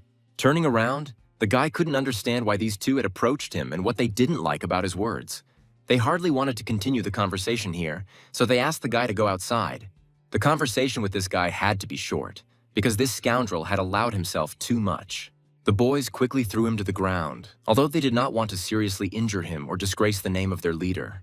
He immediately understood why they were treating him like that, and with tears in his eyes began to ask them to forgive him for all the stupid things they had said. No one is allowed to insult the young master, and if the guy continues to talk nonsense, he can say goodbye to his life. Then they simply let him go, realizing that this was enough for him to learn the main thing. It was known that the Eugene clan was spreading bad rumors about their faction, and it seemed to be true. It turns out that Nigel's name was on everyone's lips, and the warring clans were ready to attack at any moment. But these guys didn't care what others thought, because their faith in their leader was stronger than ever. At this time, Jacob was just leaving the chambers of his young master, which were guarded around the clock by 2 guards. The skeletons, dressed in black robes, did not move a step away from the door behind which Nigel had been standing for a long time. Finally, the clan leader was safe, and Jacob believed that the long-awaited peace had come to the settlement. Jacob was not wrong. Nigel continued to improve his skills and also worked hard to train his body. He no longer looked like the fat man he had been a couple of months ago, and his appearance had noticeably changed. However, Nigel did not forget about magic, because the Bloodsect spies were everywhere and it was impossible to relax. Immediately after defeating Derek, the previous owner of Nigel's body replaced the memories of the surviving guys from the Red Clouds. Despite the huge expenditure of mana, he had to use a new skill for manipulating memories to prevent these people from revealing the existence of the Blood Sect. It was clear that this sect was a very cruel group, and its people would kill anyone who spoke out. In any case, Nigel has gained time, and now the cultists will only target him, not the entire clan. In addition, thanks to the ability of Shadow Whisper, he could, as before, eavesdrop on the conversations of enemies. Thanks to this invisible dark force, the guy penetrated into the most secluded corners, hidden from prying eyes. Without this ability, he would not be able to learn about changes in the warring factions so quickly. Moreover, he could not just eavesdrop in one place, but cast this spell on 200 clan members at once. All this was possible thanks to the Vampire Lord's Stone, which contained a huge amount of mana. It was hard to understand why Derek dropped the Monster Stone, but it was this relic that helped Nigel establish surveillance so quickly. Since the Blood Sect was such a secretive group, they wouldn't attack openly, which meant the guy still had time to prepare. He needed to become much stronger, so he couldn't stop training even for a day. Carefully opening the door, he quietly ordered the guards not to let anyone into his chambers until he gave permission. He then quickly opened a pocket dimension to take out several valuable magical items from there. The system responded quickly, and a dark, magical vortex appeared in front of the guy, from the center of which he needed to get several relics. Of course, this ability also took a lot of energy, and Nigel had to constantly monitor himself so as not to lose consciousness. But after a few more minutes, the void between dimensions he had created was ready for use and obeyed the guy. Then he saw the handle of the object that had first appeared from that void between dimensions and was now available to Nigel. This magical scythe was a mysterious artifact used in battle by ancient warriors. It was the first time Nigel had held this ancient weapon in his hands, but it felt like he had been fighting with it for hundreds of years. Now it was necessary to find out what element controlled this weapon and what ability was hidden inside the scythe. He had the idea to try to pour his mana, the Eastern Sage's mana, and divine lightning into the scythe at the same time. Nigel had used multiple types of mana at once more than once, and it usually produced excellent results. But what he saw amazed even this guy who had already seen a lot in life.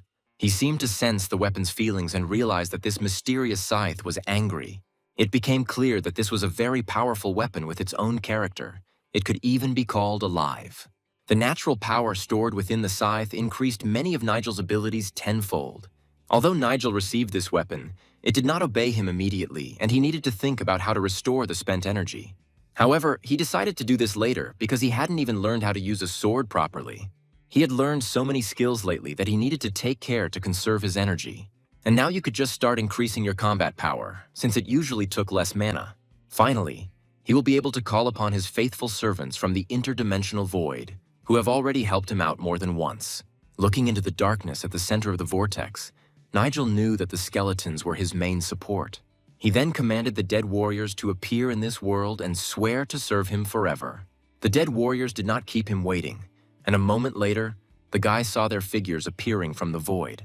Now nothing prevented him from practicing necromancy, because the doors were reliably guarded by the same skeletons. If Nigel could raise the level of each of his skeletons to the very limit, then he could engage in battle with the leader of the Blood Sect even today. He now had more than 20 mid-level skeletons at his disposal, and their power could be compared to that of a large army. In the chief of these dead warriors, he immediately recognized the man whom he had recently defeated in battle. Now all these people who recently tried to kill him have joined his immortal army of skeletons. However, if he is seen using magic, then everyone he meets will want to kill him, and they will be right. Simply turning fallen enemies into new skeletons would be a waste of time. Something else had to be thought of. He continued to sit next to the interdimensional portal, but nothing else came to his mind, because he had already used all his skills. Sprawled comfortably on the bed, Nigel wanted nothing more than to just fall asleep, although he knew there was no time for that. Rest could wait, but for now, it was time to put a pillow under my head for meditation. Yes, it was time for the most important thing, because the guy still didn't know the details of Eugene's connection with the dark sect. In order to learn as much as possible about the blood sect, he needed to restore the memories of the previous owner of this body as soon as possible. These memories immediately brought to mind the image of Derek, who wanted to make the young leader of the group his obedient doll. By separating a part of his soul, he could enter the projection of his mental world and finally see what had previously been hidden. When he used this ability, his appearance immediately changed, and some new power or personality appeared inside the guy. And then he suddenly felt that he could easily leave his body, and his soul began to slowly rise from his physical shell. Within a second, Nigel was hovering above his own body, looking down at his room. He had a creepy feeling that he had crossed a forbidden line, but it was too late to retreat. It seemed to him that he might end up back in a place from which he could not escape, but there was no other way to find out the truth. After all, if he gives in to fear right now, then fear will instantly consume him, and the guy will no longer be able to repeat this attempt. So, plucking up his courage, he quickly rushed into his own body to find himself at the center of the mental projection. The next second, he opened his eyes abruptly, feeling as if he had split into two and was two people at the same time. After all, that Nigel, who had been lying on the bed all this time, also remained conscious, although this body also had difficulty obeying him. But his soul sank to the very bottom of memories, and now he has access to the information that the previous owner of the body learned. His physical body was still functioning, but Nigel's head was splitting as if from a severe headache, and his soul remained in the place where the guy was about to meet himself. The place looked like an empty, cold land, and there was not a soul around. Looking down at his feet, he suddenly realized that the reflection below did not at all resemble the face of the person he now was. It became clear that he had entered a time-space that related to the time before his death in the real world. And below him, looking back at him, was the reflection of that guy, that Nigel he had been before his rebirth. Then the reflection began to blur, and he could hardly see the features of his face.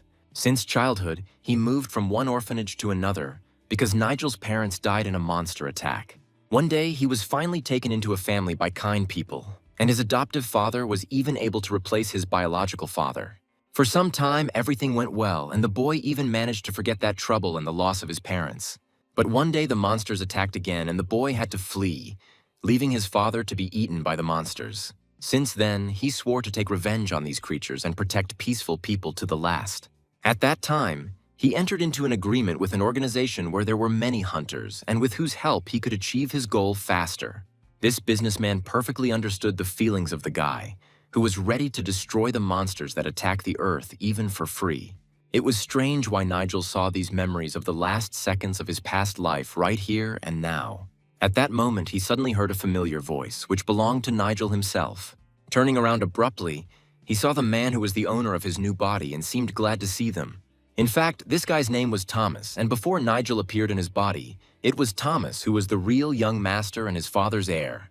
Everything was so confused that even in Nigel's thoughts there was someone else who could easily read his thoughts. Most likely, Thomas had been quietly hiding in Nigel's head all this time, and now he decided to return his body. However, the guy mentally said that he was not going to cause harm, but only came to help. He didn't want anything in return. He just wanted to finish what he started. It seemed that he did not want any harm, and the guy clearly felt the true feelings of the previous owner of the body. At first, Thomas wanted to give Nigel what he was looking for and was going to do it right now. And then suddenly a deep crack appeared between them, dividing the place into two parts. It turned out that in this world of thoughts, the laws of the ordinary world did not apply, and Thomas could control everything around him. And right now they stepped forward and found themselves at the very bottom of this place in thoughts, where Nigel was supposed to find out the truth. First of all, it was necessary to start from the very day when he first woke up in this body after his death in the previous world. In the mirror in front of him, he saw the appearance of that young guy, as he was in the first second when he woke up.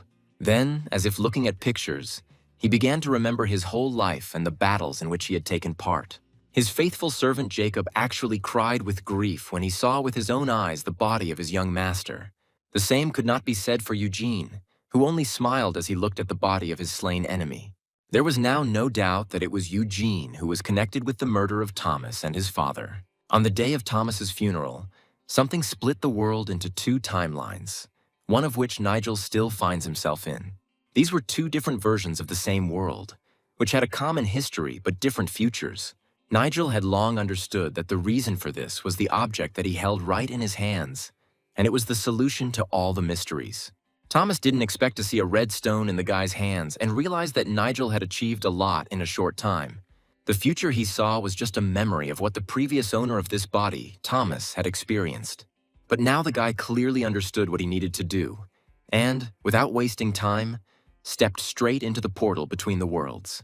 However, Thomas finally warned that Nigel would later regret this decision and he should stop before it was too late. After all, fear could take hold of him, and Nigel would have to live in torment and suffer from insomnia for the rest of his life. However, it was clear from the guy's appearance that he was not afraid of his fear and was ready to look it straight in the eyes.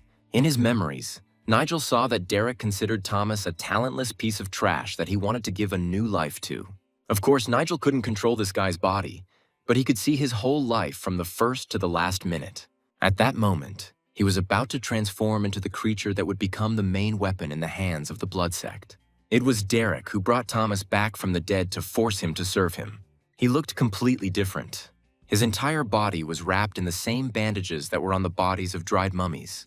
It was like raising a dead man, and Thomas could even think for himself, but he felt completely different.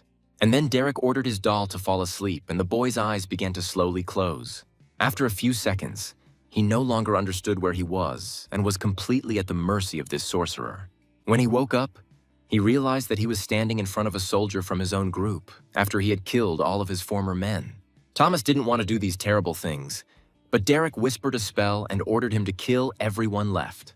Yes, the guy would have liked to cut his own throat at that moment, but instead he carried out this terrible order. And all these innocent people died at his hand, and Thomas became the one who carried out this terrible massacre. This guy was then nicknamed the White-Eyed Demon, from whose empty eye sockets red blood always oozed. About 2 years passed after that day, and the previous ruling clan lost power and was replaced by another. One day, the head of the new ruling group received the very same guy who was the main instrument for the murders. It was hard to believe that the best killer was someone who had never even known how to hold a sword. And even if this guy was now a servant of their sect, his eyes were still full of pride, just like before. Looking at him, the man asked Derek again if he could completely control his mind. He immediately replied that there was no reason to worry, and that Thomas had been completely obedient to him for a long time. This was good news, but there was also something that slightly spoiled their joy of victory. After all, among the other groups, there were still several leaders who continued to resist and fight. At that moment, still in Thomas's memories, Nigel realized that this guy was completely broken. He had long since seen all the horrors that Thomas had caused in the village and understood how hard it was for him to bear. No one in his place would have survived such a test and would not have been able to live with the memories that he himself always tried to forget. For example, once he even had to kill a man who was his only assistant. This assistant was Lucas, who protected him until the last second, but died at the hands of Thomas himself. Of course, Thomas didn't mean to harm him, but his mind was completely controlled by Derek. From the outside, it seemed that he was full of rage, although in reality, he only wished death on himself. However, he carried out this order as well, because the last leader of the faction, who still continued to fight, died by his sword. Every time he killed someone, he gained new powers and became even stronger. He took the soul from the body of every person he killed, and these souls gave him new strength. At one point, it seemed like he couldn't handle the amount of mana that was collected in his body. If only he could regain control of his mind, he could easily take revenge on Derek and all his minions. This power resembled the secret energy of a man who had received the abilities of a god. Yes, the guy had already achieved a lot, but he continued to serve the sorcerer, who did not want peace for the settlement at all. Although deep down, Thomas knew that he could free himself if he found a way to control his body. Until then, he had to shed blood and kill innocent people. He knew that after death, he would have to answer for every murder and every sin he committed, but he simply had no other fate. However, he swore to avenge everyone who died by his sword while acting under Derek's curse. And now, after several years, the guy managed to free himself and regain control over his body. However, the blood sect had already achieved its goal by that time, using Thomas for this purpose. All the people in the settlement, even the unarmed ones, were killed by the sect's soldiers. And now the surviving settlers only watched as the main building, where the leaders of their faction used to be, burned to the ground. That same evening, 8 sect commanders gathered in the square to welcome the demon god. This ritual was conducted by a man in a terrible demonic mask called the Red Priest. It seemed to him that all his dreams had come true, and the destruction of the settlement was a wonderful sight. None of his commanders doubted the overall success, and each one, bending his knee, was ready to carry out any order. And the priest continued to say that the world would be saved as soon as all people were destroyed. And the main murder weapon was still considered to be Thomas, who was no longer an obedient puppet. The boy gripped the hilt of his sword tightly, ready to do what he had been preparing for the past few years. Breaking free from the crowd, he rushed straight towards the degenerate who controlled his mind.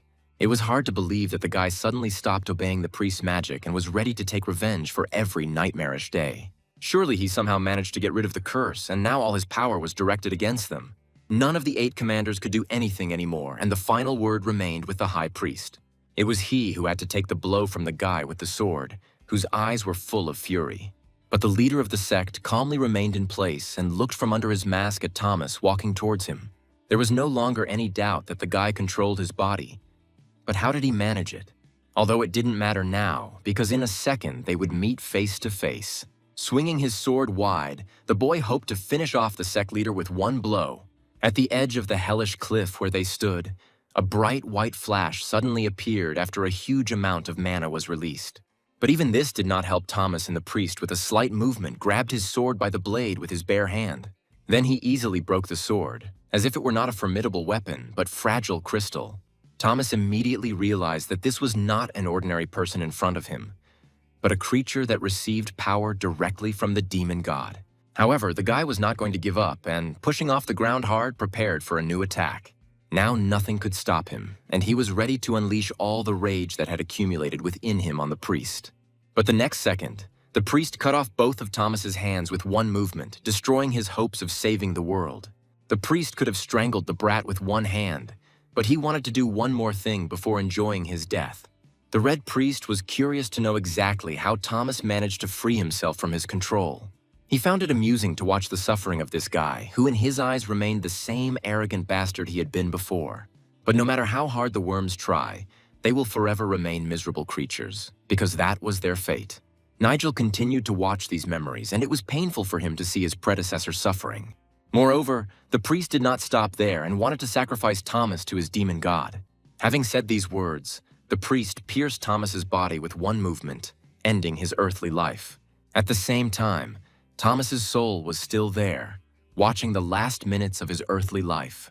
At that moment, he saw a bright light from the portal between the worlds in the distance and realized that Nigel was returning. The guy had already found out everything he wanted, and now he didn't have a single question left. It was a difficult test for Nigel, because not everyone can see the horrors of the past with their own eyes. It was Thomas who experienced everything that Nigel saw. For the first few seconds, the guy just lay on the ground, coming to his senses. But then he suddenly raised his head and vowed to take revenge on these crazy sectarians at any cost and fix everything. In fact, the fanatics of the Blood Sect wanted to destroy the world in order to supposedly cleanse it. Their red-masked high priest was Nigel's main enemy and his #1 target. It was he who dealt so cruelly with Thomas when he woke up and removed the binding curse from himself. But even after death, Thomas's soul remained as fearful as it had been in life. Nigel was irritated that the guy was afraid even after death, because it was time for him to pull himself together and become braver. These words made the boy think, although Thomas was still worried about his revived body. Nigel always knew that only weaklings give up when the going gets tough, and he wasn't one of them. And if this was just Thomas's childish fear, then the boy should have known that only cowards are afraid like that. And even though Nigel wasn't as strong as he used to be, 5 years would be enough for him to become stronger than the leader of the sectarians.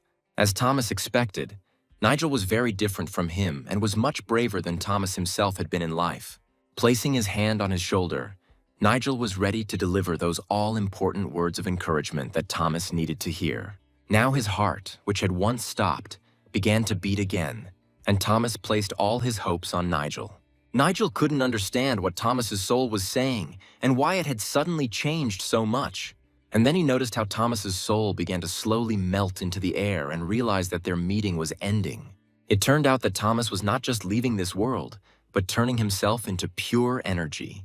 And now he was going to give Nigel the rest of his soul so that he could complete their common work. The guilt over the people killed by his sword did not allow Thomas to act differently. Knowing this, Nigel was ready to accept Thomas's entire soul and merge it with his new body. Then he suddenly opened his eyes and realized that only a few minutes had passed, although it seemed to him as if he had been meditating for more than 2 years. His face was wet with sweat, but the boy understood that the meditation had not been in vain. He had never seen anything like it, and only Thomas's memories helped him understand everything. In addition, the system gave him several new abilities that will be useful in battles. However, this was only the beginning, because the leader of the sect probably already guessed about the changes in Nigel's life. The Red Priest could have turned all of Nigel's loyal men into his puppets, but Nigel had to stop him. The leaders of this sect usually slowly penetrated everywhere and spread their influence among all groups. The sect had 8 commanders in total, and they could now control every group in the settlement. Nigel quickly managed to find out the identity of one of the commanders, who was the guy in the mask. This man's name was Richard. He was one of the 8 commanders of the sect and was popularly known as the Tyrant of the Black Heavens. It was Richard who was Nigel's main target, because this scoundrel controlled all the other commanders. If necessary, Nigel could remove it right now, but for now he was in no hurry. Until the leaders of the friendly groups regained their former strength, it was better not to risk and not to oppose Richard. Meanwhile, that same night, somewhere far away in the mountains, Nigel's squad, together with the commander, was walking through a dark forest. Already on the way, the soldiers suspected something was wrong, although they did not yet know who they would have to face. The squad leader was with them, and many of the fighters were preparing for the fact that they would have to fight that night. Commander Zack knew they would reach the location in about 6 hours and was looking forward to it. After the bloody massacre carried out by the Red Cloud faction, the Zack clan had no work at all. At this point, his thoughts were interrupted by his assistant, who suggested that Zack make a stop here and continue on his way in the morning. The assistant was right, and Zack immediately ordered the men to set up camp right there. The little girl who was walking with them to the settlement immediately offered Zack something to eat and gain strength. However, Zack replied that he was fine and that the others needed to be fed first. The head chef immediately noted that this sweet girl was their best assistant, worth a whole group of students. She was always so cheerful and kind that everyone loved her very much and had long since gotten used to her. Since there weren't enough people, we had to ask even girls for help. Otherwise, the journey would have been much more difficult. But then the commander heard a rustling sound in the bushes and looked back to where it was coming from. He immediately decided that there was an intruder nearby and that he needed to take people to a safe place as quickly as possible.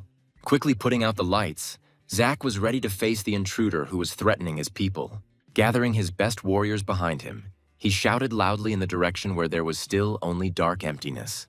But then, from the shadows, a man he had known well for a long time slowly emerged. This guy named Roderick was the deputy leader of the enemy clan and his main heir. Zack was not happy to meet a man from his former clan, to whom he had not obeyed for a long time. Roderick's assistant immediately said loudly that they were here for the same reasons as Zack and his men. In that case, Roderick suggested that they move on, saying that he saw many places for a camp along the way. Looking at each other, Roderick's assistant and Roderick himself realized that Zack was even more naive than they said. Roderick would never pass up the opportunity to take advantage of the camp that Zack's faction had set up here long ago. It seemed that they wanted not only to spend the night in their tents, but also to eat all their food supplies. Roderick repeated once again that he wanted to set up camp right here, and it would be better not to interfere with Zack. If it had been anyone else in Roderick's place, Zack would have cut his throat long ago, but he couldn't do it. After all, this unpleasant guy really had a lot of influence and had long received the support of the faction leader. Roderick continued to insist on his own, and it became clear to everyone that he would not back down. However, Zack understood that this was complete stupidity, because 2 warring factions could not settle in the same camp. Roderick's assistant warned Zack not to dare speak so disrespectfully to the deputy leader of the clan and to hold his tongue. But wasn't it stupid to demand respect when the lives of his people depended on Zack? At that moment, Roderick suddenly remembered that he had recently seen this guy, Zack's assistant, somewhere. And he was not mistaken, because Zack himself had recently heard about a clan that wanted to take away their missions, and Roderick was probably involved in this. With a wide grin, Roderick stated that their horses were very tired and asked Zack to show a little respect to his colleagues. Yes, this sly fellow suddenly changed his tone, and instead of making demands, he politely asked Zack for a favor. With a trembling voice, Zack's subordinate replied that 2 clans could not set up camp in the same place because it was against the rules. After these words, Roderick boiled with rage, declaring that he didn't care about all these stupid rules. All his anger, together with a stream of destructive force, fell upon the unfortunate man who dared to object to him. This power would be enough to kill him if Roderick himself really wanted it. The man also understood this perfectly well and only hoped that this fate would pass him by. Of course, he also had magical power, but it was useless to use it against Roderick. So he had to just endure this blow, hoping that Roderick would come to his senses at the last moment. It's good that Zack was nearby and stood next to his man, not leaving him alone. Now, it seemed, no one would dare to drive Roderick out of this place and he would finally be able to rest a little. There were still 6 hours left to the meeting point, so Zack didn't want to risk the lives of his people. Now that Roderick had permission to stay, he decided to take some coal from Zack's camp. And Zack himself, looking after them, realized that this guy was up to something. Turning to his young disciple, he ordered him to take the fastest horse and rush immediately to the clan building. The apprentice was supposed to inform the leader that a battle with Roderick's clan was possible soon and ask for urgent reinforcements. Yes, it seemed that the fight was inevitable and now a lot depended on this young guy. He ran as fast as he could into the depths of the forest, hoping that there would be at least one horse capable of galloping home. If his father and other clan members arrived here, together they would be able to cope with even a sudden attack. However, within a few hours it became clear that Zack's group's problems had only just begun. The kind girl who had been diligently helping the cooks now stood before Roderick with her head bowed. This scoundrel even put the blade of his sword to her shoulder, confident that this girl was a thief. And since her owner was Zack, Roderick wanted to immediately find out where the girl had put the ice jade she had stolen from him. But she said with tears in her eyes that she had not taken any ice jade and did not understand what they were talking about. However, the blue ice jade recently disappeared from Roderick's carriage, just as this girl was climbing out of the bushes nearby. For Roderick, everything was clear and he was sure that under the cover of night she stole his ice jade from the cart. But everyone knew that she was a good girl who would never touch other people's things. If so, Roderick should have let the child go and put away his blade, because Zack's patience was running out. Roderick's assistant insisted that they should take this girl with them and interrogate her in the presence of the elders. There were still 2 hours left before help arrived, and Zack had to make a difficult decision. They could have simply paid them for the stolen jade, and then the girl would have been released immediately. Otherwise, blood would be shed here, and Roderick was the one who would carry out this massacre. But at that moment, a stone suddenly flew out of the darkness of the forest and very quickly hit his hand. Not understanding what had happened, Roderick suddenly grabbed his hand where the sharp stone had hit. The boys turned sharply towards the bushes, from where a stone was thrown at Roderick, hitting the target right on target. Although the girl was still afraid, she already understood that salvation was very close. And indeed, a man appeared from the darkness, slowly walking into the light with his horse. It was Nigel. He heard loud voices from afar and wanted to stop this conflict. The clan leader was here much faster than Zack thought, which meant that all the problems would be solved now. The only thing that remained unclear was how Nigel managed to get into this forest so quickly.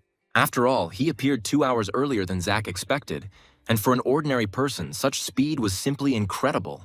Besides, Nigel's horse looked strange.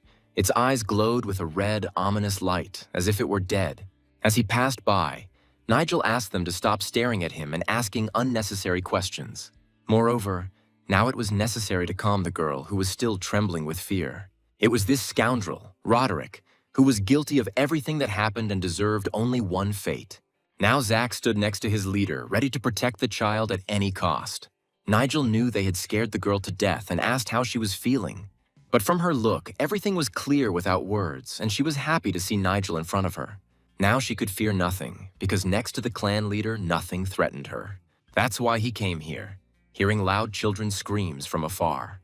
Looking at how much Nigel had changed, Roderick couldn't understand how he had managed to lose weight so quickly. Roderick's assistant, who noticed the violation, found it difficult to contain his anger. After all, the person who threw the stone attacked the leader of their faction and could pay for it with his life. In response to these words, Nigel threw a stone at Roderick's feet, and it was difficult to understand what he had in mind. Of course, Roderick knew that Nigel was very influential in the village, but he could not silently tolerate this insolence. In addition, many have heard about this ice jade, which Roderick accused the girl of stealing. Although Roderick and his assistant thought this was complete nonsense, because Nigel could not know about their family heirloom, this relic could only be obtained from the shells of underwater creatures that lived in the darkest depths. And if Nigel was trying to bring down the price with his lies, Roderick immediately suggested that he abandon these attempts. Suddenly, Nigel asked one of Roderick's men if he had an extra flask with him. And indeed, the man had a flask hanging from his belt, which he quickly took off and gave to Nigel. Even those who live by the sea did not know the special property of jade that Nigel knew. After all, if you add alcohol to it, jade will give an unusual reaction that Roderick had never heard of. Traces of jade turn purple from alcohol, and this color lasts for a whole day. To prove whether the girl had touched the ice jade, all that was needed was to pour alcohol on her hands. After this, the girl put her palms forward and everyone saw that her hands were completely clean. But this evidence did not convince Roderick that the girl was not guilty of the theft. However, this was the absolute truth, and since the girl was not guilty, it would be possible to pour alcohol on the hands of Roderick's people. For example, Nigel noticed one of Roderick's servants in the distance and offered to pour alcohol on his hands. Everyone, as one, loudly demanded that this be done immediately, to make sure that Nigel was right. The servant looked scared, and apparently he had something to hide. But without even waiting for the check, Roderick suddenly swung his sword at the servant, ready to kill him on the spot. Most likely, Roderick saw through Nigel's plan and did not allow him to gain the upper hand in front of everyone. It was hard to believe that Roderick was so cruel that he was ready to kill his own people. Then, turning to Nigel and Zack, Roderick said that there was a misunderstanding between them and suggested that they resolve everything peacefully. However, Roderick had not yet paid for the disrespect he had shown Nigel a few minutes ago, and Nigel wanted to get that payment right now without delay. No one even noticed how quickly Nigel appeared next to Roderick and swung his blade just once. With this swing, Nigel punished Roderick for false accusations against the girl, and in an instant he lost his hand. Yes, it was a terrible sight, although everyone understood that Roderick had long deserved it. Nigel forgot to mention that he takes payment in advance, and Roderick recently became his debtor. Of course, he apologized for his impatience, but now he didn't have time to wait long. Besides, if this scoundrel himself stole the jewel in order to then blame it all on the girl, then a severed hand was the fairest punishment. When Roderick found himself in the infirmary on his clan's territory, his father immediately came to him, dropping all his business. The treatment was already finished, and he asked all the servants to leave the chambers, leaving him alone with his son. His son screwed up again, doing something Scott didn't even tell him to do and losing his arm for it. The entire settlement is already talking about the ice jade, which means the boy has revealed their main family secret. After all, another clan was also looking for this treasure, and if it weren't for Roderick, they wouldn't have had to hide the jade in another place now. Then he looked menacingly at his general, who knew from the start that everything would go down the drain. The man bowed his head, saying that he was the only one to blame for everything that happened. However, now this was no longer important, and Scott urgently needed to regain the sect's trust. This will not be easy to do either, and if their closest allies do not believe them, they will be left without support. But Scott responded by getting angry again, ordering them to simply do what he said. However, the general reminded that the clan's reputation had been rapidly declining for a long time, so they needed to act more carefully. Their reputation meant nothing to Scott, because this world only remembers the winners. And if, with the help of their allies, they regain their former influence, then their reputation will immediately improve. At the same time, Nigel called an emergency meeting to which the leaders of all factions were summoned. The guy named the destruction of Scott's clan as the main goal of the next 6 months, and everyone was ready to carry out this order without any arguments. The best warriors were to be temporarily released from service and given separate quarters so that they could rest. And now Nigel wanted to turn to the Cossack, who recently dared to stand up for the girl in the forest. The Cossack understood that he had told Roderick too much and had certainly revealed his true attitude towards his clan. Moreover, he set up his camp where their enemies were supposed to pass, and Nigel advised him not to do that again. The boy apologized to his young master because he had not thought it through properly before stopping. Nigel asked directly why the Cossack had done this and set up camp in the forest right on the way. The guy didn't know what to answer to this question, although at that moment he thought that it was the right decision.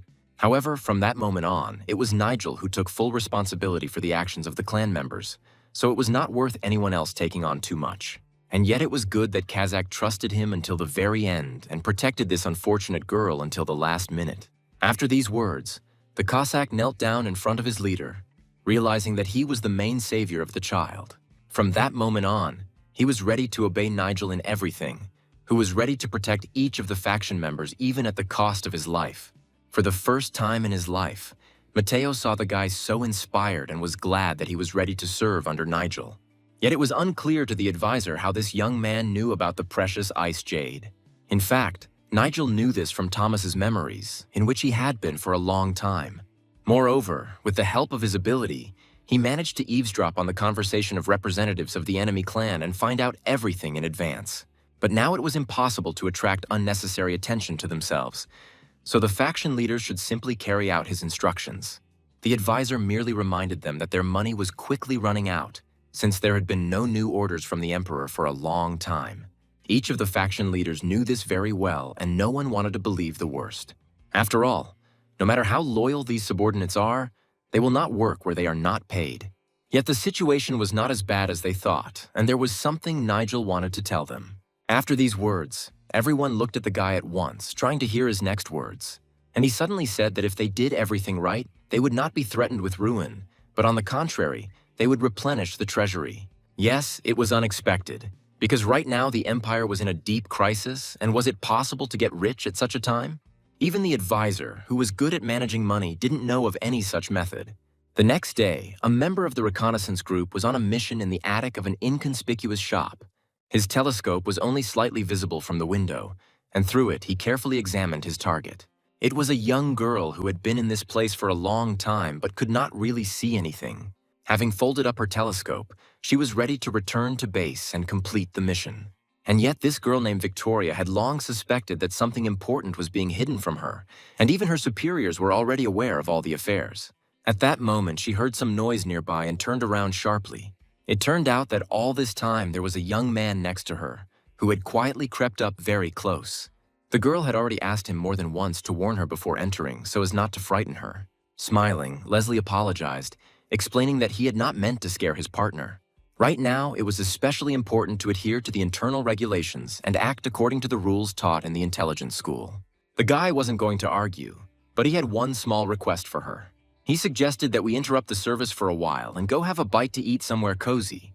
The guy thought that the main problem was that people forgot to eat on time, because they themselves had not eaten anything in the morning. At this rate, one could die of hunger, especially since the guy's stomach was already growling loudly throughout the attic. The girl had to agree, and Leslie cheerfully suggested not to waste a minute. Soon they found themselves in a square where there was an inconspicuous place. To avoid being identified, the young men wore masks made of human skin when they went out into the open. However, the girl constantly thought that all the recent disappearances of people were somehow connected and led to one place. Since their squad was not tasked with finding the truth, she decided to find out everything herself. After all, if the criminal manages to hide the kidnapping, then all the other residents will suffer.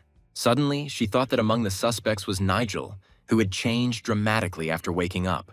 This guy, previously cowardly and inconspicuous, unexpectedly won a duel against a strong opponent.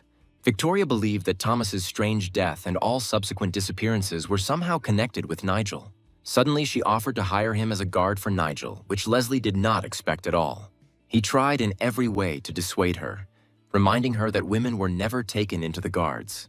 Besides, she definitely wouldn't be able to disguise herself as a man, so the guy didn't like the idea right away. Moreover, her shoulders were broader than many men's, so if you think about it, it was worth a try. But he shouldn't have said that, because such words would have offended any girl. If he continues to joke like this, he risks getting a strong slap in the face, although the girl can choose a place to hit that is much more painful. This is not the first time that Leslie said something without thinking, especially in the presence of his partner. Then he suddenly fell to his knees and pointed his finger towards where the guard recruitment point was. Turning around, she actually saw a whole crowd of people gathered around the sign. All these people wanted to get into Nigel's service, knowing that it promised rapid career advancement. There were a lot of people who wanted to get the job, and not everyone could count on getting it. But it was Victoria who had all the skills needed for this difficult and dangerous job. Zack loudly announced that only those willing to join the guard should remain in the left row. Those wishing to join the Black Cloud Guard had to stand in the left row, while the Straight Cloud Guards had to remain in the right row. The interviews took place in tents in groups of 4 people, and the famous 5 Dogs gang just happened to be there. The bald big guy was paid well in advance to start a little brawl here. They needed to stop Nigel from recruiting and hiring good guards. Looking at the line of candidates, the big guy was amused, watching the weaklings try to become warriors. Then he noticed a familiar girl nearby who had also come to the recruitment. It was strange to see an old man who also wanted to become a guard, even though he could barely move his legs. It seemed to the big guy that among all those gathered, there was no one equal to him in strength. Noticing Victoria and Leslie nearby, the big guy approached them and made another dirty joke. Turning around abruptly, the girl told him to keep his mouth shut and not to push his luck. However, none of the bandits were afraid of this girl or the guy next to her. They just didn't know that in front of them stood one of the best warriors, hiding under a mask made of human skin. Realizing that a fight was inevitable, Leslie suddenly began to beg the big guy to leave them alone. He even threw himself at the big guy's feet, apologizing for his behavior and assuring him that they didn't need any trouble. In the end, he asked for forgiveness from all the bandits, hoping to evoke pity from at least one. But instead of forgiveness, he received a strong kick and flew back several meters. This big guy had no intention of killing them at all, but just decided to have some fun by kicking Leslie. Apparently, Leslie didn't get his joke and, smiling, again asked for forgiveness for his stupid behavior. And then the bald big guy seemed to have been replaced, and his facial expression changed dramatically. Strangely enough, all the bandits suddenly clutched their stomachs, and their faces became covered in sweat, as if from a serious illness. It seemed that they now realized that they had made a big mistake, and the whole crowd rushed away. Victoria couldn't understand what Leslie had done this time and how he had managed to get rid of those guys. This secret trick was passed down from generation to generation and left a terrible curse that caused the boys to suddenly suffer from excruciating diarrhea. At the same time, the competition for the right to get a place in Nigel's squad's personal guard had already been going on for several hours. All the contestants except one girl were eliminated, and Nigel asked them to leave. But this girl didn't even have control over her weapon. And did Nigel really think she was so much better than all of them? This exam seemed like a real mockery to the guy, and he decided that he had wasted his time by coming here. But Nigel was not going to tolerate loud shouts, and it was useless to argue with his decision. Moreover, he had to conduct the selection all day, and this required a lot of energy. Nigel had seen enough of this guy's useless skills, so he once again demanded that he leave. Finally, the guy was promised that Nigel would regret his decision and crawl back to them on his knees. And he told the girl to take her uniform and come to Straight Cloud's house on the appointed day. With tears in her eyes, the girl thanked the clan leader and vowed to give her life for him if necessary. It was at this moment that the next group of 2 people entered, and Victoria and her partner were ready for the competition. At the table, she immediately recognized the man who was one of the main suspects on her long list.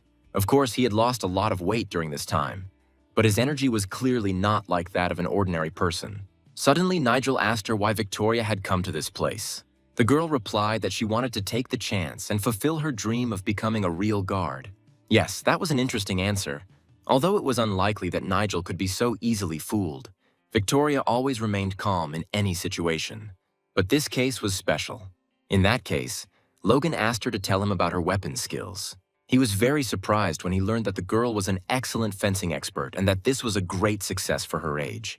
At first, she wanted to say that she was only a first rank, but now she realized that she needed to aim higher. However, if she was so good with weapons, she could easily find a job elsewhere. Immediately after that, he asked Leslie the same question, and the guy immediately replied that he only had first rank.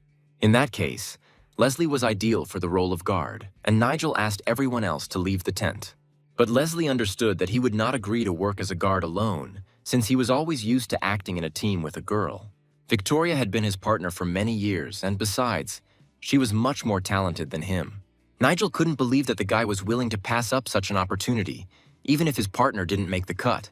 But that was not the point, and Leslie asked to listen to him calmly. In that case, Nigel made a small concession and agreed to leave Victoria in reserve. Yes, for the first time in her life, the girl was given only the role of a reserve guard, and her partner, whom she considered untalented, was accepted into the main team. But holding back her emotions, she bowed sharply to Nigel, saying that it was a great honor for her. Immediately after this, Leslie hurried to take her out of the tent, realizing how difficult it was for her to say these words. Still, the question remained in Nigel's mind as to why Victoria had tried to get a job with him. That same evening, at the best restaurant in the settlement, Nigel was so eager to have fun that he rented an entire guest house. Nigel ordered a delivery for himself, but when the courier arrived, he saw only a closed door in front of him. A young girl came out to meet him and told the courier that the entire house had been rented by the clan leader for the entire night. It was hard to believe that Nigel could afford to rent the most expensive guest house in the settlement.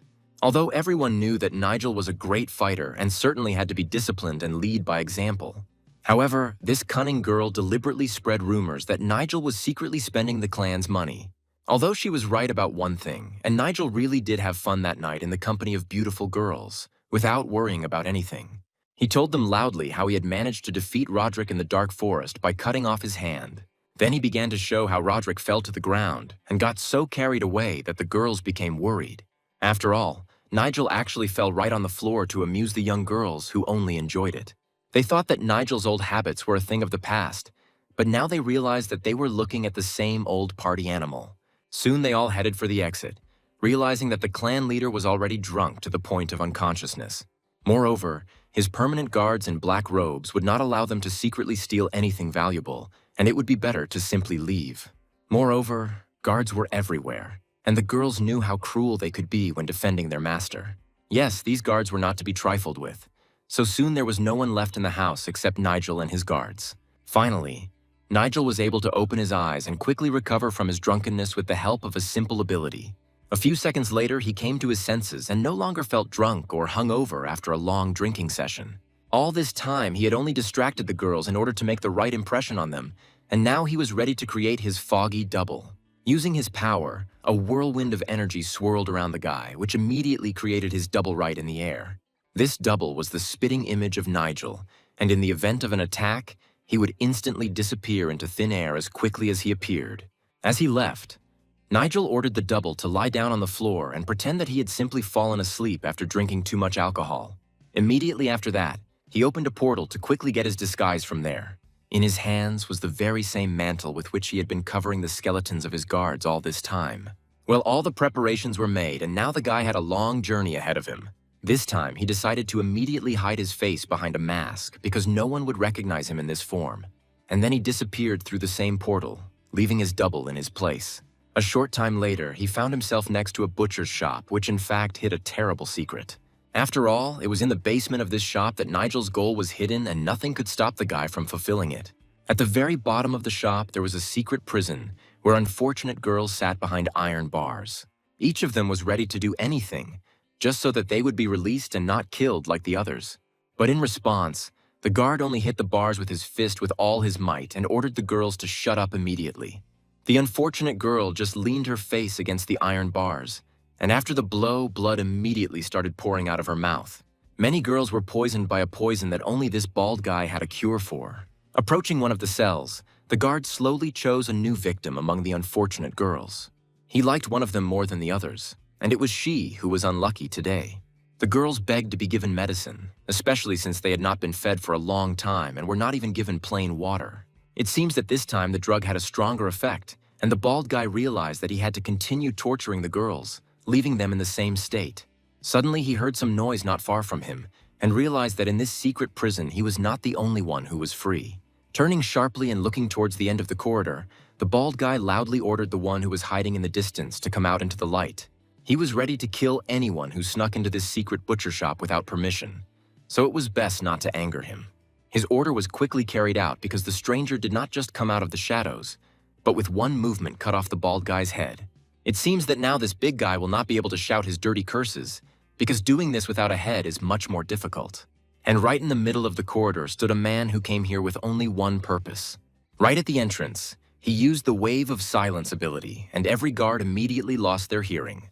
After that, he easily dealt with all the bandits who were doing their dirty work here.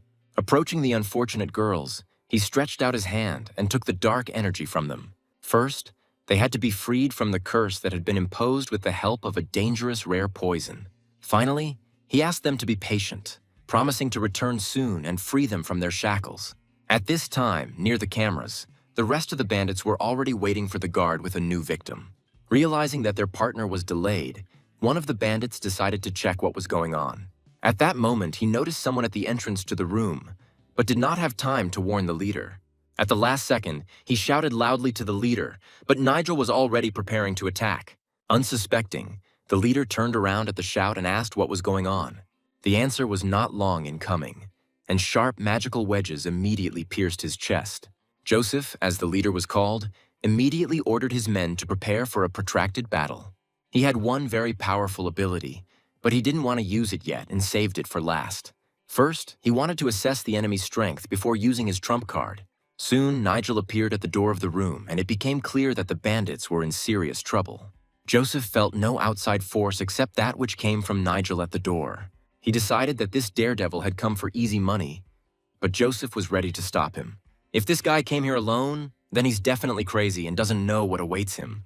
But Nigel walked silently into the room, ready to do what he had come all the way to this place to do.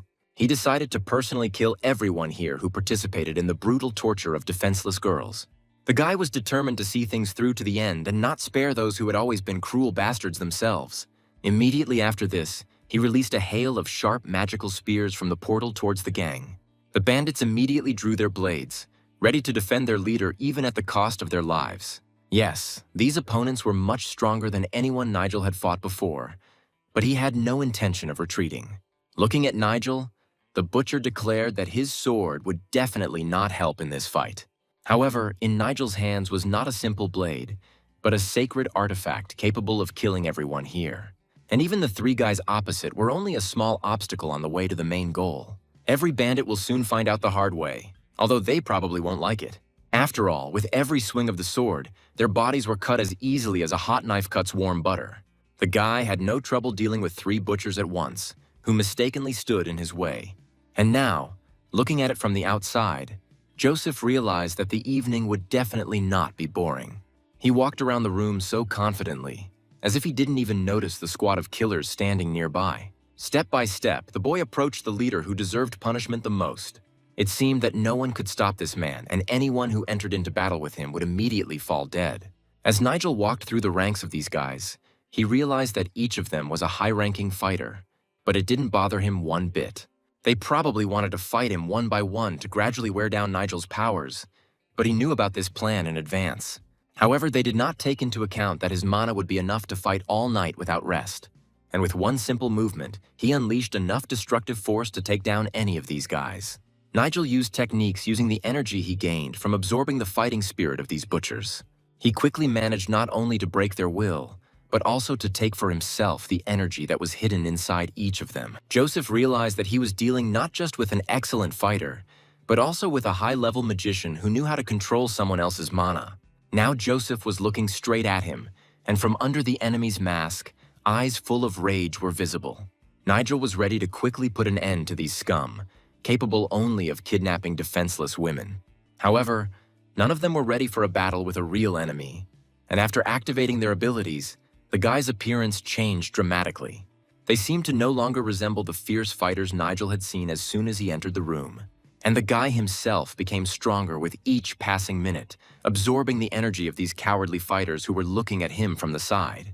And if any of them still hoped to catch him, then after the next trick, this desire should disappear without a trace. After all, a blue flame suddenly lit up on the blade of Nigel's sword, and they had never seen such a trick before in their lives. The magical flame made the sword even hotter, and no one wanted to be the one against whom this weapon was used. Their opponent today had such a powerful aura, and the worst part was that all that magic was directed at them. Moreover, the sword in his hands could only be obtained by reaching an excellent level of mastery, which meant that this was exactly the level that the stranger possessed. Joseph shouted loudly that it was just an illusion and ordered his soldiers not to fall for the enemy's trick. It was no longer possible to line up in a row, and it was necessary to simply finish off this uninvited guest by any means necessary. Still, several fighters managed to activate the defense and replenish some of the energy that Nigel had so quickly taken for himself. Soon, several opponents gathered around the guy, ready to continue the fight. But since they wanted to attack so much, the guy was not against accepting this challenge. One of the fighters, who was the first to notice this stranger, rushed at Nigel with a sword in his hands. Nigel turned sharply towards him, preparing to use one of his most powerful abilities. With one sweeping movement, he struck down the fighters who were running behind him with the thunder wind. The blow hit each of the three fighters nearby in the chest, and that was the last thing they saw. Looking down, the fighter realized that he was standing on his feet for the last time, because the lower part of his body had already collapsed to the ground. Then the upper half of the body, separated from the legs, collapsed down from another stinging blow from Nigel. Very quickly, all three were cut in half, and now nothing prevented Nigel from dealing with their leader. Joseph couldn't believe his eyes because his best warriors were killed in just a few seconds. It seemed that the ability he had been reluctant to use until the last moment was his only chance for salvation. Joseph's eyes changed color, and now in his sockets, Nigel saw a sign inherent in loyal slaves of demons. Nigel immediately recognized the aura he felt in the battle with Derek, and realized that this guy was also connected to the demon. More than anything in the world, Joseph hated it when his master's name was tarnished, and now he was ready to show Nigel everything he was capable of. Nigel was the main enemy of their bloody sect, so Joseph was ready to destroy him here and now. Yeah, that guy was using dirty mana, not the same internal energy that Joseph had. This meant that he had access to the power of a monster, which would certainly turn him into another mutant. And Nigel was not mistaken, because before his eyes, Joseph began to change his usual appearance, turning into a green reptile. Nigel saw that instead of hands, Joseph now had green clawed paws, and in this form he was much stronger than an ordinary person. Then he saw before him a huge lizard, which Joseph could have become earlier if he had taken this threat seriously. Moreover, the deadly energy that was coming from all directions from this reptile meant that it was being fed directly by the demon god. Immediately after this, the lizard rushed to attack, hoping to deal with this guy in a few seconds. But Nigel hardly agreed with this and launched a counterattack on his opponent. This lizard was really strong, and if Nigel hadn't trained, it could have ended badly for him. He immediately understood where his opponent's weak spot was and decided to try to get to it. The guys blocking his path seemed like an easy warm-up since their leader was much stronger. Ilya watched her opponent's every move with red eyes, ready to tear him to pieces. I wonder if Joseph could still think for himself, or if the monster had completely taken over his mind. Nigel's guesses turned out to be correct, and this guy really was a loyal servant of his worst enemy. It seemed that the huge lizard's powers were growing with every second, and he had already completely lost his human part. It was necessary to deal with him quickly, and the guy hastened to do it with one sharp blow of the blade. But after this blow, he suddenly realized that his sword had broken in half, and his opponent was much stronger than he thought. The reptile continued to look at him with red eyes, waiting for his opponent's next move. However, it was difficult to make the next move when only a fragment of a blade remained in the hand. And the monster still had many abilities that he had not yet had time to show in a real fight. One of these abilities was acid, which the monster released towards Nigel. The guy managed to dodge and jump to the side, avoiding this blow in time. Immediately after that, he hit the lizard in the head with all his might, and it flew back several meters. Scaly armor and poisonous acid were the main advantages of this opponent, because his saliva could burn through even a stone wall. This was undoubtedly one of the most powerful mutants Nigel had encountered since his second rebirth. The warrior could do nothing without a sword, so the lizard suggested that Nigel simply surrender and die with dignity. But there was no need to rush, because the guy still had several excellent abilities in reserve. The new artifact, which was a magic scythe, came in very handy at that moment. This weapon appeared as if out of thin air, and the lizard did not understand where the guy got such an ability from. Although now it didn't matter to the lizard, and he was still going to kill the guy by any means necessary. Rushing towards Nigel, the lizard was ready to tear him to pieces, leaving him no chance. But the huge scythe was already ready for battle, and the guy swung it, meeting his opponent. The lizard extended his clawed paw forward, intending to end this fight with one precise movement. But Nigel watched the reptile's every move closely and waited for the right moment to strike back. And at that moment, when the lizard was already very close, the guy abruptly lowered his scythe and almost cut off his green paw. The guy's attack power was equal to the mutant's own strength, and the lizard understood that his own speed would not be enough for this fight. And the guy continued to stand in place and held the scythe as if it were the most powerful weapon. But the stupid lizard hoped to wear out his opponent and, without wasting time, rushed into a new attack. The scythe was still raised above Nigel's head, and he was ready to repeat his previous blow. The opponents were once again so close to each other that any wrong move could be fatal for either of them. The energy that was spreading in all directions was so strong that neither of them could continue this fight for long. However, it was Nigel who managed to repel any, even the most powerful attack of the reptile, as if the guy had mastered magic to perfection. Nigel had long been interested in combat magic, so the first thing he did was go to the library and find books and manuscripts of ancient warriors there. The lizard had to get rid of the man who was the main enemy of his leader at any cost. But it wasn't as easy to do as it seemed, because the guy was increasing his speed with every minute. And where Nigel had been a second ago, now lay only the soldier he had defeated a few minutes ago. Joseph had boasted so arrogantly about his abilities, and now, having become a reptile, he was unable to carry out a single serious attack. Joseph had to admit, he had never met such an opponent before, although he had no intention of giving up. First of all, the lizard needed to destroy Nigel's main weapon, and the reptile released several poisonous spits from its mouth at once. Lumps of green liquid flew straight at the guy, and it seemed that this was the main ability of the huge lizard. All that was left for Nigel to do was use the energy he had gained from merging his soul with the soul of Thomas, the previous owner of this body. The scythe was a magical object filled with natural energy, and with its help, the boy hoped to win. And even this poisonous saliva, which had almost touched his body, could be reflected with the help of his sacred artifact. The guy somehow managed to stop these poisonous lumps right in the air, although all the poison should have been controlled only by the reptile. The lizard couldn't believe his eyes, realizing that this guy still had many more aces up his sleeve against him. It was strange to see the elements that had previously only been subject to the lizard, but now Nigel was able to tame them to his will. Besides, the lizard simply had no other abilities, so he should think carefully before continuing this duel. Recently, Nigel has managed to learn to control all poison within a radius of several meters. Finally, this idiot realized that the only way to save his life was to run away. But just as the lizard was about to run, he suddenly realized that his body no longer obeyed him, and the very ability that Nigel had used at the entrance to the dungeon was now used against Joseph. Now Joseph wanted to understand what this guy wanted from him and why he came to his lair. But Nigel pointed his scythe at him, wanting to suck out all the poisonous energy from the lizard's body so that he would stop fighting forever. The lizard understood that, having lost this killing power, he would become easy prey not only for this guy, but for any other fighter. However, this process could not be stopped, and soon almost all the dark mana was sucked out of his body. Yes, such a quick result really pleased the guy who tried this ability for the first time. At the last second, Joseph, in his lizard form, began to beg for mercy, but it was too late for such words. And instead of mercy, the tip of the scythe plunged straight into his toothy mouth, and this was the last thing Joseph saw in his life.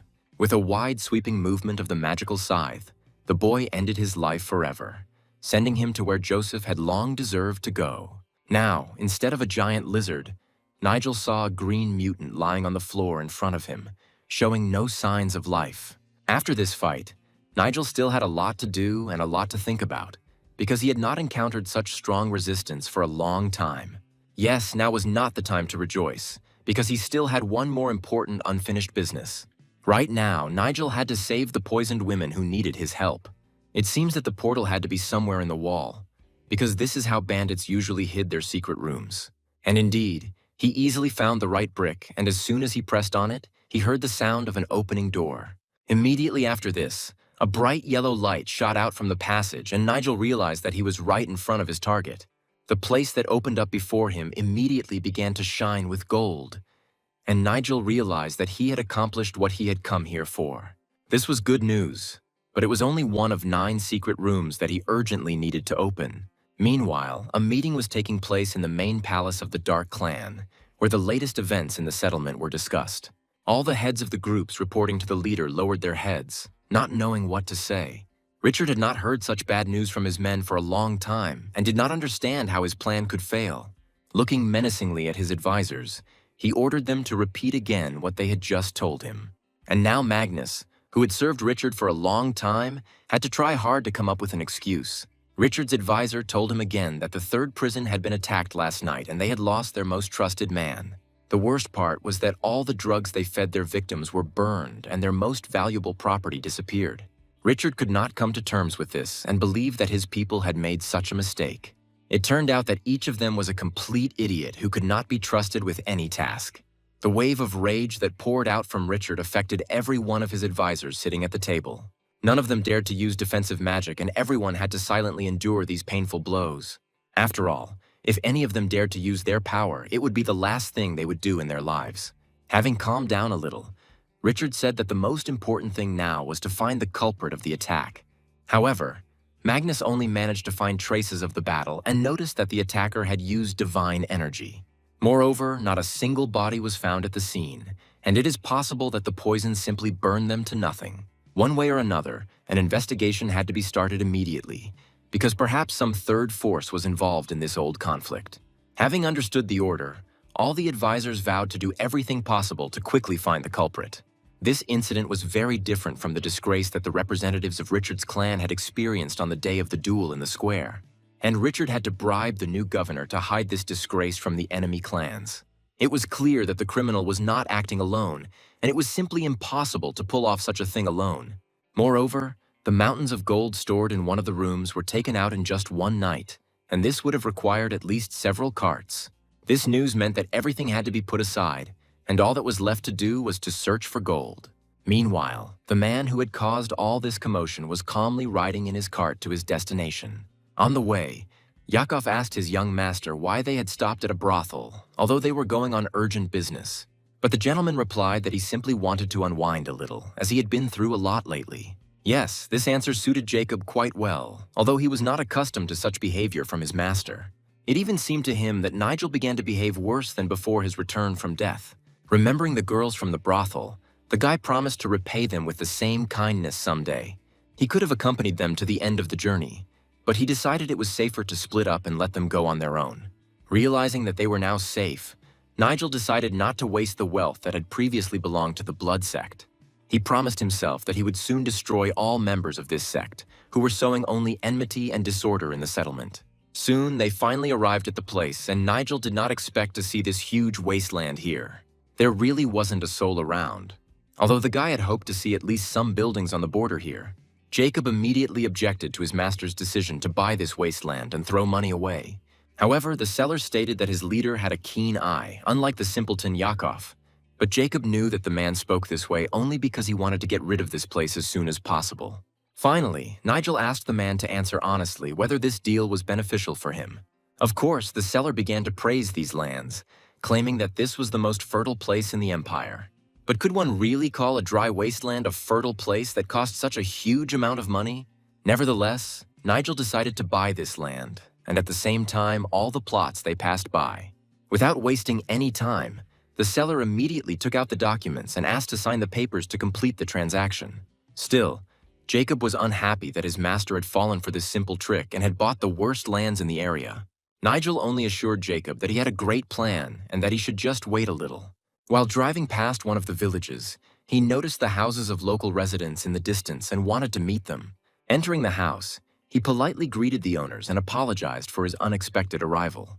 It turned out that an old man lived in this house who was not expecting any guests at all. But Nigel offered to buy the blacksmith a sword, which he believed he forged every day. But did it really look like they were selling swords here, since there was nothing here except tools for working the land?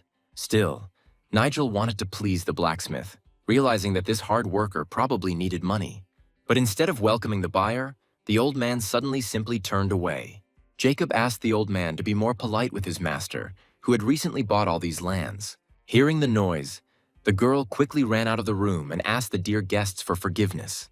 Her grandfather had always been unbearable, so she asked him to ignore him and talk only to her. It is not surprising that Yakov immediately changed his tone when he saw a pretty girl in front of him.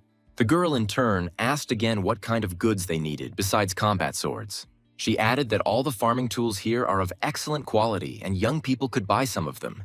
Taking the excellent hoe in his hands, Nigel immediately noticed the old blacksmith's talent and told his granddaughter about it. He was ready to buy all these tools for cultivating the land and pay in gold right now. There had never been such a generous buyer in this forge, so the girl simply looked at Nigel in silence for a while. Now that business was finished, Nigel had to move on so as not to delay or embarrass the old man. But the old man remained angry and said that he hoped that this meeting would be the last.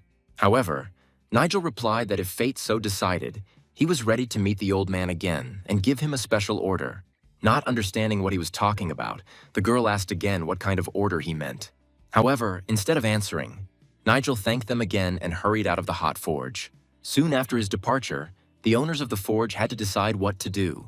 In fact, behind the mask of a pretty girl was hidden someone whom all the local warriors knew. From the very beginning, it seemed to the old man that this guy knew much more than he let on. However, he did not know that this girl named Lana was the founder of the Union of Merchants and Blacksmiths and earned respect for her skills. Among martial arts masters, This girl was known as the Iron Monster because in addition to excellent weapons, she also had a strong character. If it weren't for her talent and the financial power of her allies, Lana would have likely been captured and forced to work in the forge as a slave. And now it seemed to her that she had no obligations to Nigel's faction, so there was no point in thinking about this boy. She was so tired of living on the run that she wanted to rest for at least a little while and not think about anything. But apart from the old man, everyone who knew her former appearance either died of old age or was killed. All 10 of the tools that Nigel pointed out were forged by her herself, although she did it just for fun. And yet the old man understood that the girl was a little worried whether Nigel had guessed who she really was. Moving back to the window, Lana still doubted what she should do this time. After all, Nigel left her no choice, and since he so desired her attention, he would get it in full. She told the old man to send people to watch this guy's every move.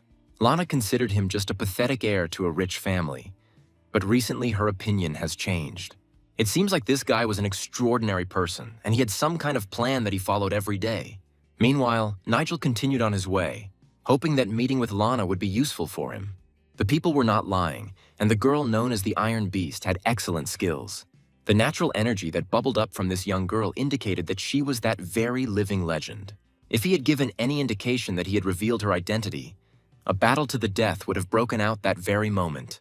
That's why the guy bought up all this empty land, but soon he will reap the benefits of his great idea. His faithful servant had long since fallen asleep, having become sick in the carriage. Once again, Nigel was convinced that his servant had no taste in women at all, since he even liked Lana.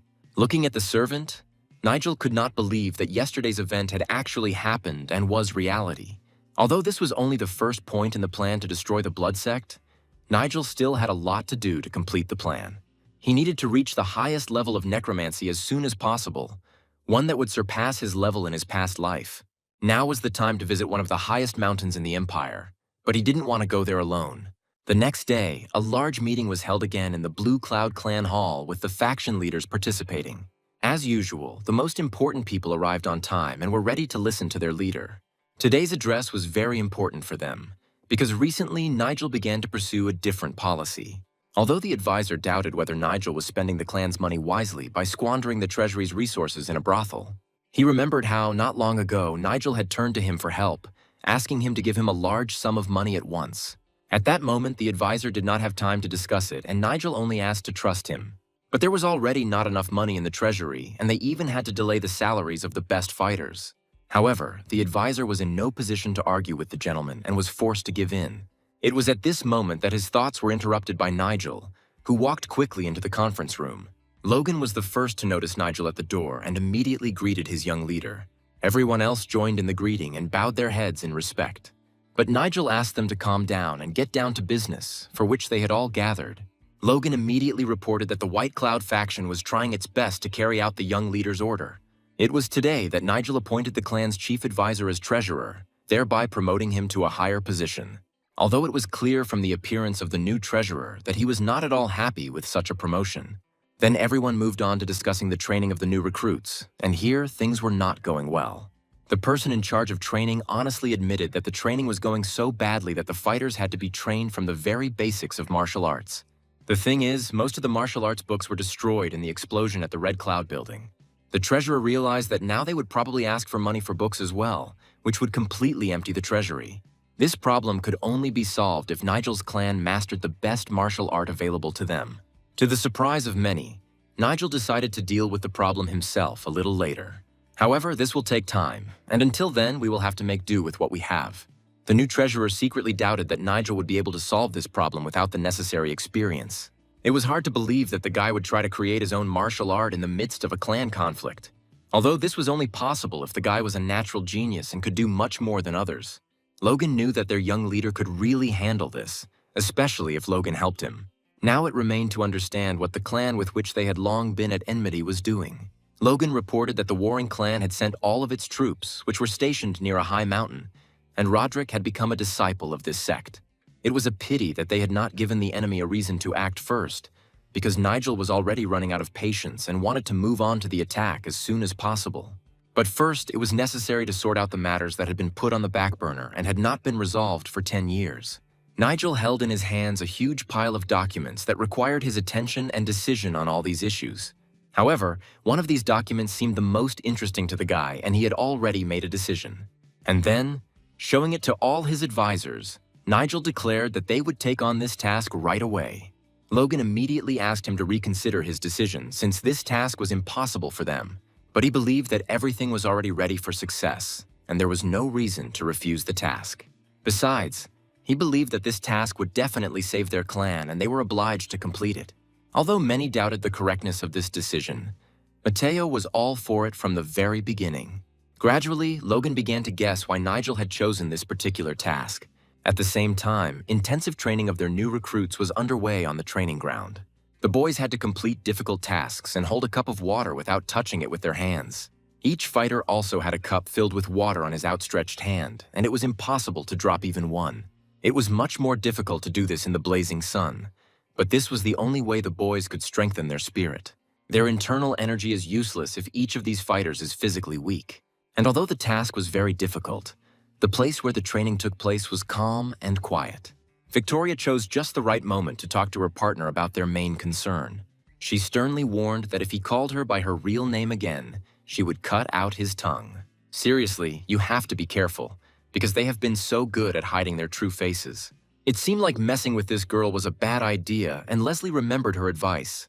Although it was strange that Nigel did not teach his recruits martial arts, but spent time only on general training. It was also strange that they themselves weren't participating in group training, as if Nigel suspected something. It was also unclear why he had hired guards into the Straight Cloud Squad in the first place, and what the main reason for this was. At that moment, an old man with his eyes blindfolded appeared behind them, dissatisfied with their idle conversation. Alfred, of course, apologized for interrupting their conversation so rudely, but noted that they should be thinking about training. Although the young people deserved to drink some delicious tea, which Louise had recently prepared, it was this girl that Nigel took into his squad, asking 3 guys who were in the same group with her to leave. However, all of Louise's skills were limited to making delicious tea, while the others were training until they were sweating. But she was not afraid to take on hard work when her help was really needed. At that moment, they were distracted by loud shouts from the training ground, where 2 recruits were fighting. Marek tried to deliver a precise blow, but again he missed and his fist flew past. His young opponent moved so dexterously that the big guy didn't have a single chance. Nigel also decided to see with his own eyes how the training was going and went outside. However, he soon wanted to gather together all the fighters who had distinguished themselves. He immediately apologized for not being here for a long time, explaining that he had urgent matters to attend to. Billy immediately replied that there was no problem, because everyone knew how busy Nigel was. Yes, this guy was very cunning and knew how to insert the right word at the most opportune moment. However, the main thing now was something else, and it was necessary to move on to the matter for which they had gathered. Everyone was waiting for the opening speech, which Nigel was sure to give. But the guy suddenly immediately announced that they had their first task, which they all had to complete together. But they haven't even had a single training session. Are they really ready to carry out the tasks? However, Nigel believed that the skills of these new recruits were quite sufficient. Then it was necessary to find out what their first task was and where they were to go. It turned out that this task was a direct order from the largest bank in the Empire, and it would be the beginning of their work in Nigel's squad. Victoria also knew this bank very well and surprised Nigel a little by saying that she had even been there once. She couldn't believe that this task was connected with the event that shocked everyone 5 years ago. And this time she was right too, because Nigel's client was the former owner of the bank. The former head of the bank once lost his investment, but a few years later he managed to make a fortune. But he was known for his uncontrollable temper and habit of spending money on whatever he wanted. All the martial artists were amazed by the task this man left behind after his death. For completing this task, a reward of 10% of his bank's annual income was promised. Of course, many took on this task, blinded by the promised huge reward. But each of these guys eventually faced a tough fight from the bandits operating near that mountain. And for some reason, Nigel decided to go there, putting the lives of his recruits at risk. It became clear that in this way, he wanted to improve the difficult financial situation of his clan by completing this dangerous task. However, Nigel believed that they should not be afraid of any bandits, because he would go there with everyone else. And if any of them didn't trust him or were afraid, he could refuse right now. If there is even one dissenter, he must go out the door and leave the room. For Victoria, this was a great opportunity to refuse and not die as ingloriously as perhaps the others were destined to do. But none of those present wanted to get up and leave, as if they did not understand the full danger of the task. Nigel waited patiently for at least someone to raise their hand and refuse. But suddenly Marek broke the silence, declaring that he had loved to wander through the mountains all his life. Old man Alfred was also not afraid to go on a mission, believing that he would soon die anyway. Zack was ready to follow his young master's orders, as always. In that case, Billy was also in on it because he wouldn't refuse when everyone else agreed. The word was left only to Victoria, and she unexpectedly also agreed to go on the mission. However, she wanted to know how exactly they were going to storm the peak of the mountain where the gang of robbers was operating. Unexpectedly, Nigel replied that they would not go to the top of the mountain because there was no need. It turned out that Nigel had an unknown path that would help them climb the mountain faster than others. But in the forest on the mountain there lived many terrible creatures and monsters that they would still have to face. Perhaps this was all part of the test for new members of the faction, and that was the only reason Nigel decided to take on this task. However, not everyone will be able to participate in this mission, and only the best recruits will go there. Everything had to be finished very quickly and with a small force. So Nigel was prepared to take only the most capable fighters. Only now did Victoria realize that the fighters for the faction were selected specifically for this mission. Hearing this, Leslie lowered his head, realizing that he would definitely not be taken on for this task. Victoria said loudly that she was very sorry not to participate in her first task. But looking at the others, she hoped that their abilities would be enough to overcome all difficulties. However, there was also an important task for those remaining at the base, so they would not have time to idle. Soon, Nigel planned to prepare carts for all the remaining fighters who would need to go to a certain address. The recruit immediately picked up the letter, which contained the exact address. It seemed that Victoria began to suspect that she would be among those who would go to the mountain after all. But it was too early to be surprised, and it was worth first understanding the idea that had long matured in Nigel's head. That same night, they found themselves near a place where a gang of dangerous robbers was operating. The bandits who have been operating in these places for a long time have long since become accustomed to the local monsters and other dangers. They were not at all afraid to walk here in small groups and had long since become accustomed to encounters with rare monsters. The only thing that worried the young robber was how much longer they would have to wander through these thickets. After all, no sane person would venture onto this road where even experts in these places have wandered. And if they wander even further, they will find themselves in such a dangerous situation from which they themselves will never get out. But that is what their leader ordered, and that means they must carry out his orders. After all, the gang was soon supposed to come across people who were their main target. And if this young brat Nigel was to blame for everything, then each of the robbers was ready to cut him down with their own hands for everything he had done. However, one of the guys had recently joined the bandits, and it wouldn't hurt for him to get to know the local trails better. Suddenly, turning his head, he saw in the distance the very mountain that every local resident knew about. It was so high that its top seemed to reach straight into the night sky. Suddenly, another robber approached him and, grabbing him by the neck, squeezed him tightly in his arms. Then he laughed loudly and said that there was a steep cliff right behind the bushes. Therefore, he must go with the whole group, otherwise he will die earlier than he would like. This guy was already barely holding back, and after such an incident, he definitely wouldn't have left the group for a single step. Noticing anything, the gang moved on and did not feel anyone's presence nearby. Only at the last moment, one of the guys looked to the side, and it seemed to him that he heard some kind of sound somewhere nearby. Deciding that he had simply imagined it, he tried to keep up with the group before something bad happened again. In fact, he wasn't imagining it, because Nigel's team was climbing the mountain right below them. The guy was glad that the simpleton didn't pay any attention to it and didn't share his suspicions with the others. It seems we can breathe a sigh of relief because the bandits have already gone far away and they can continue what they started. It was obvious how difficult this task was for the old man, although he kept up with the others. Marek descended the mountain much easier, although he was more worried than anyone about his leader.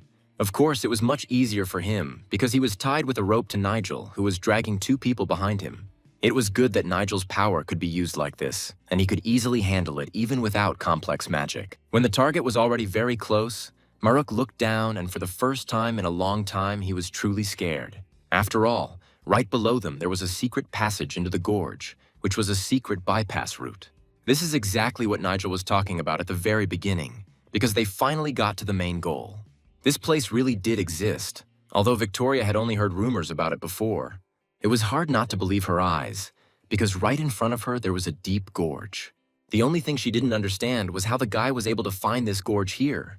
Although Nigel thought that this girl knew everything and wondered why she was asking such questions, understanding his hint, she immediately apologized for her unnecessary curiosity and promised to remain silent. However, the guy found out what this place was really for only recently and regretted that he didn't know it earlier. After all, at the entrance to the gorge, everyone immediately noticed a stone with some strange inscription written in huge letters. The stone was inscribed with a warning that anyone who entered here without the necessary determination would die immediately. It became clear that they were already on the right path, and now they needed to gather up their courage and step forward. 200 years ago, the best master of traps lived here, and this place kept his secrets. It was necessary to light a torch, because in complete darkness they would not be able to take a single step in the cave. As the bright light of the torch dispelled the darkness, Leslie saw how huge the cave was. He couldn't believe his eyes, because it seemed that this cave had no end, but only a beginning and complete emptiness ahead. He immediately realized that entering this cave was very dangerous, and only a madman would dare to do such a thing. It was said that the owner of the cave single-handedly dealt with an entire sect because of a small quarrel. But Nigel immediately warned that he had taken only the most capable newcomers with him, which meant they had nothing to fear. But what Leslie saw the next second made him doubt these words. He pointed his finger at what Nigel had brought them all here to this cave for. And indeed, they stood at the entrance to the first hall of this huge cave, and at the end of the tunnel, a light was visible. Smiling, Nigel realized it was time to move on to the main part of the task. Marek had never been to such places, and he had to learn a lot that day. It was always a little chilly in these caves, but this cold seemed strange to Victoria. Besides, judging by the inscription above the entrance to the gorge, their first test has already begun. And indeed, right in front of them, they saw a huge reservoir inside the cave. Apart from this pond, there was nothing else there, and I became interested in whether there were any underwater creatures living there. Most likely, the cave was flooded over time due to natural disasters that often happened here. Yes, this was the very test Nigel had spoken of, so it was necessary to look carefully around. Victoria noticed a rock in the distance and realized that one person could fit on it. The stone was in the middle of a pond, and two boys had to swim there and climb onto it. The main problem was that there were predatory fish swimming in the water, and it was best to avoid encounters with them. Moreover, these were not just fish, but ghost fish, of which there were a lot here. Leslie knew from his friends that these creepy creatures with tough scales were deadly to anyone who encountered them. It was strange how Leslie's friends could have found out about this. Could it be that someone had seen them in real life? However, it didn't matter anymore because Leslie grabbed Nigel's leg and begged him to come to his senses. Only those who swam well could pass this test, which was impossible for Victoria. Marek was the best swimmer, and that's why Nigel chose this guy for this task. And while Nigel was in command, Victoria realized again that he had taken with him those he did not mind losing. But she was very surprised when she realized that Nigel himself wanted to carry out this task. Nigel immediately helped Marek sit up properly and asked him to just hold still for a bit. With his hands on his back, Nigel applied a force that would greatly aid Marek in this ordeal. The energy coming from these two was so pure that even Leslie's mana improved, even though he was sitting far away from them. It was hard to believe that Nigel had long since become such a skilled craftsman that others could only dream of. Using his ability, he was willing to share his powers with the rest of his team. So Nigel easily gave his energy to Marek, who patiently waited for the end of this process. Nigel used the best way to transfer his energy to another, even though it caused pain. But Marek was a strong guy, and Nigel hoped that he could endure the pain. Marek patiently waited for the end of the energy transfer and was indeed almost ready for the task. Thanks to his abilities, Nigel was able to easily understand Marek's main skills, which he mastered better than others. In fact, Nigel only chose those whose skills he could use best right now. For example, he had known Victoria's ability well for a long time, although he hid it from the girl so as not to expose his abilities ahead of time. And Marek, whose body tolerated the cold well, should have easily completed this task. Soon, Marek's eyes lit up with a bright white light, and it became clear that he was completely ready. He immediately felt a surge of strength that instantly spread throughout his entire body. Marek swore to be loyal to his leader until death, and to carry out any order his young master gave him. Moreover, today he had to carry out the task together with Nigel, who was also ready for it. True, Victoria was able to discern something that immediately seemed very strange to her. However, Nigel warned that he was simply taking off his clothes so that he and Marek could swim to the rocks. For the first time, Victoria saw a leader willing to risk his own life for the sake of a mission. And now these two stood right in front of a pond in which hungry predatory fish swam. They seemed to be afraid of nothing, although meeting these fish was mortally dangerous. This method of energy transfer was rare, and if something went wrong, Marek would lose all his strength right in the water. But it seemed that Nigel had no doubt in his abilities and was ready for anything. Nigel had seemed very strange to Leslie from the very beginning, and now he no longer understood him at all. After all, predatory fish were already splashing in the pond into which the guys now had to jump. It was unclear how they were going to swim across the entire body of water, which was teeming with these mutated fish.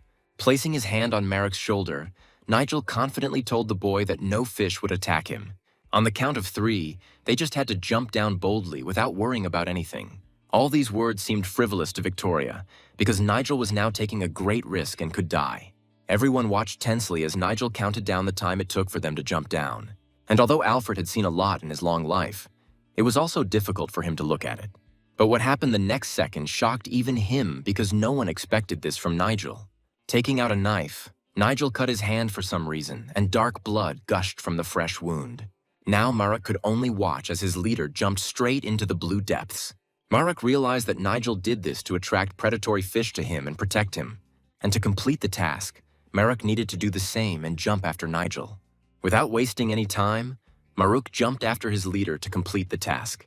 Once in the water, he immediately felt that it was icy and quickly gripped his body.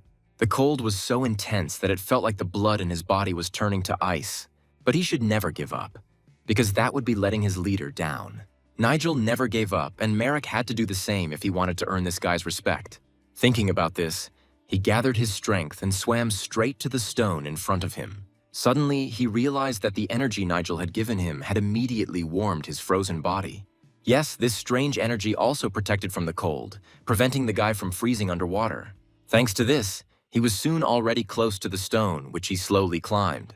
Quickly coughing up the water that had gotten into his mouth, he tried to find his leader.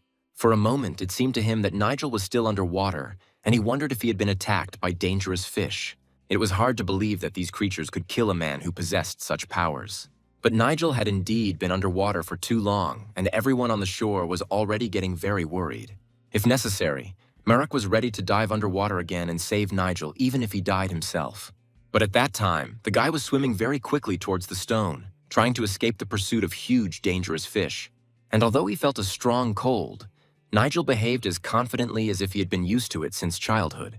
It seemed as if he had swum to the very bottom of this reservoir on purpose to attract all these sea creatures to himself. Among his permanent abilities was protection from the 5 forces of nature that he now wanted to find. Protection from these 5 forces helped to cope with the cold, and the power of fire absorbed it. As a result, the forces of fire and water united, and thanks to this, the guy was not afraid of these sea predators. He was glad to receive such pure and strong energy for free, which would be useful to him in the future. However, the newcomers who were still waiting for him on the shore did not even suspect this. At some point, Victoria stepped forward, realizing that she couldn't just watch silently. Her partner could not believe that the girl had decided to do this and wanted to dive into this icy depth herself. She understood perfectly well that this was dangerous and could be the last thing she did in her life. But she didn't have time to reach the edge of the shore because the next second everyone saw a strong explosion under the water. It became clear that Nigel was still alive and had been deliberately staying in the depths all this time. It was difficult to understand what this young leader was planning, but all his past actions had always led to success. And then everyone suddenly saw how parts of those underwater creatures that were chasing Nigel were thrown out of the water. It seems the guy has found a way to defeat all the sea predators at once and win this battle. Indeed, the predatory fish lay on the shore and no longer showed any signs of life. Meanwhile, the guy began to slowly climb the rock, which he finally reached. Marek couldn't even hold back his tears, realizing that the greatest happiness for him was the opportunity to see Nigel alive again. This guy was very cold, but he was well prepared for such a swim underwater. Now all they had to do was put their hands on the stone at the same time and press with all their might on the point in its center. Immediately after this, a loud roar echoed throughout the gorge, and Victoria could not understand what had happened. And then they saw a water vortex right in front of them, which appeared immediately after the guys pressed on the center of the stone. Soon all the water went down, and instead of a reservoir, there was only a huge hole left. Now the girl realized that the creator of this place, who lived hundreds of years ago, specially invented this barrier. But it was difficult to understand how Nigel had guessed this and found out the way to remove the obstacle from the path. He did this to open the way for his entire team to finally reach the top of the mountain. Now they had to climb up the stone stairs that led straight to their destination. It is unlikely that any of the guys now doubted the powers of their leader, having seen with their own eyes a real miracle. But then Leslie noticed that the cave suddenly became very wide, as if it was expanding to the sides with every step they took. It turned out that they had reached the second hall, where a new test was probably waiting for them. The exit was already visible ahead, but this passage was very dark and seemed even more dangerous than the first. The light at the end of the passage pointed to the next task and, turning to the old man, Nigel asked him for help.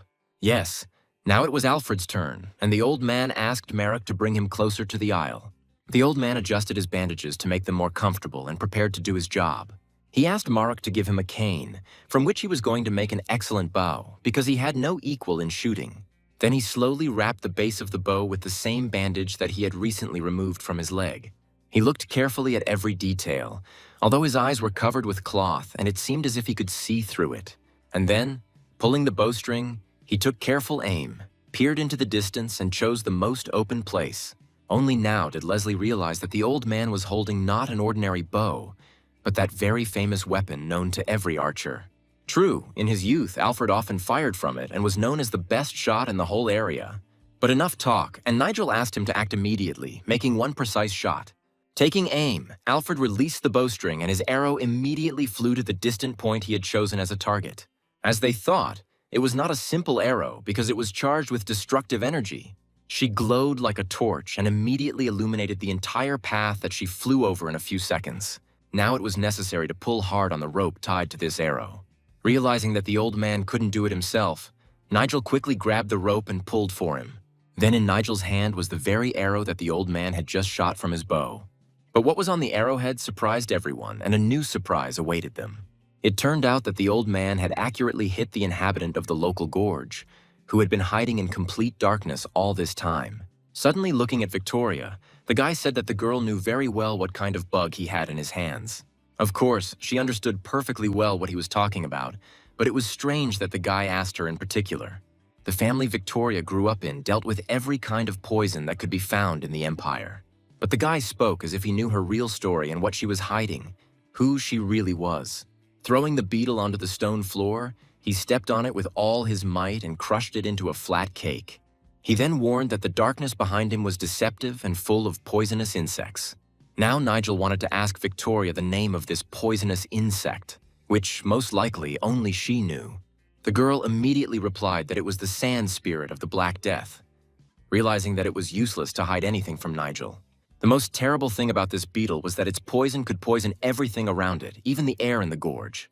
Then the guy turned sharply to Alfred and asked him to sit here in the lotus position. It seemed he was about to transfer his energy again, but this time only to old man Alfred. Touching his body, Nigel immediately noticed that the 70-year-old man's wounds were quite deep. His sensitivity to the Earth's energy was rather weak, because this man had suffered too much pain recently. Now Nigel had only one way to help, although he knew that Alfred would be in a little pain. Nigel used his ability, and everyone immediately saw blood pouring out of the old man's mouth. Everyone immediately felt a strong energy emanating from the place where the guy was performing his ritual. Nigel had exactly the same energy as the stone left by the shaman many years ago. It seems they were very wrong about this guy, and he was not just an ordinary magician. Suddenly, the system informed Nigel that he had completed another task and received a new skill for healing people. It looks like the women under the influence of drugs that the guy was able to cure in a few hours also counted. But at the same time, he managed to discover a medicine unknown to the world, which could only be used with the help of his mana. Because he restored Alfred's natural energy, he gained the ability to heal, even though the system did not normally grant such an ability to necromancers. Now everything was ready, and the guy wanted to make sure that the old man was okay.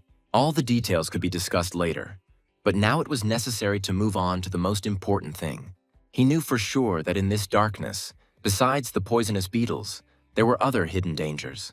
And it was the old man who had to cover his young leader when he entered the very depths of the gorge. Alfred was ready to carry out the order because he had already placed an arrow in the bow and pulled the bowstring tightly. Nigel was not mistaken, because inside this gorge there really were plenty of poisonous insects. He was prepared for them all to pounce on him, but he was not at all afraid of their deadly bites. Of course, having smelled the blood, the insects immediately rushed towards him, but he continued to stand in place. Nigel just watched as all these evil creatures almost got to him. But what did he have in mind this time? Even after the insect bit his neck, he did not move and remained in place. Within seconds, the poisonous creatures had covered his entire body and only his head remained outside. Now he just had to be patient a little because he would easily heal the bite marks later anyway. But thanks to his poison absorption skill, his resistance to it had long since reached the highest level, so the insects could bite him as much as they wanted. However, it was now time to stop this, and the guy hoped that Alfred would not let him down. Fortunately, this is what happened, because the arrow fired by Alfred was already very close. This surprised the guy a little because Alfred could see even at such a distance, as if his eyes were not blindfolded. It was no coincidence that Nigel chose him for this task. Knowing of Alfred's talent as an archer even at his age, Alfred could see everything perfectly even in the dark and could sense his target by the energy emanating from it. He didn't even need normal vision to have an inner sense of the structure of what was ahead. If someone saw the world through his eyes, they would only see the outlines of people and objects. But for the archer, this was enough. At some point, he sensed another target and without even turning towards it was ready to fire the final shot. To help his young leader, he needed to destroy the mechanism that controlled this gorge. Holding his breath, he released the bowstring and the arrow instantly flew toward the target. Only Alfred could do it, so Nigel trusted him from the very beginning. Now all this guy's suffering was not in vain, because Alfred did not let him down at the right moment. Yes, the blind old archer was able to cover the young leader of his clan and they worked well together. Although Victoria had trained all her life, even she could not imagine such skill in archery. Alfred stood with his bow and drawn string, ready to shoot again at any moment if necessary. But at that moment, Nigel heard a sound nearby and realized that the gates had already begun to open. The wall really did begin to slowly move apart, and a bright yellow light struck from within, illuminating the darkness. The guy still held the lever in the wall, although the poisonous insects did not retreat and continued to suck his blood. But soon it was over and the door opened completely, illuminating Nigel from head to toe. This light instantly hit the insects and proved to be a deadly weapon against these poisonous creatures. Together with Nigel's energy, this light was the main weapon against poisonous insects. The guy didn't even have to do anything, because the creatures sitting on his body slowly dissolved into thin air. Turning to his team, he loudly told them to go to the next gate and not waste time. Soon they were already climbing the stairs, each of them thinking about their own things. For example, Victoria could not understand how this old man, who had recently been carried in arms, was now walking on his own. Of course, she had more questions for Nigel, but she wanted to ask about that next time. She remembered the child to whom she had once promised not to give false hope. Although she remembered this more and more often and tried to drive these stupid thoughts out of her head. Besides, they had already arrived, and it was time to think about what awaited them next. Right now, in front of them was another empty hall of the gorge, and it was difficult to understand why they were here. Mara kept looking around, trying to understand where the leader had led them. For a long time, they simply stared into space, although Nigel knew perfectly well why they were there. As Marek said, the place looked completely empty, but that was only the first impression. Turning to Leslie, Nigel asked if it was a disguise. Nigel actually felt someone's presence and immediately suspected that this was another trap. It was just strange that the leader addressed them again as if they knew all about the disguise. Leslie had almost no doubt that Nigel knew perfectly well who they really were. This means that he sees in front of him those two young people who were hiding behind masks made of human skin. He looked at them as if he had been deliberately hiding the fact that he knew the truth all this time. Even his men had just the abilities needed for this mission. In this situation, Leslie decided to simply do what he was asked to do and told about the trap that was hidden here. It remains to be seen if Leslie can uncover this disguise before they are trapped. Leslie immediately agreed to help, because Victoria did not have time to stop him at the last moment. She knew that this was how he was revealing their true identities, but it was too late to say anything. Feeling the energy of the gorge, Leslie realized that the camouflage was done with the help of local natural objects. One such object could be a stone that only needed to be turned over. Indeed, turning over the stone, he found a flower underneath it and quickly tore it off the stone floor to move it to another place. After that, he flew up to the stone ceiling and with a deft movement of his hand knocked down a stalactite. Nigel looked at all this with a smile, realizing that no one but a master of disguise could have done this. Leslie was known for always doing the opposite, even when there was no need to. He was the only talentless son in a clan that trained excellent strategists and warriors. Within the clan, this guy was always considered a kid who only knew how to make mistakes all the time. And then one day, he became the only survivor when his entire family was destroyed by an enemy clan. And now this man was standing right in front of Nigel, and his actions showed that he was very familiar with this camouflage technique. The rock at the end of the gorge was the key to the whole camouflage, and all that was needed was to break it. It was a great job, and Nigel patted his talented new recruit on the shoulder. This guy hadn't heard praise for a long time, so he was pleased to hear such words. But now the last step had to be taken, and Nigel was ready to strike with all his might and smash this huge stone. The force of his blow was more than enough to shatter the stone into tiny pieces, leaving not even dust. Nigel stared into the void for a moment, trying to figure out what this huge boulder was hiding. Eventually, something became visible in the clouds of dust, and it seemed that Leslie was absolutely right. After all, behind this boulder there were hidden huge gates that served as a passage through the gorge hall. Marek praised Leslie again, although he modestly replied that he was simply lucky. But above the gates, he immediately noticed an inscription left by the owner of the gorge, although it was difficult to make out the meaning of this message. The inscription said that only one person would pass through the gate. But what did that mean? However, there was also a continuation about the fact that only those who were ready to die defending their friends could pass. Unexpectedly, it was Victoria who volunteered to take the risk and enter the gate first, as if there was no one else to do it. The girl considered herself the only one who had not yet helped in the dungeon and wanted to fix this. She thought that going there was the right decision for her, because otherwise she would never be able to prove herself. Of course, Nigel took her here for the experience, but he didn't want to pay such a price for it. Therefore, he asked her not to be stupid and to take care of herself, leaving this matter to the strongest of all. Nigel volunteered to go through the gates and take on the fight that might await him in the next room of the gorge. Then Victoria asked to fulfill at least one of her requests before the guy steps through the gates. Not understanding what was being said, Nigel asked again what kind of request could there be at such an important moment. Unexpectedly, she handed him an artifact soaked in a powerful, paralyzing poison that could be useful on the way. Nigel could use it as a weapon or as a means to ease the pain of serious injuries. It seems that this was her family's secret weapon, which was used only in case of mortal danger. However, he accepted the gift from her hands, especially since the girl gave it with all her heart. Soon it was all going to be over, and Nigel was ready to step into the unknown. Finding himself alone in this room of the gorge, leaving the group behind, he was prepared for the worst. And although it seemed that nothing could surprise Nigel anymore, there was still something that made him nervous. Right in front of him, Nigel saw the creature that lived in this huge hall. This was the main monster that Nigel now had to fight one-on-one, without the help of his team. It was difficult to understand what kind of creature it was, which seemed to consist of several mutants at once. His head and tongue resembled those of a snake, and his wings were like those of large flying insects. Nigel had never seen such mutants before and realized that they were found only in this gorge. However, Nigel was not against their meeting because he knew the outcome of the upcoming fight in advance. He couldn't wait to start the fight so he could subdue this monster and add it to his servants. By killing a rare mutant, he could revive it with the help of necromancy and replenish his army of the dead. This is exactly what Nigel wanted, so he quickly used his combat ability. Placing his hands on the stone floor, he instantly created a magic circle from which his warriors would emerge. And so it happened. And soon Nigel was surrounded on all sides by the dead who had served him for a long time.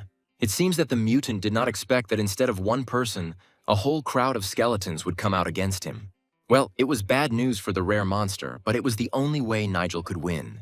And the whole crowd of skeletons with swords in their hands rushed at the enemy, who had to be dealt with immediately. A rare monster possessed strong poison, but could poison affect dry skeletons? All he could do was use his size, as he was much larger than any of Nigel's warriors. In addition, he could swing his huge tail, preventing the dead warriors from getting close. But at some point, even the monster realized that there were too many of these risen dead.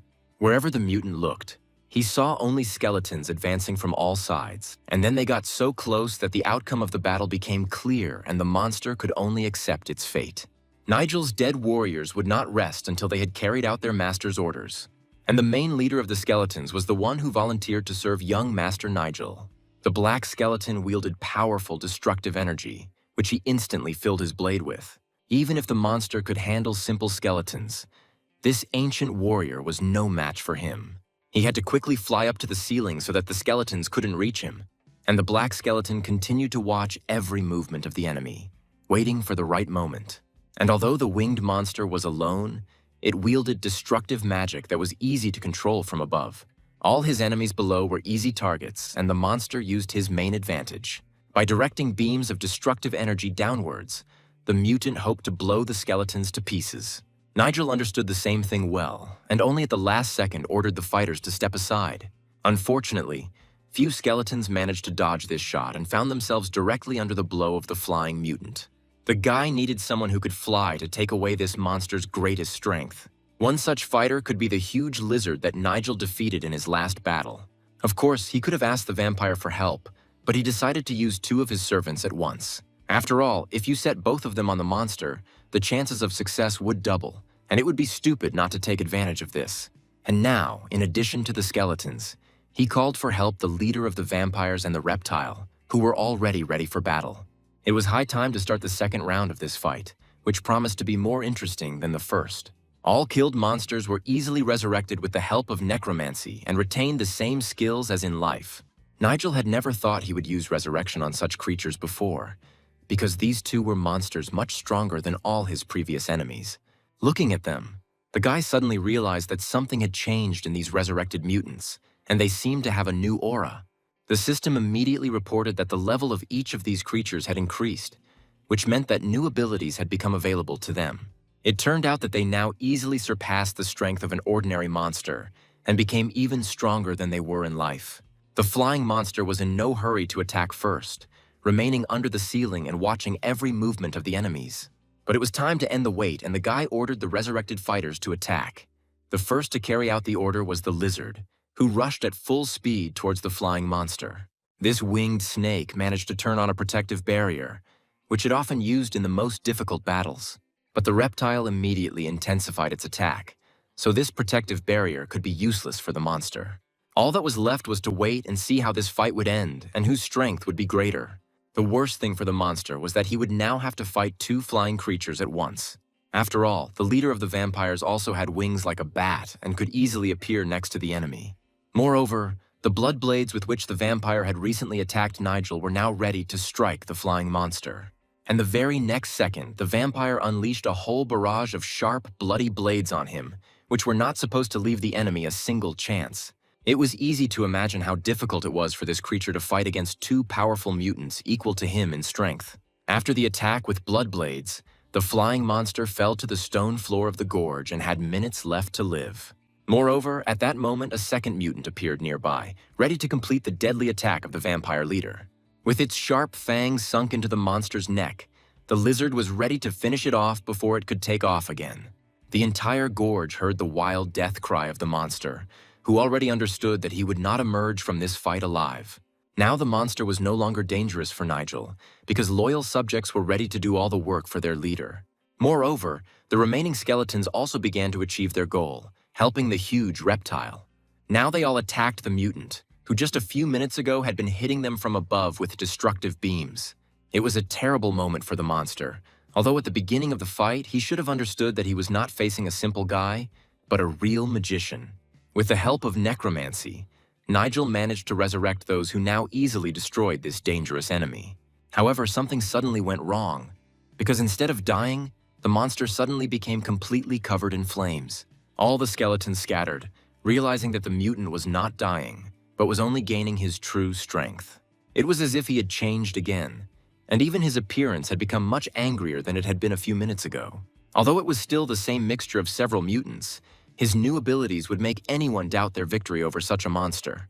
However, the very next second, Nigel himself was there to finish off the enemy before he could use force.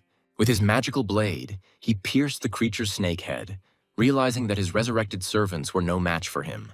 From there, beams of energy shot out in all directions, so strong that it was better not to approach. Nigel attacked at the very moment when the mutant, surrounded by countless skeletons, did not expect an attack by another enemy. But this last blow to the head with a blade should have made him stop resisting forever. Divine Storm was Nigel's ability that could silence any monster forever. It's good that he did it before the entire gorge burned to the ground, because the mutant's flame could burn even stone. His magical scythe had absorbed a lot of energy and had reached a level where the boy could feel completely safe. If this winged serpent had fought at full strength from the start, it would have been much more difficult to catch him at his weakest moment. But now it didn't matter, because it was necessary to quickly move on to why Nigel came here.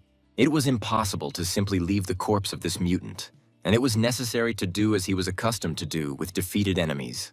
Resurrection from the dead was a rare ability that Nigel had used to revive his enemies many times before.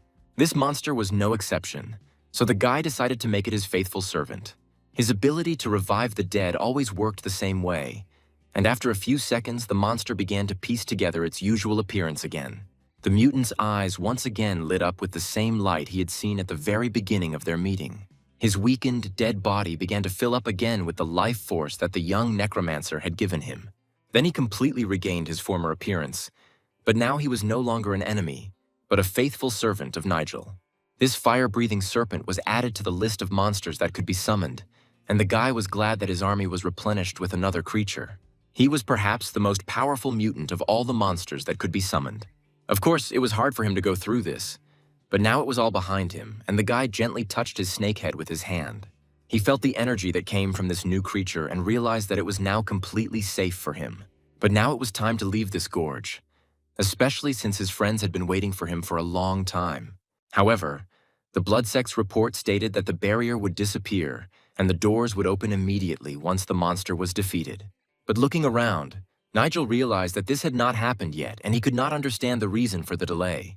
Judging by the fact that everything was not going according to plan, there must have been some other secret hidden in this place that he had not yet revealed. Touching the stone wall of the gorge, he hoped to quickly find that last task that was not in the description of this difficult mission. Walking a little deeper into the gorge, he hoped to find another secret room. Fortunately, with the help of magic, he managed to quickly find this place, instantly scanning the space of the gorge. Then the guy quickly broke the stone wall of the gorge into small pieces and looked into the space that opened up behind it. All that was left was to go deeper into this tunnel and see with my own eyes what it hid in the darkness. Suddenly, the guy saw not a new space, but exactly the same room that was in the first gorge. Opposite, there was again a dead end, although everything indicated that here his final test awaited him. However, he was not mistaken, and the very next second he felt the presence of some new creature nearby. Turning around abruptly, he saw the spirit of Black Mountain standing in front of him, who immediately realized that Nigel was a man from another world. And although Nigel looked normal, the spirit could not help but notice his true origin and the fact that the guy was reborn after death. Now this spirit, who had been guarding the mountain from strangers all these years, was carefully examining the man who had managed to get here. Looking at this soul, Nigel realized that there was no hostile energy coming from it, which meant that the old man was unlikely to curse him. At one point, it even seemed to him that the spirit of Black Mountain was looking at him with eyes full of pity. This meeting should have happened much earlier, although even now, Nigel did not know why he needed to see this mountain spirit. The spirit admitted that he was not at all pleased with Nigel's power, with which he allegedly mocked the dead, resurrecting them from the other world. However, since there was no other way to defeat evil, he was ready to help the guy and join him in his great struggle. It was strange to hear such a thing from a creature that had died hundreds of years ago, who, like any other spirits, would not want to serve a young guy. But the old man acted of his own free will and understood that only he could give the boy the necessary strength. He was a spirit that could only appear once every 10,000 years, and it was impossible for an ordinary person to understand his teachings completely. So all that was left was to share this knowledge in half with Nigel, but first the boy had to learn all the important lessons of this world. Although the spirit warned that the guy would have to return the book with secret notes about all the traps in the gorge. Having completed his task, the spirit finally asked the boy to save innocent people for the rest of his life. And then he disappeared into thin air as quickly as he appeared in front of Nigel, giving him knowledge that was previously unavailable to the boy. But immediately after that, there was an explosion that threw the guy several meters away. It was at that moment that his entire team ran into the gorge in full force, and Marek was happy to see his leader again. Yes, Nigel did not regret at all that his squad now had such brave people, ready to follow their leader to the end. The top of this mountain had two features that allowed one to fully enjoy the power of nature. Anyone who has ever been here will never forget the view from the top of this mountain. The pond next to the century-old oak tree, which was older than any resident of the nearby village, was especially beautiful. It was in the center of this oak tree that the interdimensional gates opened today, from which Nigel's entire team was about to emerge. This magical oak tree was the passage that led from the depths of the dark gorges into the light. After all, since they ended up here, it means they managed to fulfill all the conditions of the mission, which no one before them could fulfill. True, Leslie immediately advised everyone to hurry so that they would not be noticed by the local bandits and would not have to fight immediately after leaving. However, what they saw made the whole group freeze, and Nigel looked carefully into the distance. Before him stretched a vast field, strewn with tombstones bearing the names of those who rested beneath them. For any necromancer, this was a real treasure, because Nigel saw a whole army of dead warriors in front of him. None of his group knew what Nigel was thinking or how strong this army could become. However, now Nigel had to hide here the very box that he had taken from the dark dungeon. Leslie immediately smiled, said that the leader had acted wisely, and suggested that they bury it quickly and leave. In fact, the guy was very afraid of meeting local bandits, about whom he had heard many scary stories for a long time. But all his worst fears were confirmed when he saw a whole crowd ahead, rushing straight towards them. There was so much dust rising around this army that it was difficult to see exactly how many fighters there were, armed to the teeth. The leader of this group ran ahead of everyone, ready to meet face to face with those who found themselves on the top of the mountain for the first time in many years. It was at this moment that the interdimensional gate that was in the very center of the old oak disappeared, cutting off the path of retreat. Only Nigel was looking forward to this meeting and was ready to talk to the commander himself. In front of him, the commander saw a man known to all the leaders of the local clans, but he could not understand how Nigel ended up on the top of the mountain. It seemed to him that these people had come to seize power here, but he was not going to give it up under any circumstances. Raising his sword high above his head, he ordered his men to draw their weapons and prepare for battle. But to the commander's surprise, the guy continued to stand still and had no intention of drawing his weapon or accepting the challenge. Moreover, behind the army, Nigel saw a man who could give orders not only to ordinary soldiers, but also to the commander himself. It was meeting this man that was Nigel's main goal, which is why he waited for it for so long. A man named Ralph, popularly known as the Tiger of Windstorm, was always considered one of the most dangerous warriors on the entire continent. But now he saw only a handful of people in front of him and did not understand who had persuaded them to come here. He could not believe that these people, who were clearly shaking with fear, seriously expected to defeat him in battle. Only their leader looked at him with such confidence, as if he had no doubt in his victory.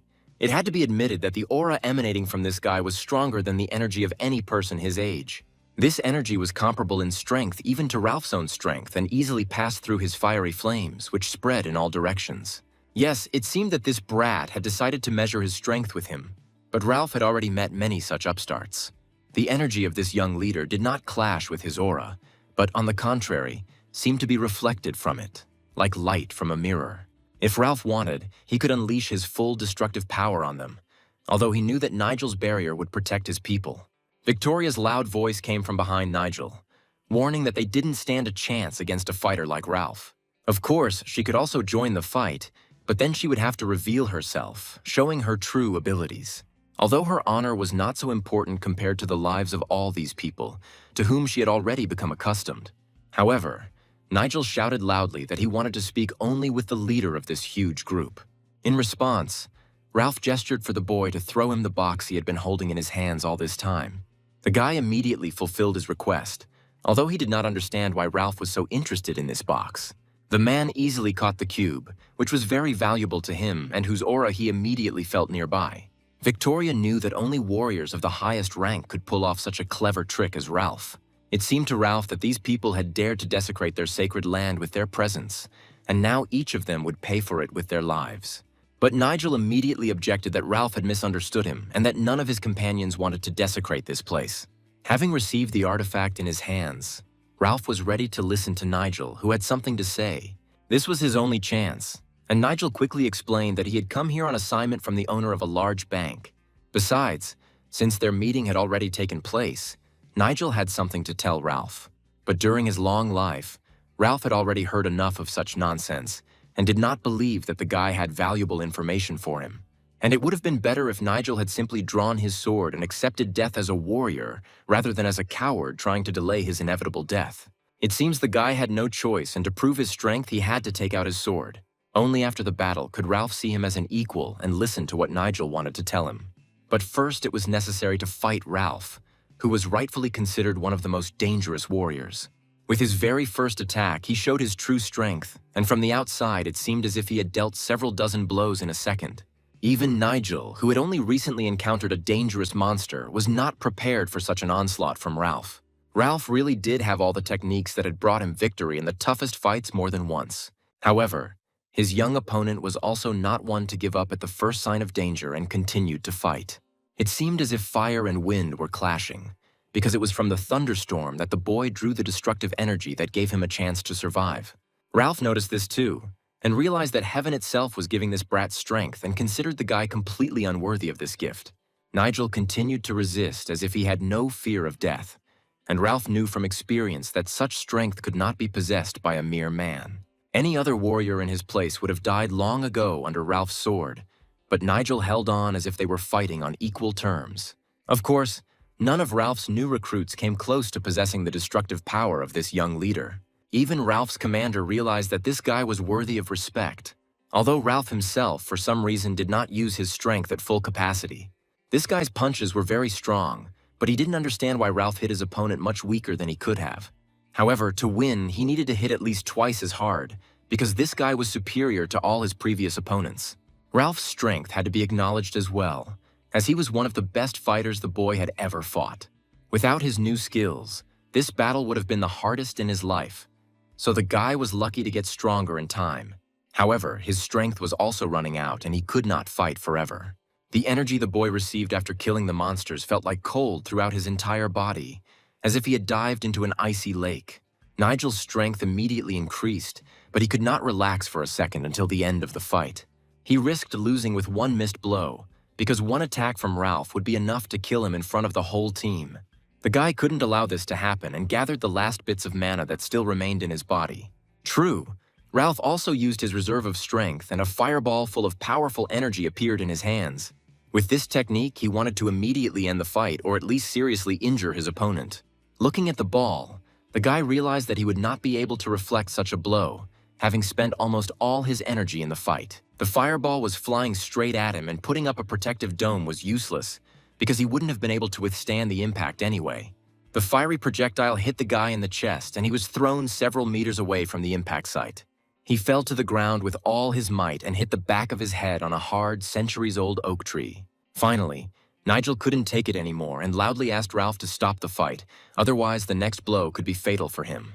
Leslie saw his young leader beg for mercy for the first time and couldn't believe his ears. In fact, the guy just didn't want to summon skeletons and other monsters, so as not to further inflame the enmity. He stated that before he died, he wanted to tell Ralph something very important, and that he needed to hear it from him personally. Stopping Ralph in the middle of a battle was difficult, but this young guy seemed to have succeeded. As a leader, he was ready to answer for his mistakes and promised to give Ralph all 4 of his men. However, what surprised Ralph most was that the guy was willing to sacrifice his life if Ralph would then let his people go. Yes, it was a worthy act of a leader, and Ralph was ready to speak with such a fighter as an equal.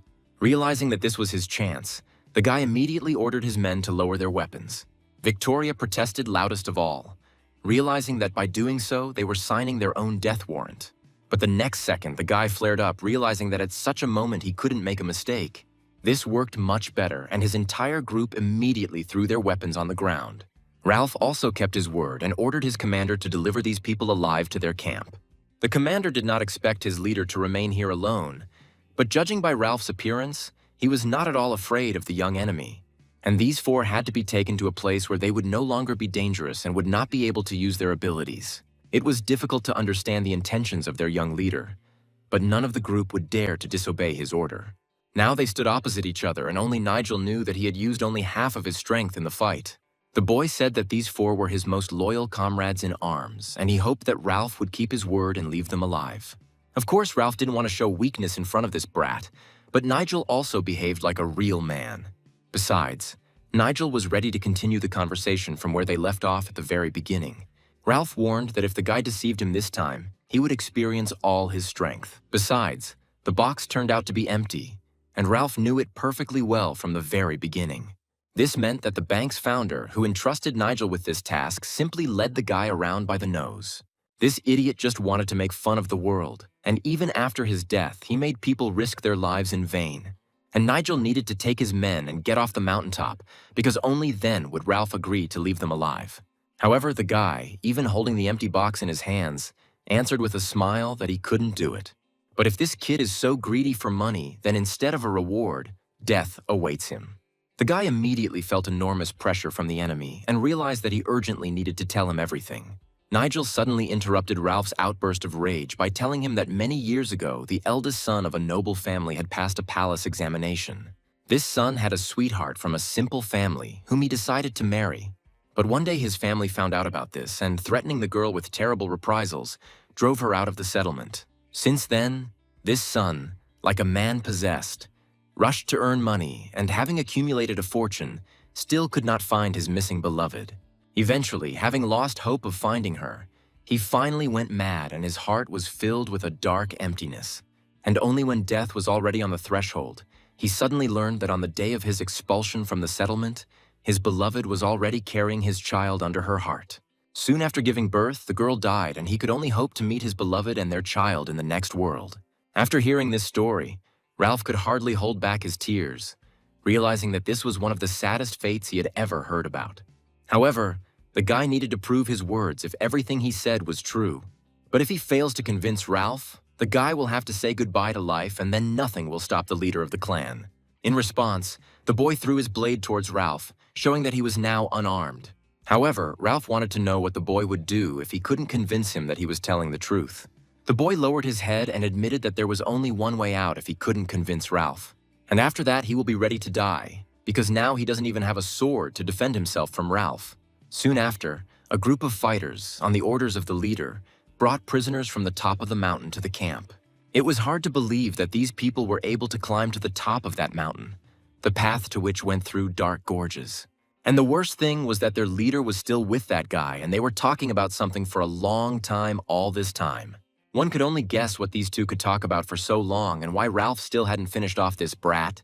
They would all have been executed for sure if Nigel had failed to carry out his plan. Nigel knew what he was getting into from the start, but this bold plan was the only way to gain the support of a strong ally. Ralph had no respect for those weaker than him, so Nigel had to pass a test before he could convince him. The story Nigel told on the mountaintop was incomplete, and now he needed to provide evidence. Ralph knew from experience that everyone who found shelter in these mountains kept secrets, the disclosure of which would put their lives in great danger. However, Ralph was not like that because he had lived here since birth and was the legal successor of his ancestors. The main thing is that Nigel's story was really about Ralph's mother, who gave birth to him on a mountaintop and died immediately after giving birth. And the one who was his biological father left his mother alone with the child.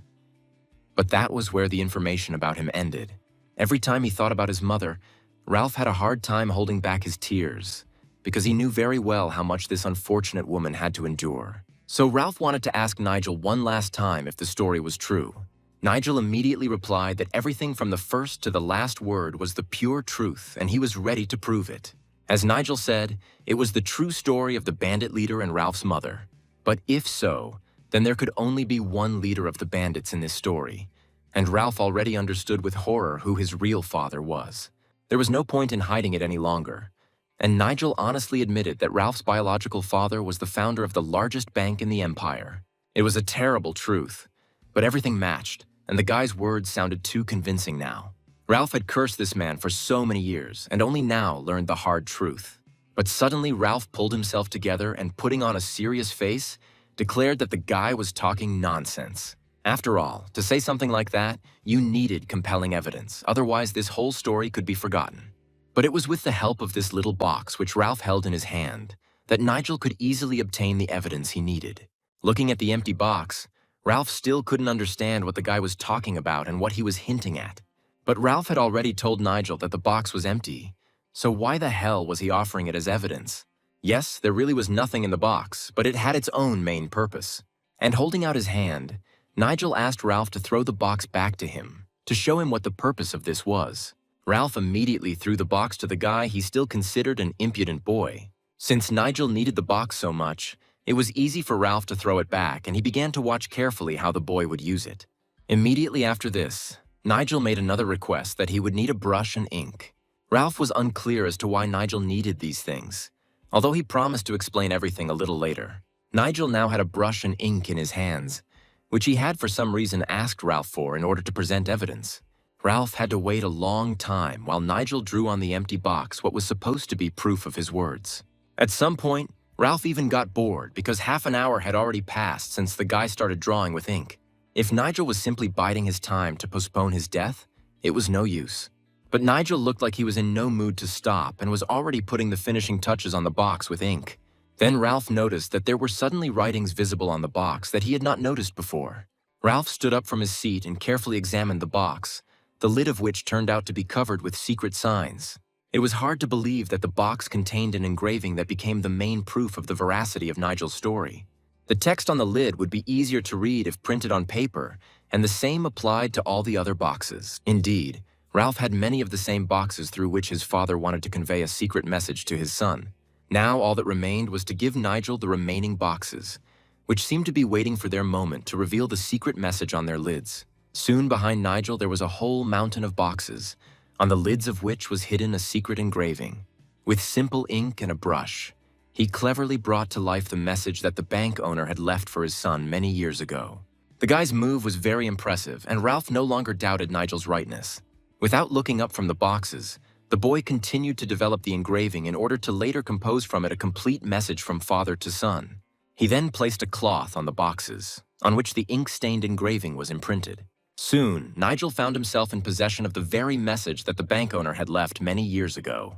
It was hard to believe, but his father never forgot about his son, and now Ralph had no doubt that everything Nigel said was true. It was the face of his beloved woman that the owner of the largest bank in the empire carved onto these empty boxes. Ralph reached out with trembling hands to the portrait of his mother, whom he loved more than anyone on earth.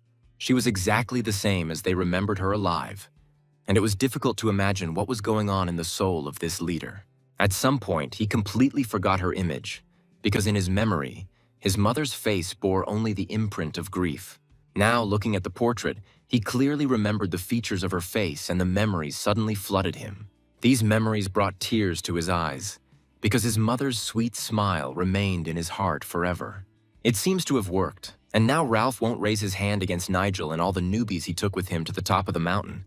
Nigel's goal was not the wealth of the late bank owner, because in the cave he found something much more valuable. Friendship with Ralph was the main goal for which the guy took on this dangerous task. After all, the Blood Sect had gone too far in its plan to overthrow the current candidate for the position of leader. This sect was fomenting hostility between the band of robbers on the mountain and the bank of the very man who was Ralph's father. Eventually, a long war broke out between them, at the end of which Ralph managed to defeat the bank's army. Now Ralph learned that all this time he had been fighting against his own father and had destroyed the only legacy he had left for him. His heart was filled to the brim with guilt, and it seemed that only death would free Ralph from this suffering. But all this was only a possible version of his fate, and now he could avoid such a fate if he listened to Nigel. Nigel only needed Ralph to stop the terrible events that were about to happen. Approaching the guy, Ralph quietly asked if Nigel needed any help from him. But could the guy ask for a reward for a task that was entrusted to him by fate itself? All this time, the guy, sparing no effort, climbed to the top of the mountain, and then he had to fight with one of the strongest fighters. So right now, he just wanted to quench his thirst and asked Ralph for just a glass of good wine. Ralph felt a little strange hearing such a request, and asked again if this was really all Nigel wanted. The guy answered without hesitation that he didn't want more, although he wouldn't refuse 2 glasses. Finally, this brought a smile to the face of the stern man, who had not heard anything like this for a long time. And then he laughed so loudly that even his soldiers outside heard the loud laughter of their leader for the first time. No one could understand what was going on there, but everyone knew that entering the house without permission was prohibited. Everyone understood that this was not just a meeting, although it was difficult to imagine what could have made Ralph so happy. And then they saw their leader in front of them, who had important news. He ordered that all alcohol from the reserves be immediately taken out and preparations made for the biggest feast in recent years. Today was the day he let go of his deepest regrets and found a younger brother in spirit.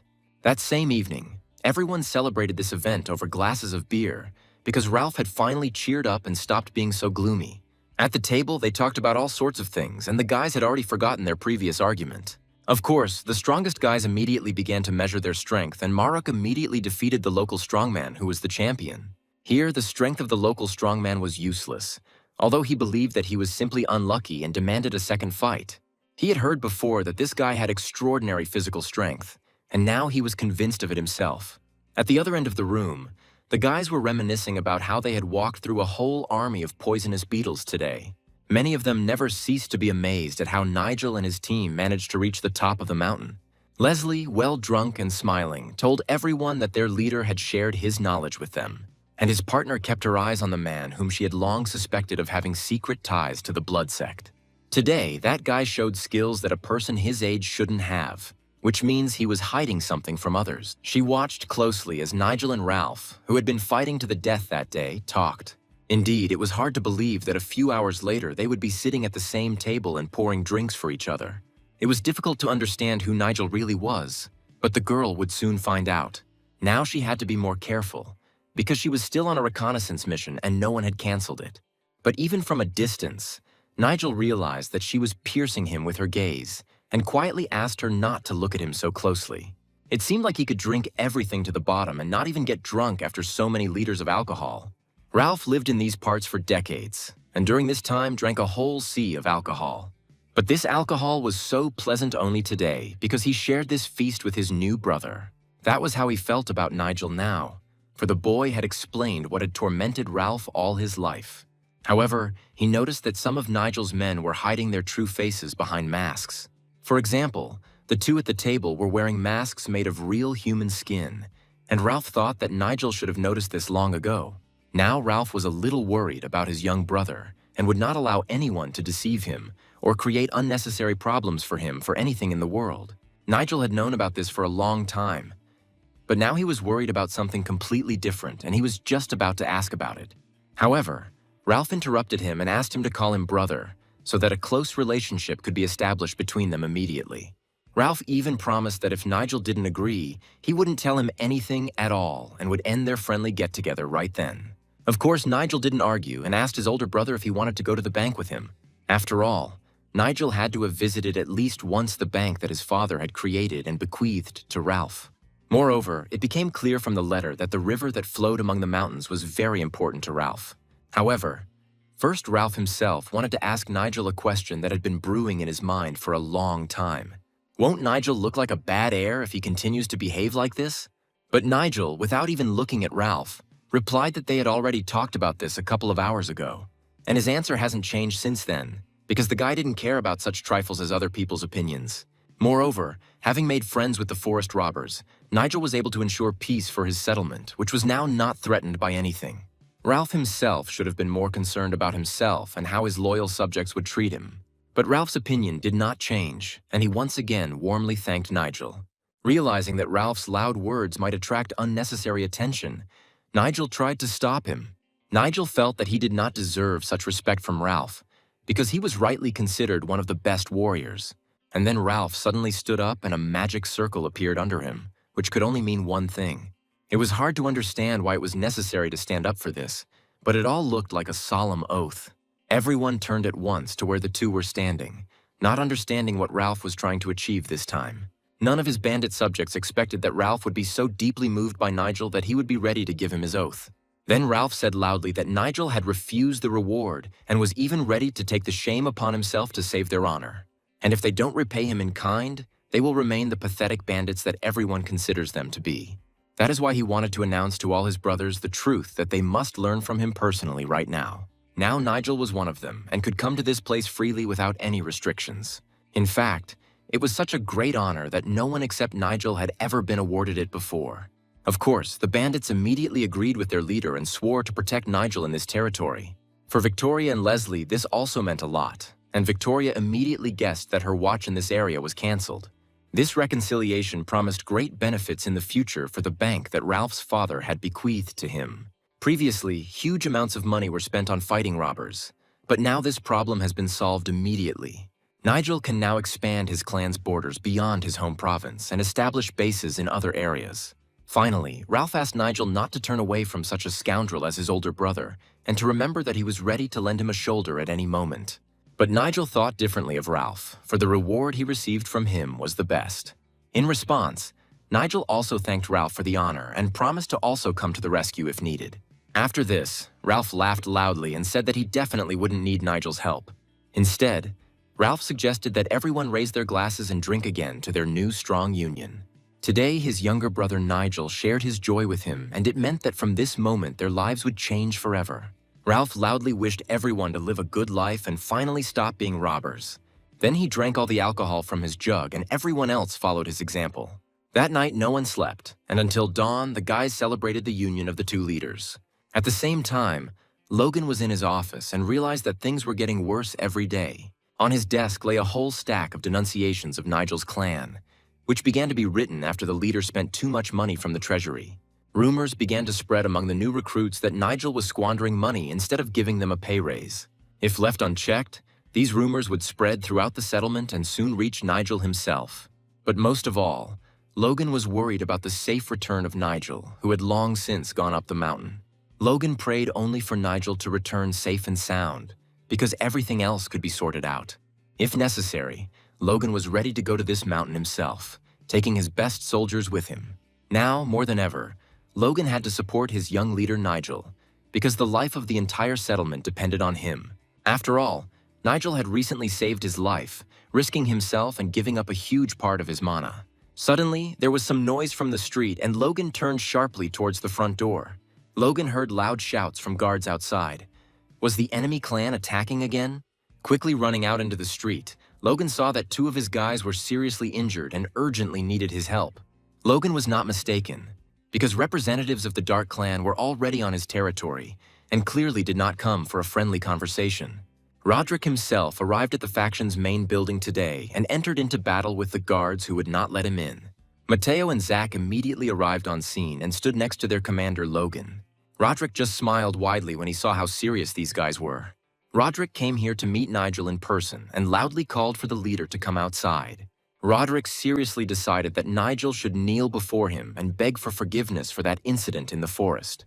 Roderick wanted to kill only Nigel and leave all the rest of his people alive. But Logan was ready to give even his own life to protect his young leader. And before he can fight Nigel, Roderick will have to step over Logan's corpse. Mateo was of the same opinion and loudly ordered his soldiers to draw their blades. All the fighters immediately carried out his order and prepared for a long fight. Looking at them, Roderick did not understand why he saw only 3 faction commanders in front of him, and not Nigel. After all, instead of Logan, the main culprit, Nigel, who was the reason Roderick lost his arm, should have stood in front of him. However, Roderick did not come here alone, and in the distance, Logan noticed another famous fighter. The fighter shouted from afar that no one dared raise a sword against his best student, Roderick, because he was ready to fight any offender personally. Then he began to slowly enter the faction's territory, and Logan realized that this enemy was much more dangerous than Roderick. Even Logan, who was ready to fight any fighter, understood how dangerous it was to meet such a strong warrior. This man's name was Edmund. He was the leader of the Black Mountain faction and had fought local bandits single-handedly on more than one occasion. Looking at Logan, Mateo, and Zach, Edmund advised them to put down their swords immediately if they did not want to go to the afterlife. But Edmund and Roderick themselves had illegally invaded their territory, so Logan was in no hurry to carry out the order. And if these self-confident idiots persist, they themselves will have to go there too. Edmund's younger companion Roderick also came closer and with a smile advised Logan and his men not to argue, but to listen to the elder. And if Logan thought that Elder Edmund would ignore the loss of Roderick's hand, he was very much mistaken. Logan found it strange that the elder would do this just because that idiot Roderick had lost his arm in battle. Most likely that cunning old man Edmund was well paid to simply destroy the clan's leadership. But the invaders had gone too far, and the start of the battle would have meant a battle to the death. Moreover, the elder had no reason to accuse Nigel of a crime because he was simply defending his people. But words were no longer needed, and Elder Edmund pointed his magic blade at Logan. Logan did the same and was ready to fight this strong opponent alone, leaving his guys behind. At that moment, he realized that he was a little late in his attack, as the tip of the enemy's weapon was already almost touching his face. Gripping the hilt of his sword tightly, he was ready to use all the abilities that Nigel had recently helped him strengthen. He was able to block the first blow, but he was lucky to react so quickly. Mateo knew that their deputy leader was taking a huge risk by accepting a challenge to a fair fight from such a strong opponent. Besides, Logan hadn't participated in duels for a long time, and the elder went on difficult missions almost every week. However, refusing this duel would mean that their young leader had broken the law, which could not be allowed. From afar, the elder's assistants warned that if the boys took even a step, they would be mercilessly killed. Logan knew it too and ordered his guys to back off and trust his experience. At this time, the elder to his right, ready for a second attack, with a wide sweeping movement pointed his sword straight at Logan. If the boys had intervened in the fight now, they would most likely have been killed and would have been unable to do anything against the elder's power. And if someone had to die today, Logan wanted it to be him, thereby saving the rest. This old man moved as quickly as if he were no more than 20 years old, although his vast experience was entirely in keeping with his age. Surely if Nigel had been here, the duel would have gone very differently. But he was still on Black Mountain. The Union's goal of destroying the demon had not yet been accomplished, which was why Eugene had hired this warrior now. The elder demanded that the young leader be brought here immediately if Logan did not want to say goodbye to life. But Nigel was now busy with other important matters, and he did not have time to go out to the square. And the elder would do well to immediately stop this farce and leave the territory of their clan before it's too late. But the elder considered the battle a good lesson for those who act without thinking and do not know their place. And today, he wanted to teach his opponent good manners and forever wean him off taking on too much. Then, using the Moonsword's Thunder ability, he attacked Logan so hard that he missed a whole series of blows.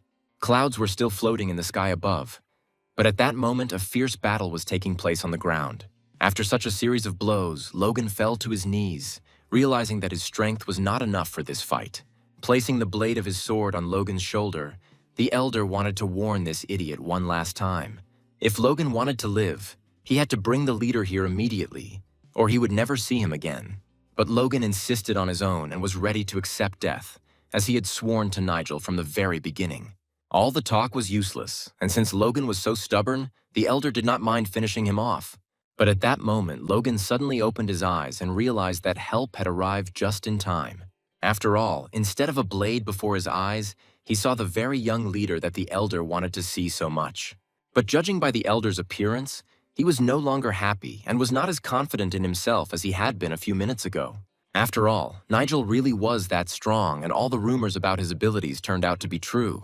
And right now, the elder had to be convinced of this and think about how not to die himself. It was unclear how Nigel had managed to approach so unnoticed, since his normal abilities did not allow this. Without wasting any time, Nigel attacked, and with one simple movement, he threw the elder far away from him. Nigel had no doubt in his abilities, and knew that his strength would be enough to deal with several of these fighters at once. Yes, it was Nigel, their leader, whose skills they had never doubted. He returned just when his help was needed and once again made his old enemies nervous. Seeing the uninvited guest before him, Nigel knew that he would soon leave his territory, even if he had to carry him out feet first. But the main thing was Logan's well-being, and Nigel asked if he needed help. The elder should have taken care of himself and not entered into a fight he could not win. Nigel then asked Logan to remain still, and placing his hand on his shoulder, used his recovery ability. Nigel was ready to immediately heal the wounds that the elder had managed to inflict with a series of deadly blows. His ability accelerated the natural healing of wounds, and Logan soon felt a surge of strength. This was enough for first aid, and Logan felt much better after using this ability. And now it's time to deal with whoever dared to illegally invade their territory. Yes, it was about the elder whose limbs Nigel promised to rip off. Never in his life had the elder heard such bold statements and threats against him, especially from a young brat. The elder's assistant immediately thrust his blade forward and shouted loudly that Nigel would have to answer for his words. But Roderick knew for sure that Nigel didn't like to joke and didn't throw words to the wind. After all, Roderick had recently lost his hand to Nigel's sword and knew that he was ready to accept the challenge at any moment. But by going against the elder, he made enemies of the leaders of those groups where this man was an important person. The old man had heard of Nigel and knew that this guy only seemed kind, but in fact was as evil as all the robbers. To insult him would mean to condemn oneself to death, so the guy would soon regret it. Having accepted the challenge, the elder promised to kill the scoundrel as soon as he got close to him in a couple of seconds. Then he kept his promise and, pushing off the ground, rushed towards his opponent. It became clear that in the fight with Logan, he had not used even half of his strength, but now he was ready to show everything he was capable of. Even those guys who knew the strength of their young leader understood the complexity of this fight. Even Logan regretted that he had quarreled with the Elder, and now Nigel would have to fight him one-on-one.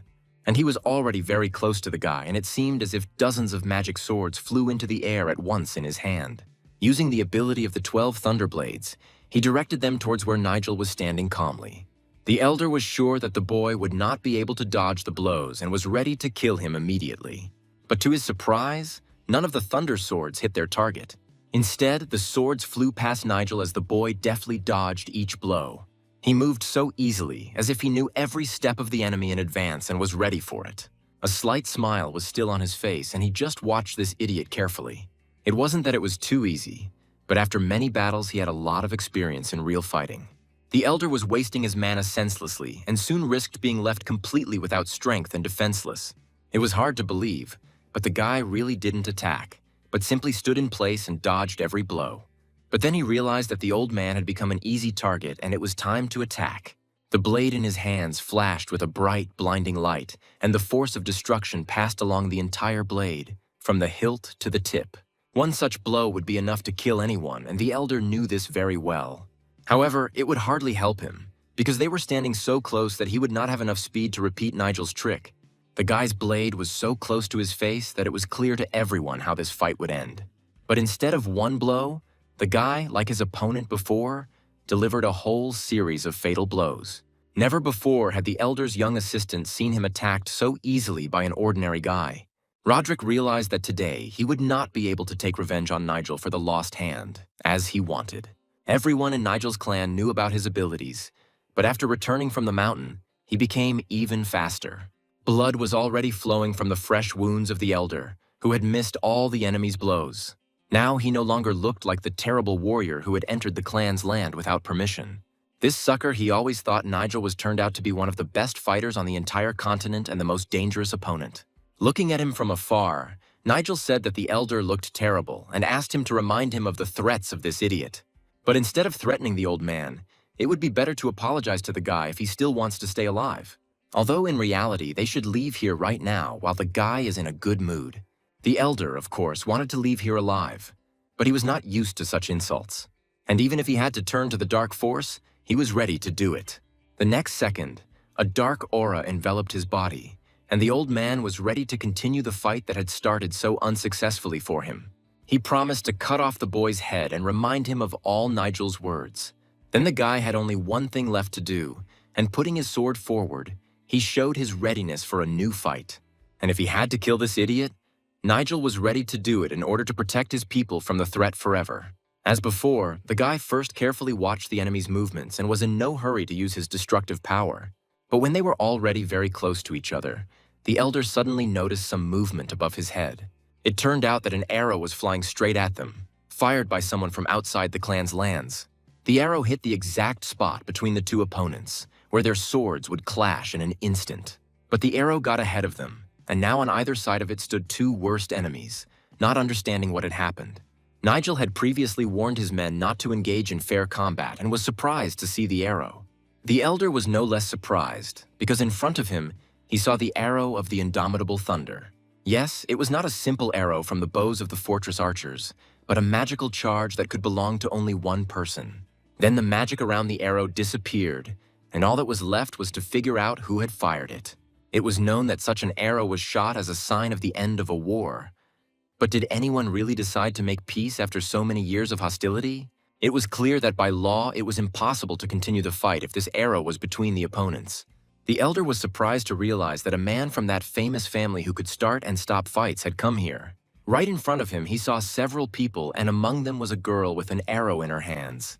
But from her face, he did not recognize the people from that famous family who could use such magic arrows. If this had not happened, Nigel would have definitely killed this gloomy old man, and only a miracle saved his miserable life. Now all the Straight Cloud Guards were on the clan's land, and they all obeyed only Nigel. Even the girl with the arrow was completely dependent on this young man, whom for some reason she decided to trust.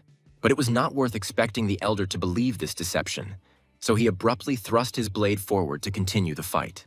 He demanded that the girl, whom the old man saw for the first time, but who tried to pass herself off as a member of a famous family, immediately identify herself. His young assistant loudly advised him to calm down, because the arrow of indomitable thunder obeyed only members of the main faction. However, the elder still had doubts and wanted to know who this girl really was. Realizing that there was no other way, Victoria pushed her partner and signaled that they would have to show who they really were.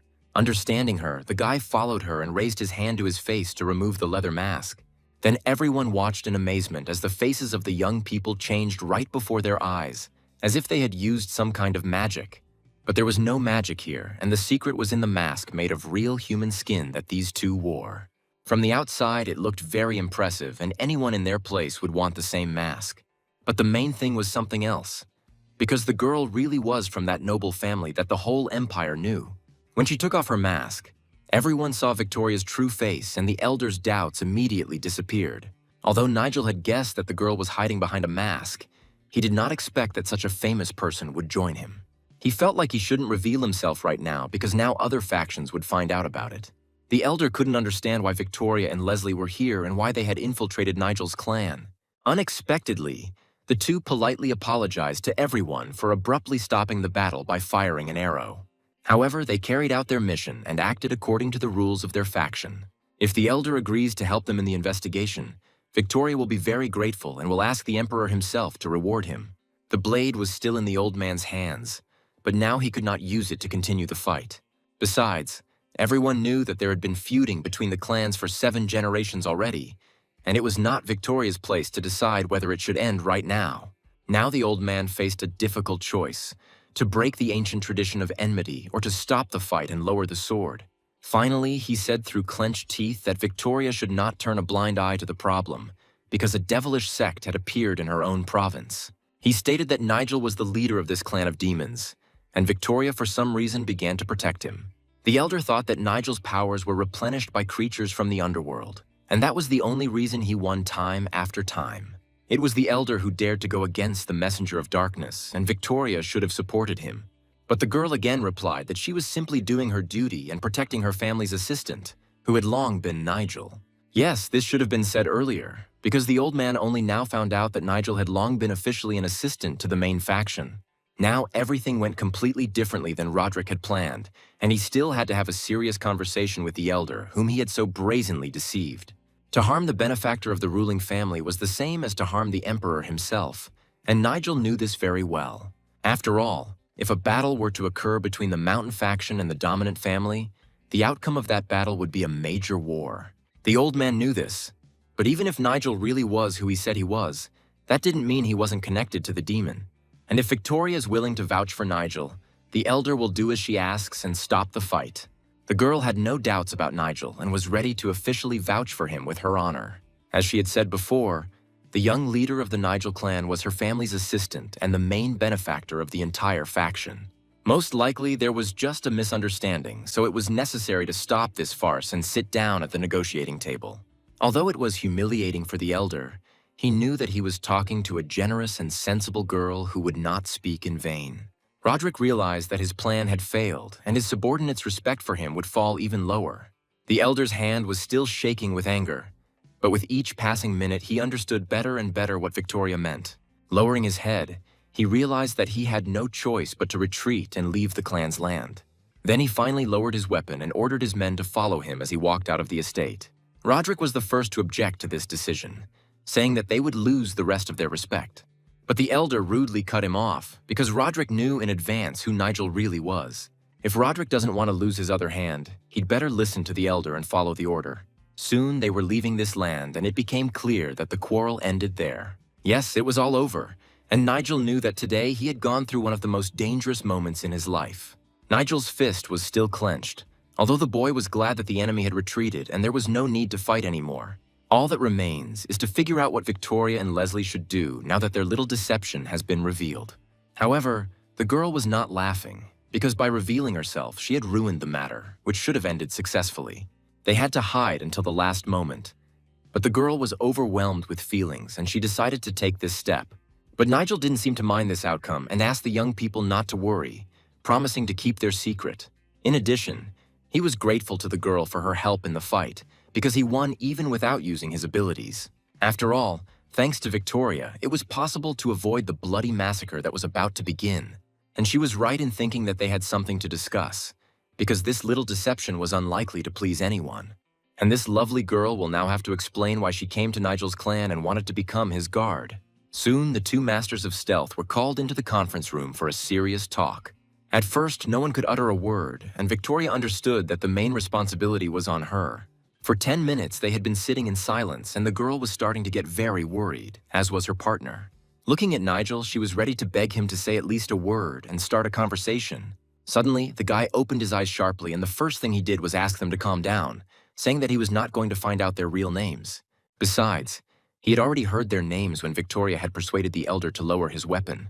But first, the girl wanted to sincerely apologize for revealing who she really was so late. However, this was not necessary because the guy actually knew about everything for a long time. This shouldn't have been so surprising, and Leslie should have guessed long ago who was in front of him. Nigel had thought from the start that Victoria was smart enough to understand his ability to quickly recognize lies. Even during the first test, he realized that these two were hiding something and noticed their skillful disguise. It was his innate ability, and no one had ever managed to hide from Nigel who he really was. Even the bandits and their leader did not suspect anything, although Ralph would have understood the deception if they had remained on the mountain. Yes, this guy was really an unusual person, and besides, Nigel had one more question. Victoria should have understood that if they had not come to the clan's land, he would have dealt with the problem himself. Did she really come there just to help the elder of the Black Mountain faction and save him from death? But Victoria honestly admitted that she didn't care whether he lived or died, because this old man had done a lot of evil and dirty deeds in his life. On the contrary, it was only to the Union's advantage that she kept Nigel from killing an important person and prevented a new war from starting. So all this was done for just one person, and that guy was Nigel. After all, if she hadn't stopped him, the elder would have definitely lost his head, and only one end would have awaited this old man. However, after this, the guy would have to kill all his subordinates who were not guilty of anything. It was hard to argue with that, and anyone who knew Nigel knew how the fight would have ended. He really wanted to kill them all because some of the elder's men were ready to do the same to the guy. But that would mean starting a war with all the faction elders, which Victoria didn't want to allow. In this case, she would no longer be able to stop the counterattack of other clans, even using her great influence. In the end, this would lead to a massacre in which dozens, maybe hundreds of the Empire's best warriors would clash. And for Nigel himself, this would be a bad turn of events. So the girl decided to intervene. Now that we've dealt with this issue, we can move on to other topics. For example, a guy wanted to know why a girl, when speaking to an elder, called him her benefactor. The answer was simple, because if it weren't for Nigel, they would have died long ago in that dungeon or in the hands of the Black Mountain bandits. Then the last question remained, why did they infiltrate his clan and participate in the recruitment of personal security? There was no point in hiding anything now, so the girl promised to tell the whole truth. Lately, many people have disappeared in the province, and at first she suspected Nigel of everything. They began to investigate the reasons for the disappearances and found no other clues other than the boy's sudden awakening after death. Without listening to her to the end, the guy suddenly interrupted Victoria and asked her his question. If that was the case, then why did she stop suspecting him? Has anything really changed? But as soon as the girl began to answer, her partner also decided to speak out. He explained that it was Nigel's willingness to sacrifice himself for others. Watching Nigel become bait for poisonous bugs, she realized that a guy like that couldn't be a killer. Then she saw with her own eyes how he jumped into the water with dangerous sea creatures to save his people. The guy was ready to fight even with the warrior who was feared by the Emperor's guardians themselves. From experience, Victoria considered the guy to be either a good person or an excellent actor. After such praise, Nigel even looked down and said that she was exaggerating a little. It was a good answer on her part, and Nigel, in turn, could also tell her something important. Nigel had long been investigating the disappearances that the two of them were now taking on.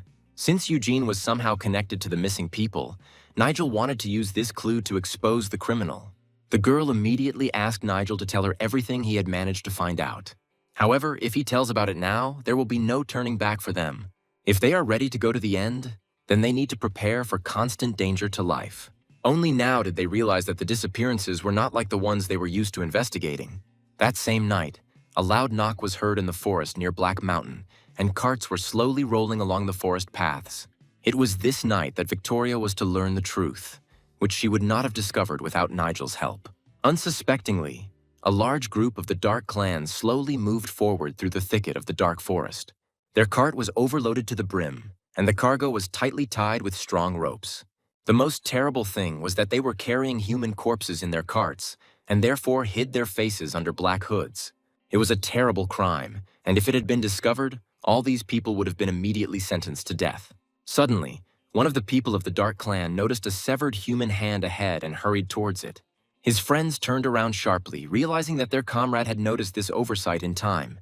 He immediately rushed to pick up his hand from the ground, realizing that it had accidentally fallen out of the cart. Then he threw her back into the cart as deftly as if he dealt with severed body parts every day. None of his companions even changed their expressions, and it became clear that they had all long been mired in crime. After this, everyone turned away and continued on their way in the light of the full moon. However, none of them knew that they left behind other corpses that would make it easy to track them down. Deep in the forest, people were left lying on the paths, killed in a brutal battle with this group of sectarians. Soon they arrived at the place, and their leader was already looking forward to the beginning of the business for which they had traveled such a long way. There was not a single person left in the entire forest who could notice them and interfere with their insidious plan. They quickly lit the torches, instantly illuminating the gorge where they were going to wait for the leader, who had almost finished his ritual. The leader ordered his men to take the carts and follow him silently. The boys immediately carried out the order, although some thought that the journey to the gorge took too much time. Now they could sit down for a while and rest until the leader gave a new command. The boys hadn't had so much work for a long time, especially so late at night, so many were already sweating from fatigue. They had been short of men lately, so they sent reinforcements from another unit stationed nearby. The leader suggested that the 3 new recruits sit down and rest with everyone else, since the return journey would not be shorter. He handed them a flask of water because they were probably very thirsty. The leader immediately warned that all this confusion had not started through his fault and that the leader had simply suddenly given a new order. But Nigel, who was hiding his face under a hood, was now worried about something completely different. He realized that there was only one entrance to the gorge and decided that it was time to begin their little fun. Then he smiled and said that the boys could rest easy, because soon they would be going on an eternal rest. The boys were indeed very tired, but none of them thought about the eternal peace in heaven that this stranger had in mind. The decision had already been made, and the next second the leader saw a sharp blade in front of his face. This was the last thing he saw in his life, because only his comrades saw the blood splattering in all directions. None of them could understand what was happening and why the 3 recruits suddenly rebelled. It turned out that Nigel was hiding under the black robe, ready to fight the others. He warned that any resistance would end the same way for them and that the fate of the leader would await them. But the deputy leader did not listen and loudly ordered the others to prepare for battle. One of the subordinates immediately blew a large horn as a signal to attack, and the loud sound echoed throughout the entire gorge. However, this was the last thing this daredevil did, because he maliciously broke the silence and immediately paid for it with his life. His head flew off just like their leaders, but this time Victoria took care of it. Now everyone else watched as their second comrade was beheaded, and it was time to believe Nigel's words. Moreover, Nigel was not alone, because Victoria, who was always considered an excellent fighter, was next to him. Only on the surface she seemed like a sweet girl, who was looked at by men passing by. But in reality, she was an excellent fighter. Finally, Nigel's will be able to truly appreciate her skills, because today she has a chance to show herself. There were many more rivals, but they had to try not to miss any of them so as not to attract even more sectarians here. Then Nigel suddenly suggested to his new recruit Leslie that he handle the matter himself, even though he had no intention of fighting the crowd. However, Victoria was much braver and was the first to decide to carry out the order. And even if she doesn't manage to eliminate all the criminals, she will definitely be able to stop most of them. None of the members of the dark sect could even imagine that only one girl would dare to fight them. Victoria advanced on them with such confidence, as if she had spent her entire life fighting crowds of armed guys. But it was stupid to look at her from the outside, because the first sectarians on her path were destroyed. With wide swings of her sword, she cut down one bandit after another, using the power of the poisonous snowflower. Even with a regular sword in her hands, the girl would have done no worse. But her magic did its job. Soon the ranks of the sectarians thinned out and only a few people remained opposite her. Victoria knew perfectly well that she had a reliable warrior covering her back, and Nigel would never let an enemy get to her from behind. It was true. During the battle, Nigel had shouted loudly to her that she could only look ahead and not worry about anything. But there was also bad news because they completely forgot about Leslie, who did not know how to fight and was left all alone.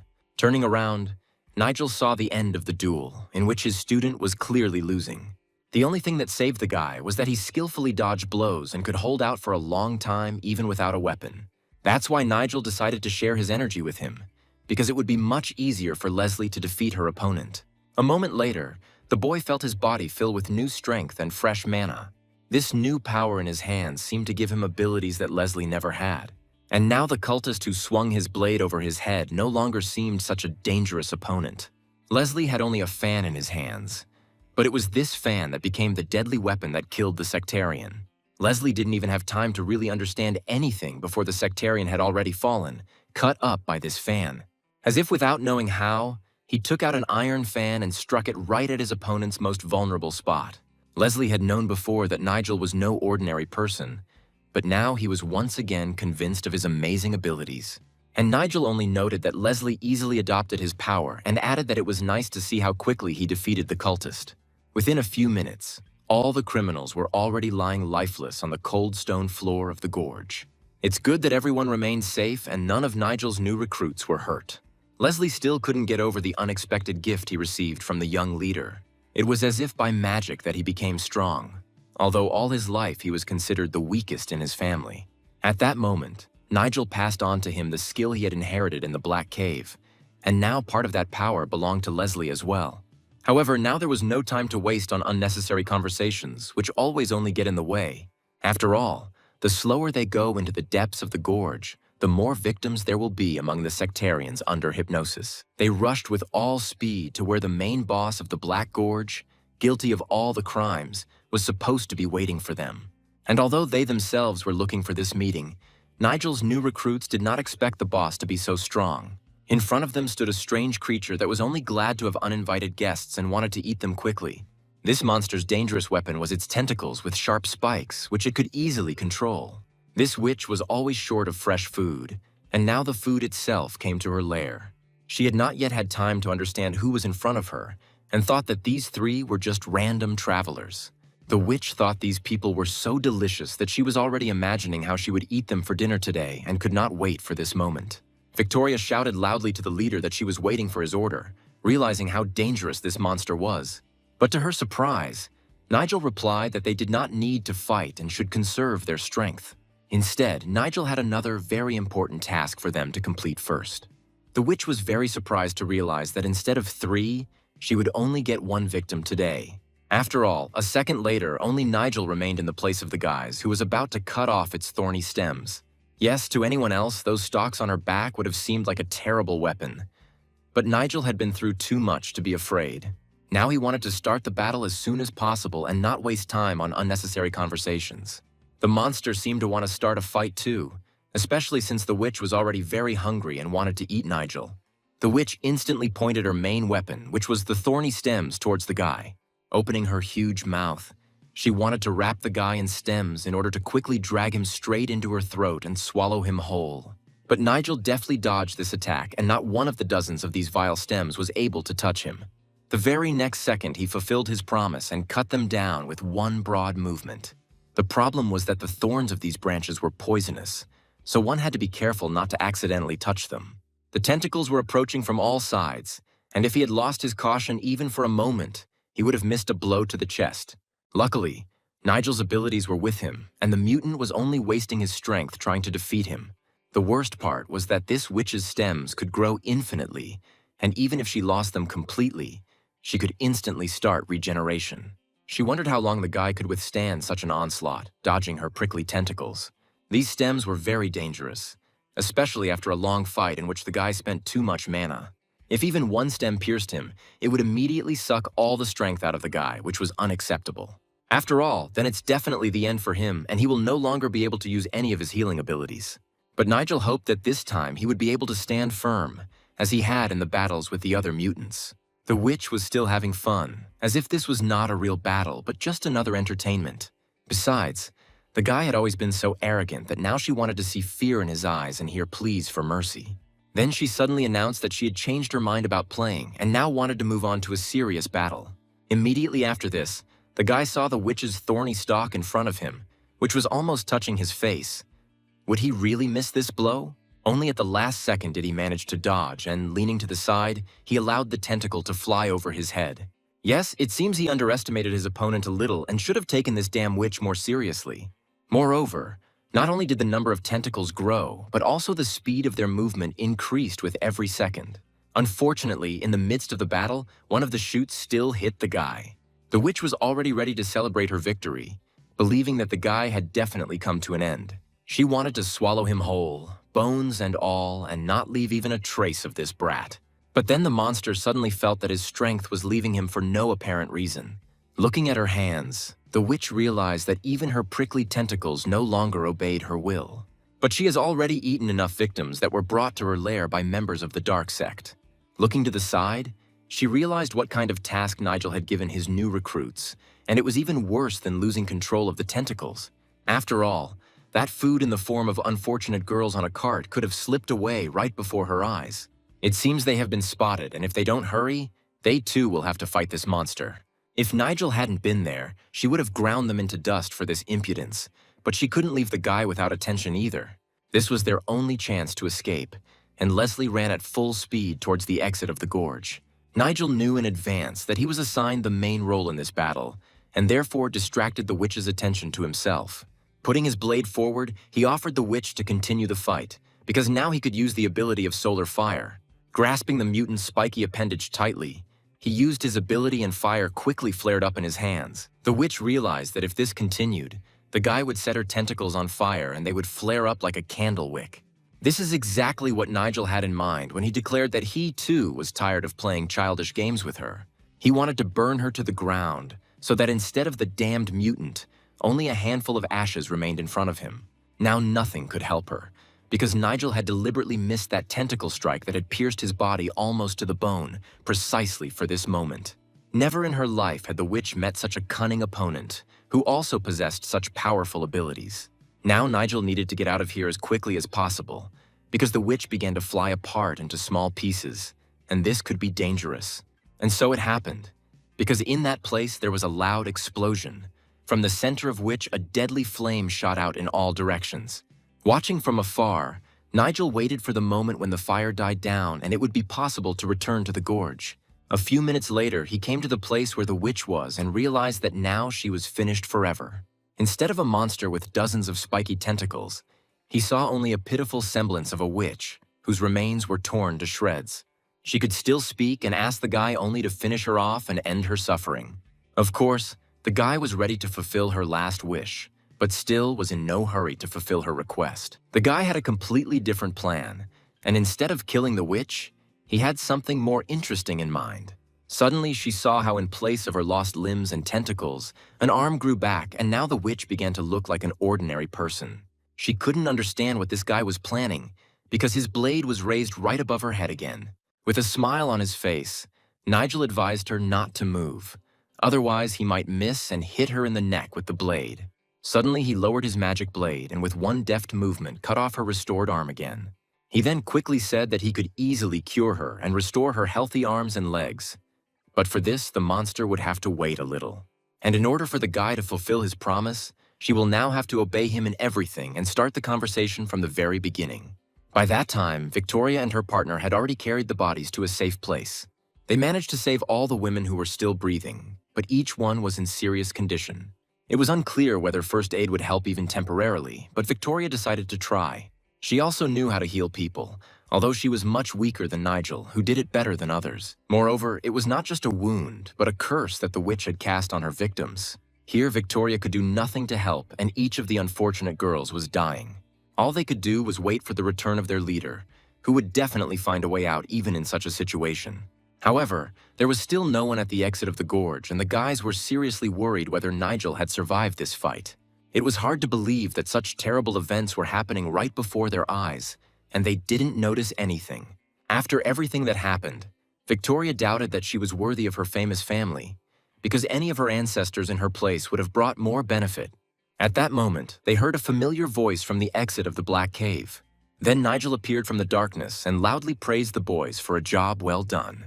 He smiled and assured them that they had done an excellent job of the task he had given them before the battle. The boys were delighted to see his familiar kind face and were happy that Nigel was safe. However, now it was necessary to think about the unfortunate girls who were still dying. Victoria gave them first aid, but the wounds were too serious and she was unable to heal them completely. But that was enough, because now Nigel had the artifact that Victoria had given him. Now he was ready to heal the girls himself with the help of this object that he held in his hands. Victoria immediately recognized the family artifact, which she gave to Nigel before his solo battle with the monster during their first trip to Black Rock Mountain. In fact, this relic enhanced his abilities, allowing him to use reverse cleansing and white omen at the same time. Nigel immediately thrust several magic needles into the girl's body, and a bright, saving light immediately shone in the center of her chest. Even from afar, the boys felt the life-giving force that Nigel managed to fill the dying woman with. And soon her voice was heard. Nigel explained that the poison was leaving the girl's body and her breathing would soon return to normal. A few minutes later, the ritual was completed, and the lives of the cursed witch's victims were no longer in danger. Now the girls needed to be sent to a doctor as soon as possible for further treatment and full recovery. But Victoria didn't understand why the healing was so fast and how Nigel managed it. Nigel had known the answer for a long time, because the members of the dark sect fed their victims drugs. These substances were more addictive than opium, and each of the unfortunate women was doomed. Then the scoundrels simply traded drugged women as things. Only now did Victoria realize that the kidnapped people she was looking for had all this time been sent to the black market and sold into slavery. It was impossible to leave it like that, and Victoria and her partner were obliged to see the matter through to the end. It was necessary to inform the Union about this crime as soon as possible and punish all those involved. But Nigel interrupted her, saying that there was no point in reporting to the Union and relying on its leaders. Even if we report directly to the Union leadership, the investigation will not advance and, as usual, will get bogged down in details. Moreover, Nigel suspected that not only the sectarians but also officials from the Union were involved in this dirty business. These were very serious accusations. But Nigel had long suspected it, and now his suspicions were confirmed. Someone in the Union knew about these crimes and turned a blind eye to them, most likely not for free. Now they had a choice to make, but knowing the danger ahead, they could stop the investigation right now. They could continue to trust the Union, but then their investigation would always reach a dead end. Or they could trust Nigel, who never deceived them and always chose the right path. Victoria was silent for a moment, her head down, and then asked Nigel who he considered the main traitor. The drugs were now distributed in only 2 provinces, so the pool of suspects was small. And if you remember how Eugene had been behaving lately, he could easily be considered one of the suspects. Perhaps Eugene was only covering up his hatred for Nigel, but in reality, he was hiding more serious secrets. In addition, the Celestial Swordsman clan, which was connected to Eugene, recently joined the Union and could also be involved in this dirty business. And if so, then behind all this there could only be one faction, influential enough to control the rest of the clans. They were, of course, talking about the leader of the Black Mountain faction, with whom Nigel had recently fought in a duel. Even before the battle with the Elder, Nigel could not understand for a long time which of the 2 factions was working with the criminals. But when Nigel managed to corner the Elder, he accidentally awakened another dark energy within himself in his rage. Nigel felt the same way from Derek when, during their mortal combat, Derek had to use the power he received from the demon. And now that young people know everything, they can simply put aside their insecurities and follow their leader. He admitted that he always considered Leslie a good magician, although no one in his family believed in this guy's abilities. He never doubted his partner Victoria, and today he saw her true strength again. With such a team, Nigel could complete the investigation and find the masterminds of these vile kidnappings. Now everyone understood who they needed to go with next, and both dropped to one knee in front of Nigel. They swore to serve him to the very end and follow their leader as their duty dictated. Victoria was ready to fight these demons with Nigel, knowing that with his support they could do the impossible. Nigel was expecting exactly this answer and was glad that they had made the right decision so quickly. Their strength will help him on this difficult path, and the skills of each of the young people will soon increase tenfold. Finally, he decided to leave a sign at the entrance to the gorge for his enemies so that they would immediately understand it and find Nigel. He decided to leave his mask in that place, in which he first entered the underground prison where the unfortunate women were kept. Yes, this sign will definitely be understood, and Nigel himself wanted to show himself to these scoundrels. When they come here and find the mask, everyone will understand who they had to deal with and by whose hand any of these bastards will die. Soon, the leaders of the Dark Clan and the leaders of all the groups, who had already learned about the guy's sign, gathered in the main building of the Dark Clan. On the table in front of Richard lay the very same horned mask that Nigel had left in the gorge. He had already been informed that the 3rd and 9th prisons had been completely destroyed, and it was clear who had ended up on their land.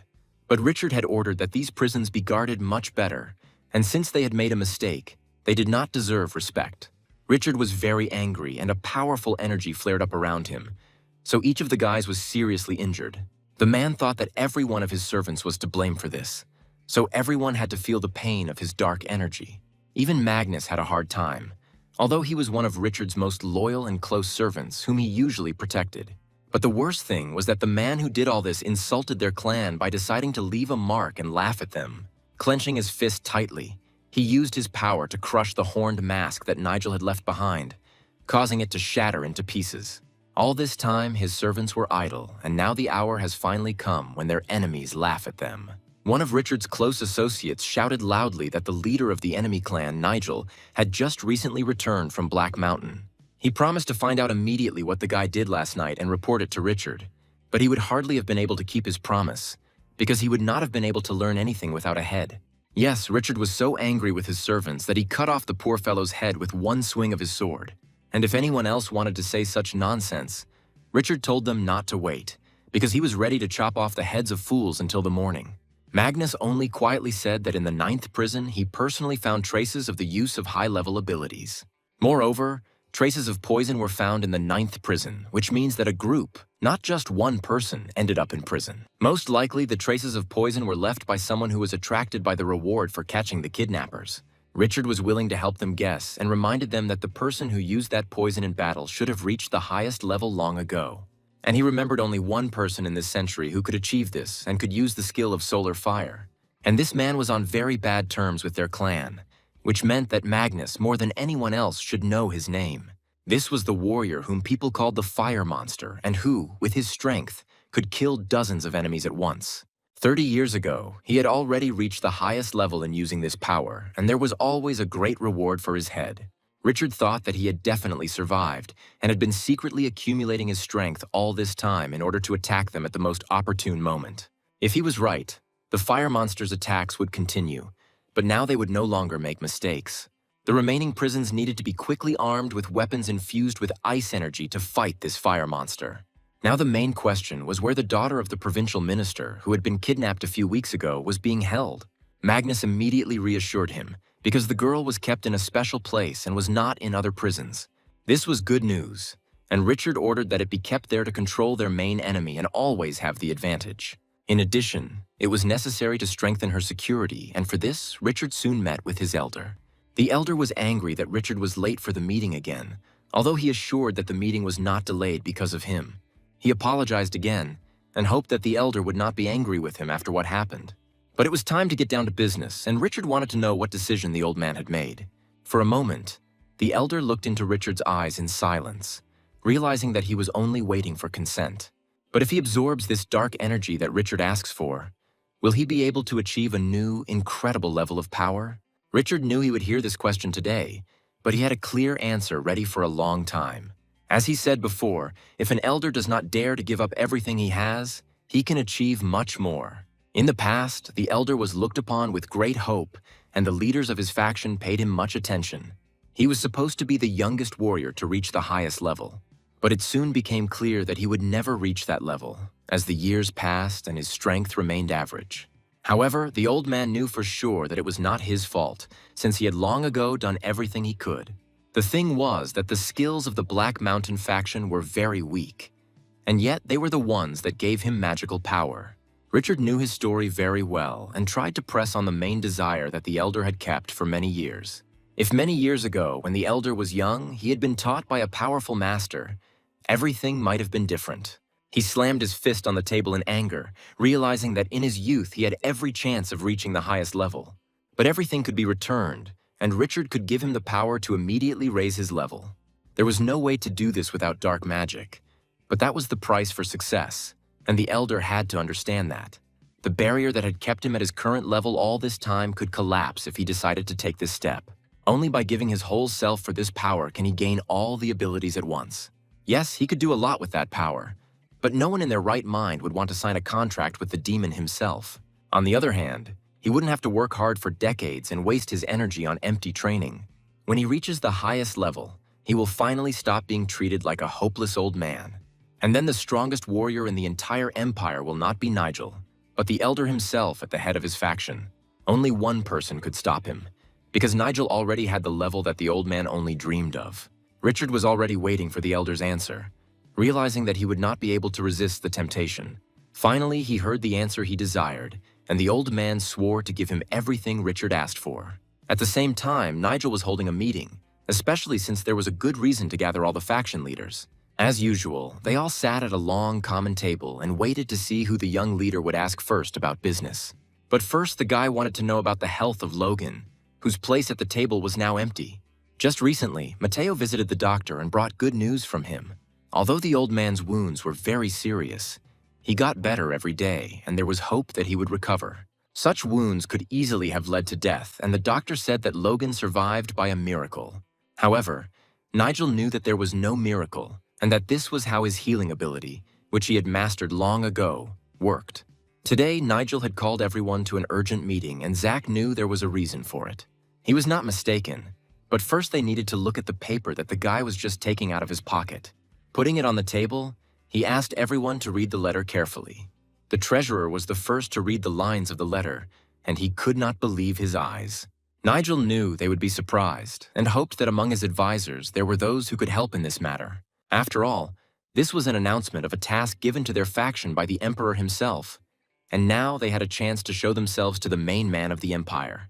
The government has prepared 3 tasks, and all the details about them will be sent to those clans that pass the selection.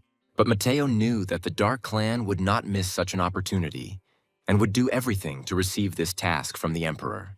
The guy himself understood this perfectly well, but he hoped that his people would have enough strength to take the task for themselves. At this point, Zack noticed something else and loudly asked everyone to look at the caption at the end of the ad.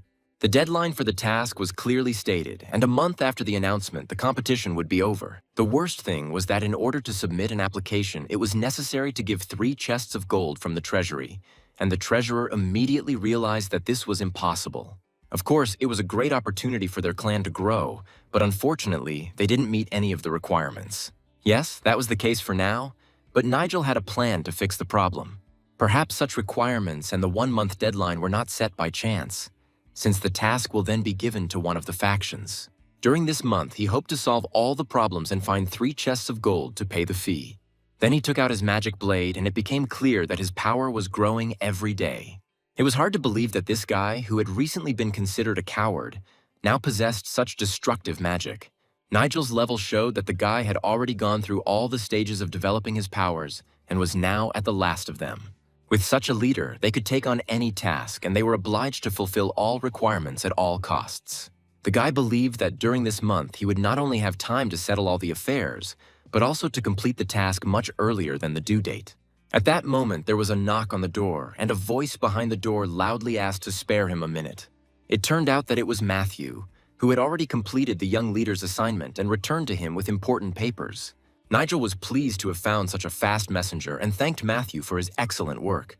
He immediately handed him the report on the results, acting as if he wanted to take a place among the group leaders at this meeting. Looking at the report and reading the first lines, Matthew immediately realized that the job was done. Events developed so quickly that the guy did not have time to be surprised, but he understood that their new leader would soon lead them to success. Zag was seriously scared for his father, seeing that the man was shaking as if in a fever. In fact, he still couldn't believe what was happening because Nigel somehow miraculously managed to solve problems. A few weeks ago, when Mateo first took on the leader's mission, his journey began in the town square. The residents were surprised by how loudly someone was heading towards the gate, and they all turned around in that direction. The caravan was so huge that its entire long line did not even fit on the central city street. But the most surprising thing was that the carts of the arriving clan were completely empty. So why did they come? And indeed, there were no goods in any of the carts, although the caravan looked like an ordinary trading one. It was at this moment that Matthew realized that they had not come to sell goods. But on the contrary, they wanted to buy a lot of rice. Before sending Matthew to that place, Nigel handed him a letter with clear rules. He had to tell all the grain merchants in the market that he had come to sell these numerous carts. One cart cost 5 gold coins, and Matthew was not prepared to give up even one. Angry cries immediately began to ring out from the crowd, as people realized that the guy had overpriced the cart. Moreover, every day from 11 in the morning until 1 in the afternoon, Matthew had to stand in front of the trading pavilion and wait for customers, and if he sees any poor person being beaten, he must return to where he settled with his group. It was a very strange task, but just now Matthew heard voices nearby and realized that someone was arguing. It turned out that the noble maiden was loudly scolding a servant who had made some mistake. But instead of just saying rude things to him, she swung and hit the poor guy right in the face. Everything happened exactly as Nigel had said. So the boy realized that this was his task for the day. Now he had to go back, although he still didn't understand what the young leader wanted from him. Once he returned home, the guy had to lock the doors for 3 days and not meet anyone. And after 3 days had passed, he had to open the doors of the house and go out to the people who were already waiting for him outside. And indeed, the guy saw in front of him a whole crowd of buyers ready to buy all his carts. Moreover, many were willing to pay even 10 gold coins instead of the 5 that Matthew had initially spoken of. The demand for carts was so high that these people were ready to give all their money just to buy at least a few of them. At first, all these traders didn't even want to look at his goods. But what made them change their minds so abruptly? It seemed like the whole province was in an uproar after he didn't go outside for 3 days. His assistant said that at dawn there was a powerful explosion near the lake, and that this was the reason for such a surge in demand. All the grain ships moored on that shore sank, and it was clear that someone had set it up. The assistant reported that it was the work of a cruel and fast bomber who somehow ended up on the pier. This saboteur used one of the 8 forbidden techniques to do his dirty work. At that moment, the guy clearly remembered that 3 days ago, before locking himself in the house, he saw something suspicious. He should have suspected something was wrong even before that shopping pavilion where he first saw that hot-tempered girl. After all, the old man that this girl beat up was probably the same demolition man who blew up the ships. Perhaps he simply wanted to take revenge for his humiliation and did it out of spite for all the inhabitants of the settlement. But if his guess is correct, then how could the young leader Nigel know about this? To make matters worse, there were dozens of bombs placed everywhere, making it impossible for ships to move around. Because of this, all the traders switched to land trade routes, and that is why everyone wanted to buy carts from him. Voices from the street could still be heard in the house, and each of the merchants was ready to give a lot to get a trading cart. Many had long been ready to buy it for double the price, and some even offered 13 gold coins. Then someone offered 15 gold coins for one cart, and Matthew realized that today he could raise a huge amount. In such a situation, the guy could name any price, and this deal could become the greatest in trading history. But the guy was a warrior who followed orders and should not have given in to greed. This meant that it was time to carry out his leader's third order, which Matthew was already prepared for. The third task was to find the leader of the Merchants Association, in which he was to be assisted by his loyal advisor. Matthew immediately went to the leader of the trade association and offered to sell him all the carts, which were now so highly valued. However, the leader of the association immediately stated that he could only pay 5 gold coins for the cart and could not allocate a single coin more from the treasury. Matthew immediately agreed, saying that he had no intention of raising the price for association members. The guy met such generous people for the first time, because the carts were very much needed and one cart cost no less than 10 coins. He couldn't even hold back his tears of happiness, realizing that this deal would bring success to the entire association. Although Matthew knew the price was too low and he was simply following his leader's orders. In response, the leader of the Traders Association promised to do everything possible for Nigel when he needed help. In the end, they sold all the carts and earned a whole chest of gold, which contained no less than 200 gold coins. Now they had to carry out the leader's fourth order, and Matthew hoped that they would make it in time. Soon, they found themselves at a market where they sold rare plants that could only be found in this village. The seller waited a long time for the buyers to make their choice, but eventually asked them to hurry up a little. The price was excellent because in front of the buyers were very rare tea leaves, which cannot be found even in Persia. Suddenly, Matthew said that he was ready to buy all the tea in this village, and for this purpose, he grabbed a chest with gold coins. Besides, Jerry said that this tea seller was asking too much and everything he told was complete nonsense. The guest from Persia simply doesn't understand much about tea, so the seller decided to brazenly deceive him. But Jerry knew Persian very well, so he could personally help the guest and suggest the best choice of tea. Jerry said there was no need to thank him, because he did it from the bottom of his heart, realizing that he himself could have found himself in a similar situation. The guest from Persia was pleased to communicate in his native language with a person who ended up here completely by accident. This was a great move, because now the guest will surely listen to the guy's words and take advantage of his valuable advice.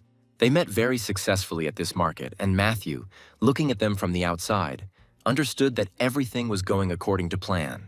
Now it was time to carry out Nigel's order, because nothing stood in the way of carrying out the leader's order. Once back in his native land, he was happy to present a report to the leader, in which he reported the completion of all tasks.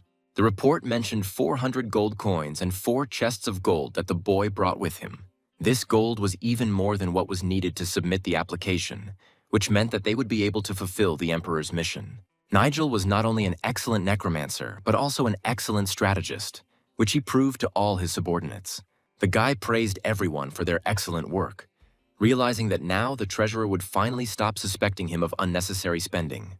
The treasurer immediately said that he was grateful to the young leader for having managed to replenish the treasury so quickly. Surely the treasurer has been worried a lot during this time, so now it will be easier for him to manage the clan's money. If they continue to successfully complete assignments, Nigel's clan will soon earn even more money. By the way, Nigel forgot to say something important and asked the guy to stay for a second longer. After all, from now on their clan can freely use the trade routes through the mountain. Therefore, this must be taken into account when planning the movement of trade caravans, because this way they will get to their destination faster than anyone else. Now it was time to get to work, and Nigel wished everyone success, waving goodbye. However, Nigel's main work began at night when the moon illuminated the province. He immediately went to the forest where he had long been accustomed to practicing necromancy and where no one could stop him. Extra witnesses would only get in the way, so Nigel preferred to do it late at night. Once there, he realized that his abilities had reached a very high level and he could move on to the most interesting part. It had been quite some time since he had last summoned skeletons from the dead. It seemed to him that this place had changed a lot, as if he had not been here for 100 years. Although only a few months had passed. Moreover, the steam in this place was more like poison that had evaporated and spread throughout the surrounding forest. He probably started to sense poison quite recently, after he raised his level, and now he felt it better than the others. He knew it might be a little dangerous, but he wasn't going to deviate from his intended path. Using his ability, he was ready to repeat his previous success, when he managed to summon 24 skeletons at once. If only he had the skill of internal air, everything would have been much easier. Soon, the amount of evaporated poison became a little less, and this made the ritual easier for the guy. Now it's time to replenish the strength spent during battles with the help of the energy of your loyal dead. The easiest way to increase power was to increase the number of summoned creatures and strengthen them with your mana. At that moment, the guy realized that in addition to ordinary skeletons, he could now even summon those that were much stronger. For example, the gold category dead man was one of the first to appear here, which means that it was no coincidence that Nigel felt a surge of new strength. Either the dead here were high level in themselves, and that's why the guy was able to raise such powerful fighters so easily. Without wasting any time, he sent a stream of energy towards the skeleton in order to extract the dead man's power for himself. At first, everything went perfectly, and the skeleton simply waited for the extraction process to be completed. However, the guy soon realized that it would not be possible to simply extract his energy, because this skeleton had a gold level. It was as if he felt that there would be some kind of trap, because he knew that nothing is ever that simple. However, Nigel had another way to get energy from the revived warriors, and he wanted to try it right away. Using the true destruction skill, he wanted to completely destroy the aura of this skeleton and extract its energy from the very depths of its soul. Fortunately, the skill worked, and the system immediately informed the guy about his latest success. The fog immediately disappeared because the hidden creature immediately sensed danger. All this time, something was hiding next to him, and Nigel, looking into the darkness of the forest, tried to understand what it was. Perhaps this was the same bloodless warrior that the boy had only heard about before, but had never seen himself. Even in the knowledge of the future that he received from Thomas's consciousness, there was no mention of this warrior. But if he can find out the true essence of this warrior, then with the help of this skill, he will be able to find out any truth of this world. By using the right true destruction skill, the guy also received instant health recovery. His skill became so strong that now the guy could not only find out the truth, but also do something more. For example, he could change reality based on the truth and make this world a better place, because it has long been drowning in endless wars.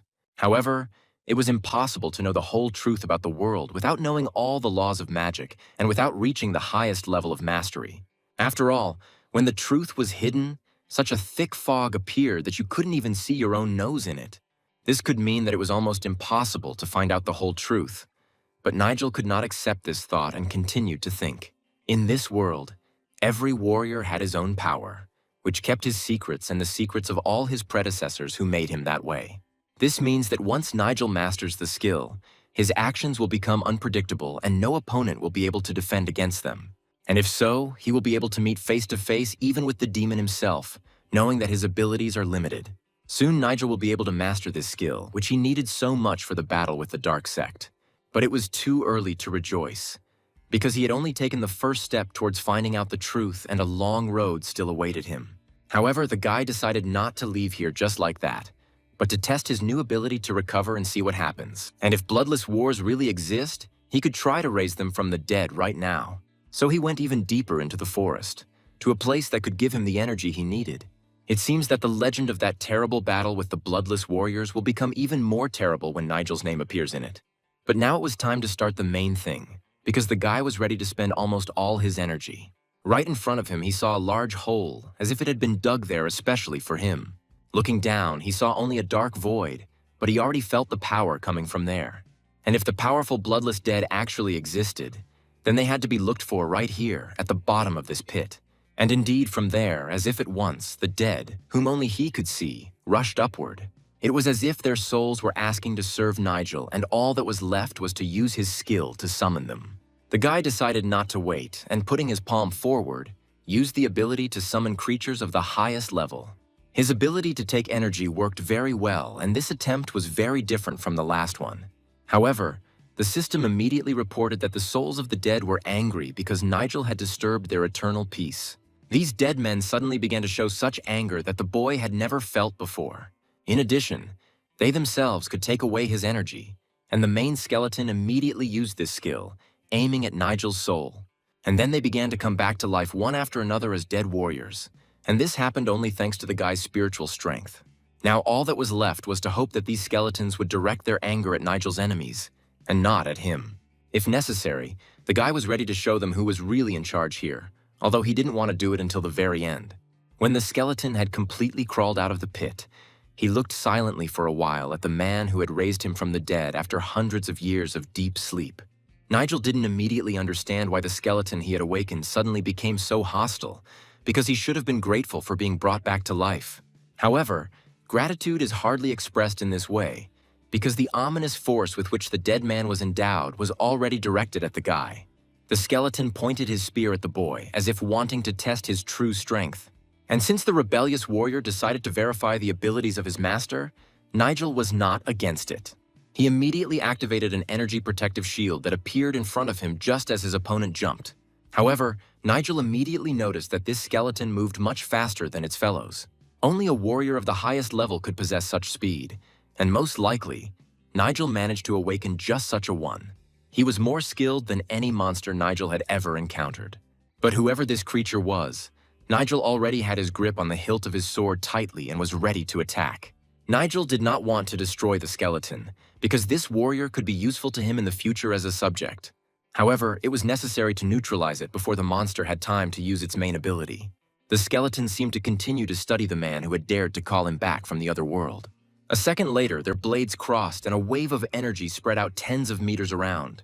The guy was thrown to the side, but by putting his leg out, he managed to keep his balance. The energy flowing through the skeleton's weapon was very pure, meaning that he had once been a member of some faction in the past. Moreover, the skeleton fought with an ordinary stick with a sharpened tip, and not with a real sword or spear. Suddenly, Nigel heard the hoarse voice of a creature that for some reason continued to wish him death. The skeleton had no intention of stopping until all that was left of Nigel on the ground was a cold corpse. He assumed the fighting stance that ancient warriors usually took before a deadly duel and ordered the boy to attack. Even in his entire life, Nigel had never faced such an opponent, and he found it difficult to understand how to fight this one.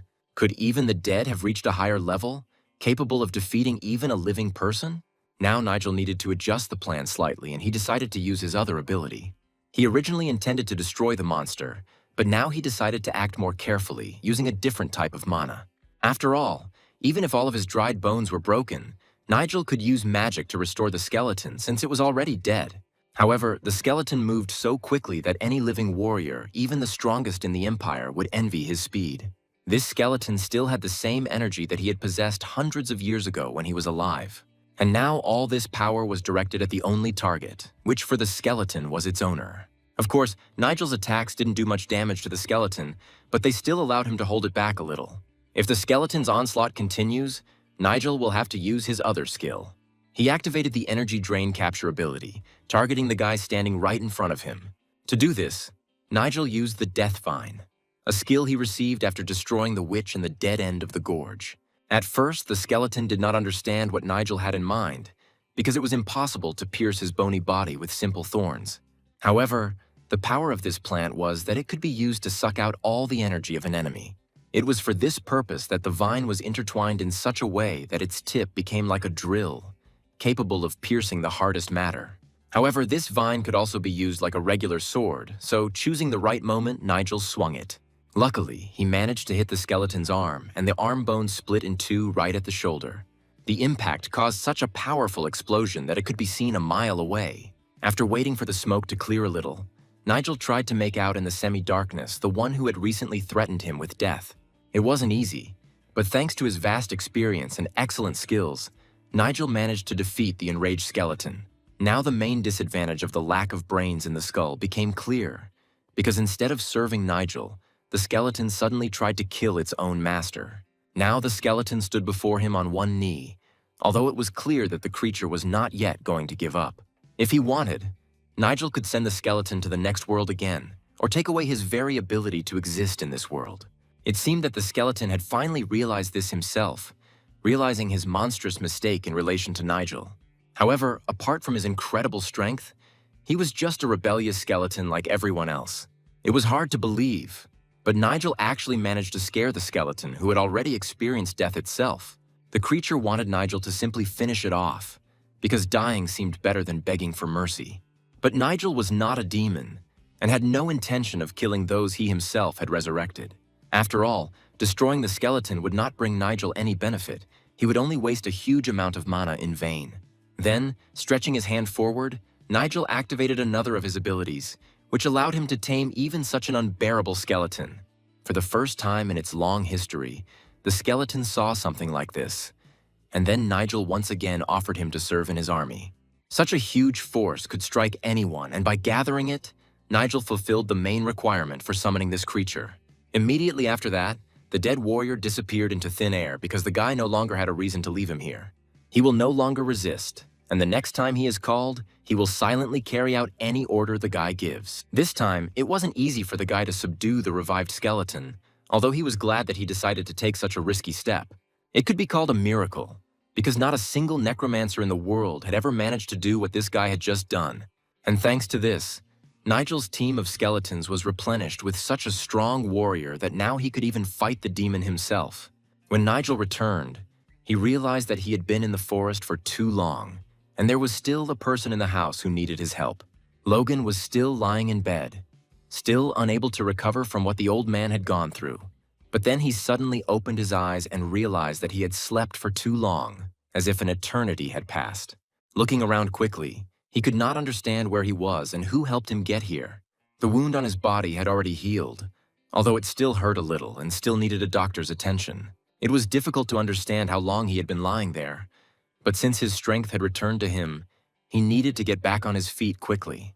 Logan was sure that death had come too close to him when his enemy's blade fell on his shoulder. He really was on the verge of death, because that elder never spared his enemies and always finished what he started. It was at that moment that Nigel appeared nearby, took the blow and saved him from certain death. Suddenly turning around, Logan realized that Nigel had been there all this time, watching his every move closely. Nigel immediately noticed that Logan's condition had improved greatly and was glad to see him healthy again. It was too early for Logan to die, because the old man did not have time to complete many tasks, the success of which depended only on him.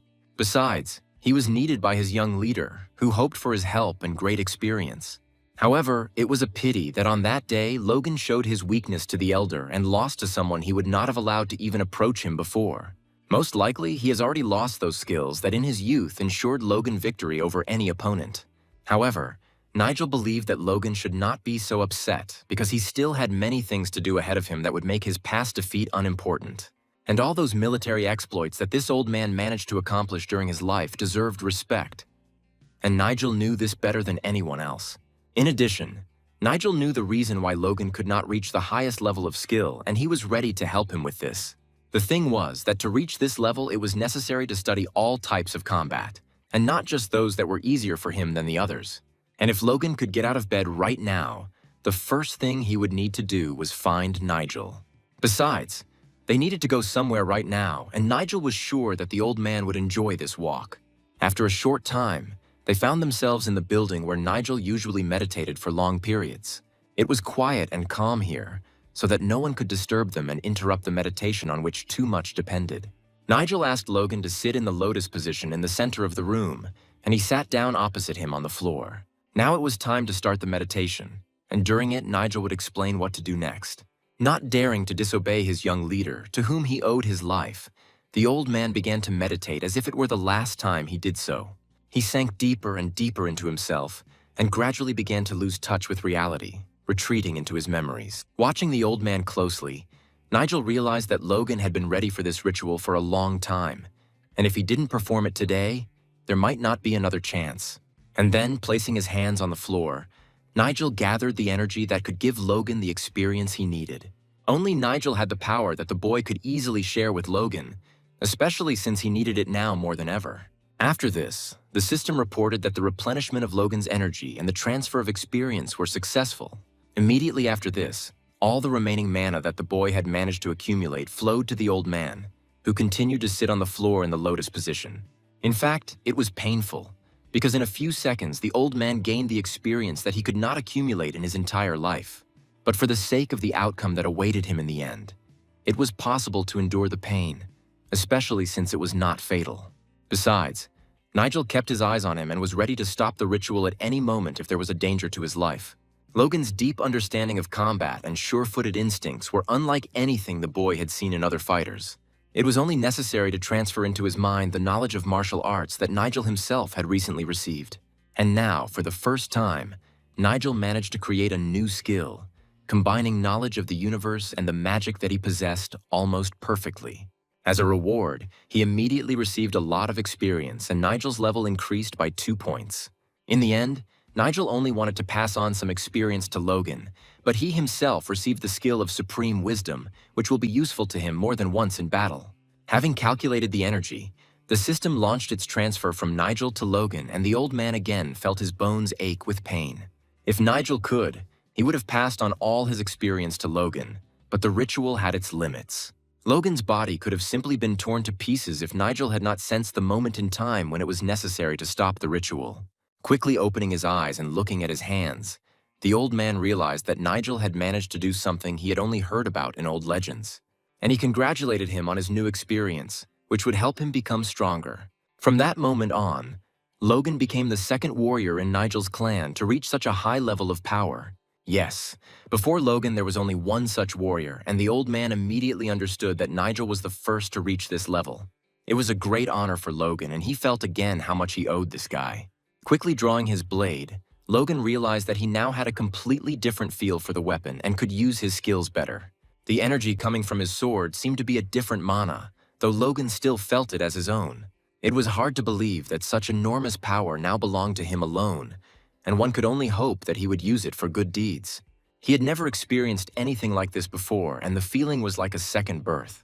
However, it was too early to rejoice, because Nigel had something else in store for his advisor Logan. Handing him the book, Nigel told him to read it from beginning to end, reminding him that in addition to practice, the theory of martial arts is also important. Besides, it was the best book on the subject that Nigel could find in the library, and it would definitely come in handy for the old man at his new level. It was a little unusual for an experienced warrior to be taught by a young guy, but this case was an exception to the rule. Without wasting any time, Logan went to study the ancient texts that Nigel gave him in order to quickly gain the necessary knowledge. And Nigel remained sitting where he was, realizing that he himself would have a lot of work today. Nigel himself had long since figured out the theory, but the practical question of how to subdue strong skeletons remained. When Nigel shared his experience with Logan, the system rewarded him with a level up. Yes, the system gave him experience that would be useful that night during the necromancy ritual. Nigel knew that he couldn't win the war against the blood sect alone, so he wanted to have strong allies by his side. To win, he would need the help of every one of his men, as they were up against many experienced sect warriors. Their army was led by Richard, who had fought dozens of deadly duels during his life and won them all. Even if he had to move slowly towards his goal, Nigel believed that one day he would be able to change everything and his efforts would not be in vain. Regardless, Nigel was glad that the meditation had been successful and that Logan had indeed reached a new level of mastery. The 18 Swords Hurricane and Moon Sword Thunder techniques were different, although their base was the same. Usually, it is more difficult to change existing martial arts than to create new ones. But for Nigel, thanks to the system, this rule worked differently. The system's hints gave him a great advantage, and the list of skeletons available for summoning was expanded to include another powerful creature. There was only 1 month left until the deadline for submitting applications to carry out an important Imperial mission. So Nigel went back to the forest where he had recently summoned the mighty skeleton warrior. Under cover of night, when everyone was asleep, he went to the restless dead, whom he wanted to subdue and add to his army. Nigel's goal was to subjugate the remaining 3 powerful monsters so that they would become his summoned servants. But fighting against these gold-level monsters was very difficult, and it was easy to get seriously injured in such battles. Luckily, the last fight ended in his victory because Nigel changed tactics in time. The new tactic was to stop the dead man's final attack at the very last moment, when he was already very close, but had not yet struck. The main thing was not to rush and calculate everything accurately, otherwise he could accidentally destroy a valuable future warrior. There were only 3 such strong undead left, so the guy decided to capture them one by one, allocating about 7 weeks for each. The main objective was to successfully capture all 3, strictly following the established schedule. And in the morning, Nigel returned to the clan's territory and began his day like all the other warriors. The first thing he did was try to combine 2 fighting techniques from the books to create a new one and teach it to the fighters of his clan. Both of these techniques were described in detail in the books that lay on the table in front of him. In his new combination, he intended to use the best techniques and principles left by the ancient warriors. The first book described a preemptive attack technique in which you need to attack the enemy before he has time to use his magic. The second book, on the contrary, advised to let the enemy attack first, to assess his strength, and then deliver one precise counterblow. The second approach was easier to learn, since the ability to defend and counterattack was the basis of many martial arts. This was a standard exercise for fighters of any clan, good for developing quick reactions. But Nigel didn't want to stop there and wanted to take the best from both techniques. If he succeeded, his clan's fighters would become much stronger and the chances of defeating the blood sect would increase significantly. It is difficult to say how much time Nigel spent studying these techniques in detail in order to create a new martial art based on them. Eventually, the martial art he created, called Buddha Mind, was written down and passed on to his students for study. Everyone who read this book admired the intelligence and knowledge of their young leader. To understand the basics, no special skills were required, but the technique was not exactly simple either. Therefore, it was necessary to distribute the books to all the remaining fighters and conduct general training on the new system in the near future. But before letting his subordinate go, Nigel asked him to wait a little and listen to the end. Nigel asked me to tell Jacob to drop in to see him as soon as he had finished his business. As the sun was already setting below the horizon, the sound of boots was heard near the entrance to the conference room. And then Yakov appeared in the doorway, and the new leader of the clan squad was already waiting for him. He came here as soon as he learned of Nigel's request and was ready to carry out any of his tasks. The main task was to not let anyone near this place because now it was this guy who was responsible for keeping the secret. In addition, he had to immediately summon for a serious conversation the man whom Nigel suspected of something. Soon, footsteps were heard at the entrance again, and the guy realized that the man was already here. He walked slowly into the conference room, realizing that this time the conversation would be much more serious.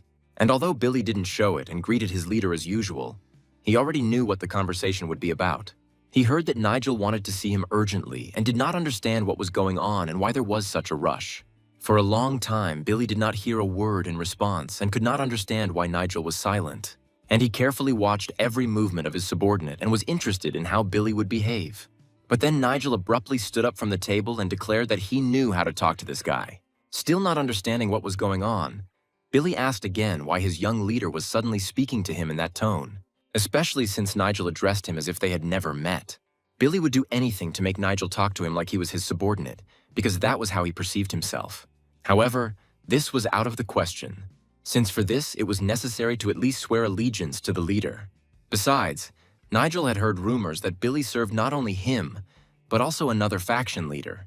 Recently, in one village, there has been a sharp increase in the number of petty thieves who have been robbing local residents. Their main strength was the information they received from somewhere outside and which helped them survive. And the leader of this gang was Billy, who all this time hid who he really was. Realizing that he had been exposed, Billy still did not want to give up and insisted that he had nothing to do with it. At first, Nigel himself was sure that these were just rumors, but then some facts convinced him otherwise. After all, Billy had only recently appeared in these parts, and Nigel had never found any information about his past. And no matter how much Nigel tried to push these thoughts away, he now knew exactly who was really standing in front of him. There was no point in hiding the truth any longer, and Billy decided to take a desperate step. Within a second, the blade of the knife that Billy had snatched was just centimeters from Nigel's eye, and the worst could have happened. But at the last moment, Nigel used a defensive ability, and Billy was instantly thrown several meters away from him. If Nigel hadn't had time to react, he would now be blind in one eye. This is what the young leader was known for, because he was faster than any of his subordinates. Billy's move was understandable, because such a revelation would have meant he risked saying goodbye to his life. What Billy did a few seconds ago was his last attempt to survive. But now, standing before Nigel, Billy knew he was dealing with one of the strongest warriors on the continent. Apart from Nigel, no one knew who Billy really was, and it was strange how Nigel managed to find out. Although Nigel was interested in something completely different, and he had already heard about the knives that his opponent was holding in his hands. Nigel knew everything, even what kind of weapons this dirty gang was using. Now Billy will have to tell everything he knows. Otherwise, he will not get out of here alive. But judging by the look on Billy's face, he was not going to give up at all and was ready to accept the fight. Billy felt that if he killed Nigel, he could keep everything secret and continue his dark deeds. Moreover, if Nigel manages to find out where his gang is hiding, then things will get even worse for Billy. Billy knew that Nigel could easily start blackmailing him, because then Billy would have no choice but to obey. But if Nigel was serious about blackmail, he'd better give up on it right now. But it seems that Billy misunderstood Nigel because he did not try to find out the weak points of his gang. And even more so, Nigel did not want to get the advantage that Billy was now talking about. In that case, it was unclear to Billy what Nigel wanted from him and why he had called him into the office. It turned out that Nigel just wanted to form an alliance with the gang that Billy ran. This was unexpected, because no one had ever dared to form alliances with real bandits before. True, it sounded like complete nonsense, and even his accomplices would never support such a decision.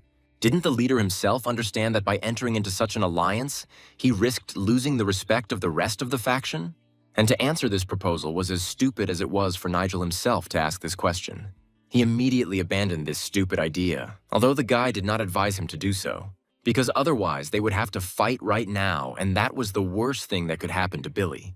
He saw that Nigel was serious, and that after this conversation, his threats would be carried out. He just needed to know where this gang was, and he didn't want anything else. Billy understood perfectly well that this was not an ordinary person in front of him, and that fighting him was pointless. For his friends, he was a real gift. But for his enemies, he became an evil and ruthless demon. And if this man was your enemy, blood would definitely be spilled if a real fight began. Looking at Billy, Nigel understood his thoughts perfectly well, but warned that he was not being cruel at all. A deal is not fair if only one party benefits and the other simply agrees to everything. So the guy had only two conditions, and if they were met, both would win. First, he was ready to tell Billy about the strange disappearance of people from the gang that happened a couple of months ago. And if Billy continues to pretend that he doesn't know anything, then they won't have a conversation. After all, Nigel was here precisely because a whole group of his fighters had recently disappeared and he still didn't know who was involved. And secondly, Nigel was ready to return the missing people to Billy, since he knew very well where they were. If you think about it, it was a great deal, beneficial for both sides of their new alliance. And if Billy thinks that he can easily free his people himself, he is very much mistaken. Even if he captures an entire region or country, he will not be able to do it without Nigel's help. Then they could open offices in each region and Billy's gang would work for the state legally. Nigel was even ready to teach these guys to fight himself, just like the people from his clan. And if Billy shared what he knew with him right now, Nigel would never give up his secret. However, Billy wanted to know if Nigel would actually follow through on his promises. After all, if Nigel doesn't keep his word, he will disgrace himself as soon as he betrays even one person from the gang. But instead of thinking about it, Billy would have been better off thinking it over again and agreeing. And to quickly reach an agreement, Nigel extended his hand, ready for a new alliance. Nigel's offer was good enough that anyone in Billy's place would have agreed. And if you don't do this now, there may not be another opportunity and his office will never open. Moreover, in a month, Nigel will receive a task from the Emperor, which he intends to carry out. And although Billy didn't believe it at all, only an idiot would refuse such a deal. So Billy extended his hand in response and said that he hoped Nigel would be honest and reasonable. Meanwhile, the warring clan was celebrating the promotion of one of the group's leaders. All the girls were very beautiful and danced an ancient dance that had long been known in these places. Moreover, every girl knew that the most important leaders of the groups were at the feast, many of whom were young and looking for wives. Roderick was having fun, as if they had already dealt with all the enemies, although his leader was preoccupied with something and remained silent the whole time. It was immediately obvious that Richard had put a lot of effort into organizing this celebration, even though some of his family were not there. But in reality, he had a lot of important things to do right now, so he had to try hard to find time for this holiday. Richard knew what Roderick was up to and why he hadn't left his side for a moment during the entire holiday. He kept pouring him drinks and acting as if he was his most devoted servant. But it was impossible not to notice that there was a man at the party that some of the guests should be afraid of. It was an investigator from the area who did not drink a drop of alcohol during the entire holiday and even ate little, so as not to feel indebted to anyone. Yes, this man, as always, was cold, and Roderick understood that a lot depended on his word in this area. But it was time to start a serious conversation, and Richard wanted to know how things were going with the application for the Emperor's mission. Roderick immediately said that they had invited 2 transcendental-level warriors into the clan and were closely monitoring all enemies. Now Richard's clan must be the strongest in the entire empire. Otherwise, they will not be able to achieve their goal. And before taking the main step, Richard had to think through everything in case this idiot failed again. Suddenly, Roderick said that on the way here, he heard news that had recently spread throughout the region. After all, Nigel's clan also wants to receive the Emperor's mission and seems to not understand what they risk if they fail. But from experience, Richard already knew that Nigel was capable of much and was the most dangerous enemy for their clan. It was just unclear how they would get 3 chests of gold at once to pay the first installment to the treasury. Roderick suggested not to let Nigel and his clan fight for the right to receive the Emperor's quest, but Richard was against it. But he calmly said that there was no need to stop the guy and he was interested in seeing how he would fail. Moreover, there was an investigator at this meeting today who was supposed to be important in this story. Richard recently asked this man to prepare for an investigation and paid a lot of money for this work in advance. The man said with a smile that they had already agreed on everything and hoped that the investigator would not change his mind at the last moment. Roderick still doubted that everything would work out and, looking at the investigator, tried to understand what was on this stern man's mind. However, the investigator did not yet know all the details of the case, which Richard promised to convey to him at today's meeting. Everything he needed to know was written in the papers that Richard was just passing on through his servant. The servant immediately brought them to the investigator, although he did not yet understand what was written in them. When he read the first lines, he couldn't believe his eyes, because what Richard was suggesting was complete nonsense. Sure, Richard paid him a lot of money, but what he asked in return was simply impossible. And then even all the girls suddenly stopped their dance and turned to where the loud male voice came from. After all, jumping up from his seat, the investigator said that it was impossible to simply arrange a massacre in the very center of the region. After all, it was wrong, and by doing so, the investigator would have put his honor on the line. Without even turning to face him, Richard replied that the investigator should not do this for free, and had already received his money in advance. Besides, he was sure that Nigel would die long before he could receive the Emperor's mission. And it was the investigator who had to set everything up so that the guy would fall into their trap. For the first time, the man realized that he had gotten involved in this risky business in vain, but now he could no longer get out of it. And then Richard slowly stood up from his seat and walked calmly towards the investigator. If he was in doubt, Richard could tell him the best way out of this situation. In case the investigator hesitated, Richard already held in his palm a secret remedy that was supposed to work quickly and cleanly. And then he handed it to the investigator, hoping that he wouldn't back out of the deal at the last moment. Besides, it was worth remembering that in addition to the money, he would also get back his daughter, who was still in Richard's captivity. Bowing his head, the man understood that for the sake of his daughter, he was ready to do anything and even commit a terrible act. The day soon came when he had to fulfill the terms of the deal, and for this purpose, everyone gathered in the central square. On this day, there were many famous representatives of the clans in the square, and next to each one a flag with their family crest was flying. The crowd of spectators had been waiting for the competition to start for a long time, and some began to get seriously worried about the long delay. Only Roderick understood perfectly well that these competitions could not be cancelled, because Richard himself wanted them to take place. It turns out that even those who have never been interested in such competitions and have spent their entire lives only concerned with their family affairs were invited here today. That guy, who was popularly called Bloody Rainknife, was gloomy all day and closely watched every step of the clan representatives. It became clear that this competition would be difficult and each participant would have to show everything he was capable of. It was impossible to relax at such an event, because the price of a mistake could even be death. Although Roderick was calm, because instead of risking his life and fighting, he could calmly watch from the stands and enjoy the competition.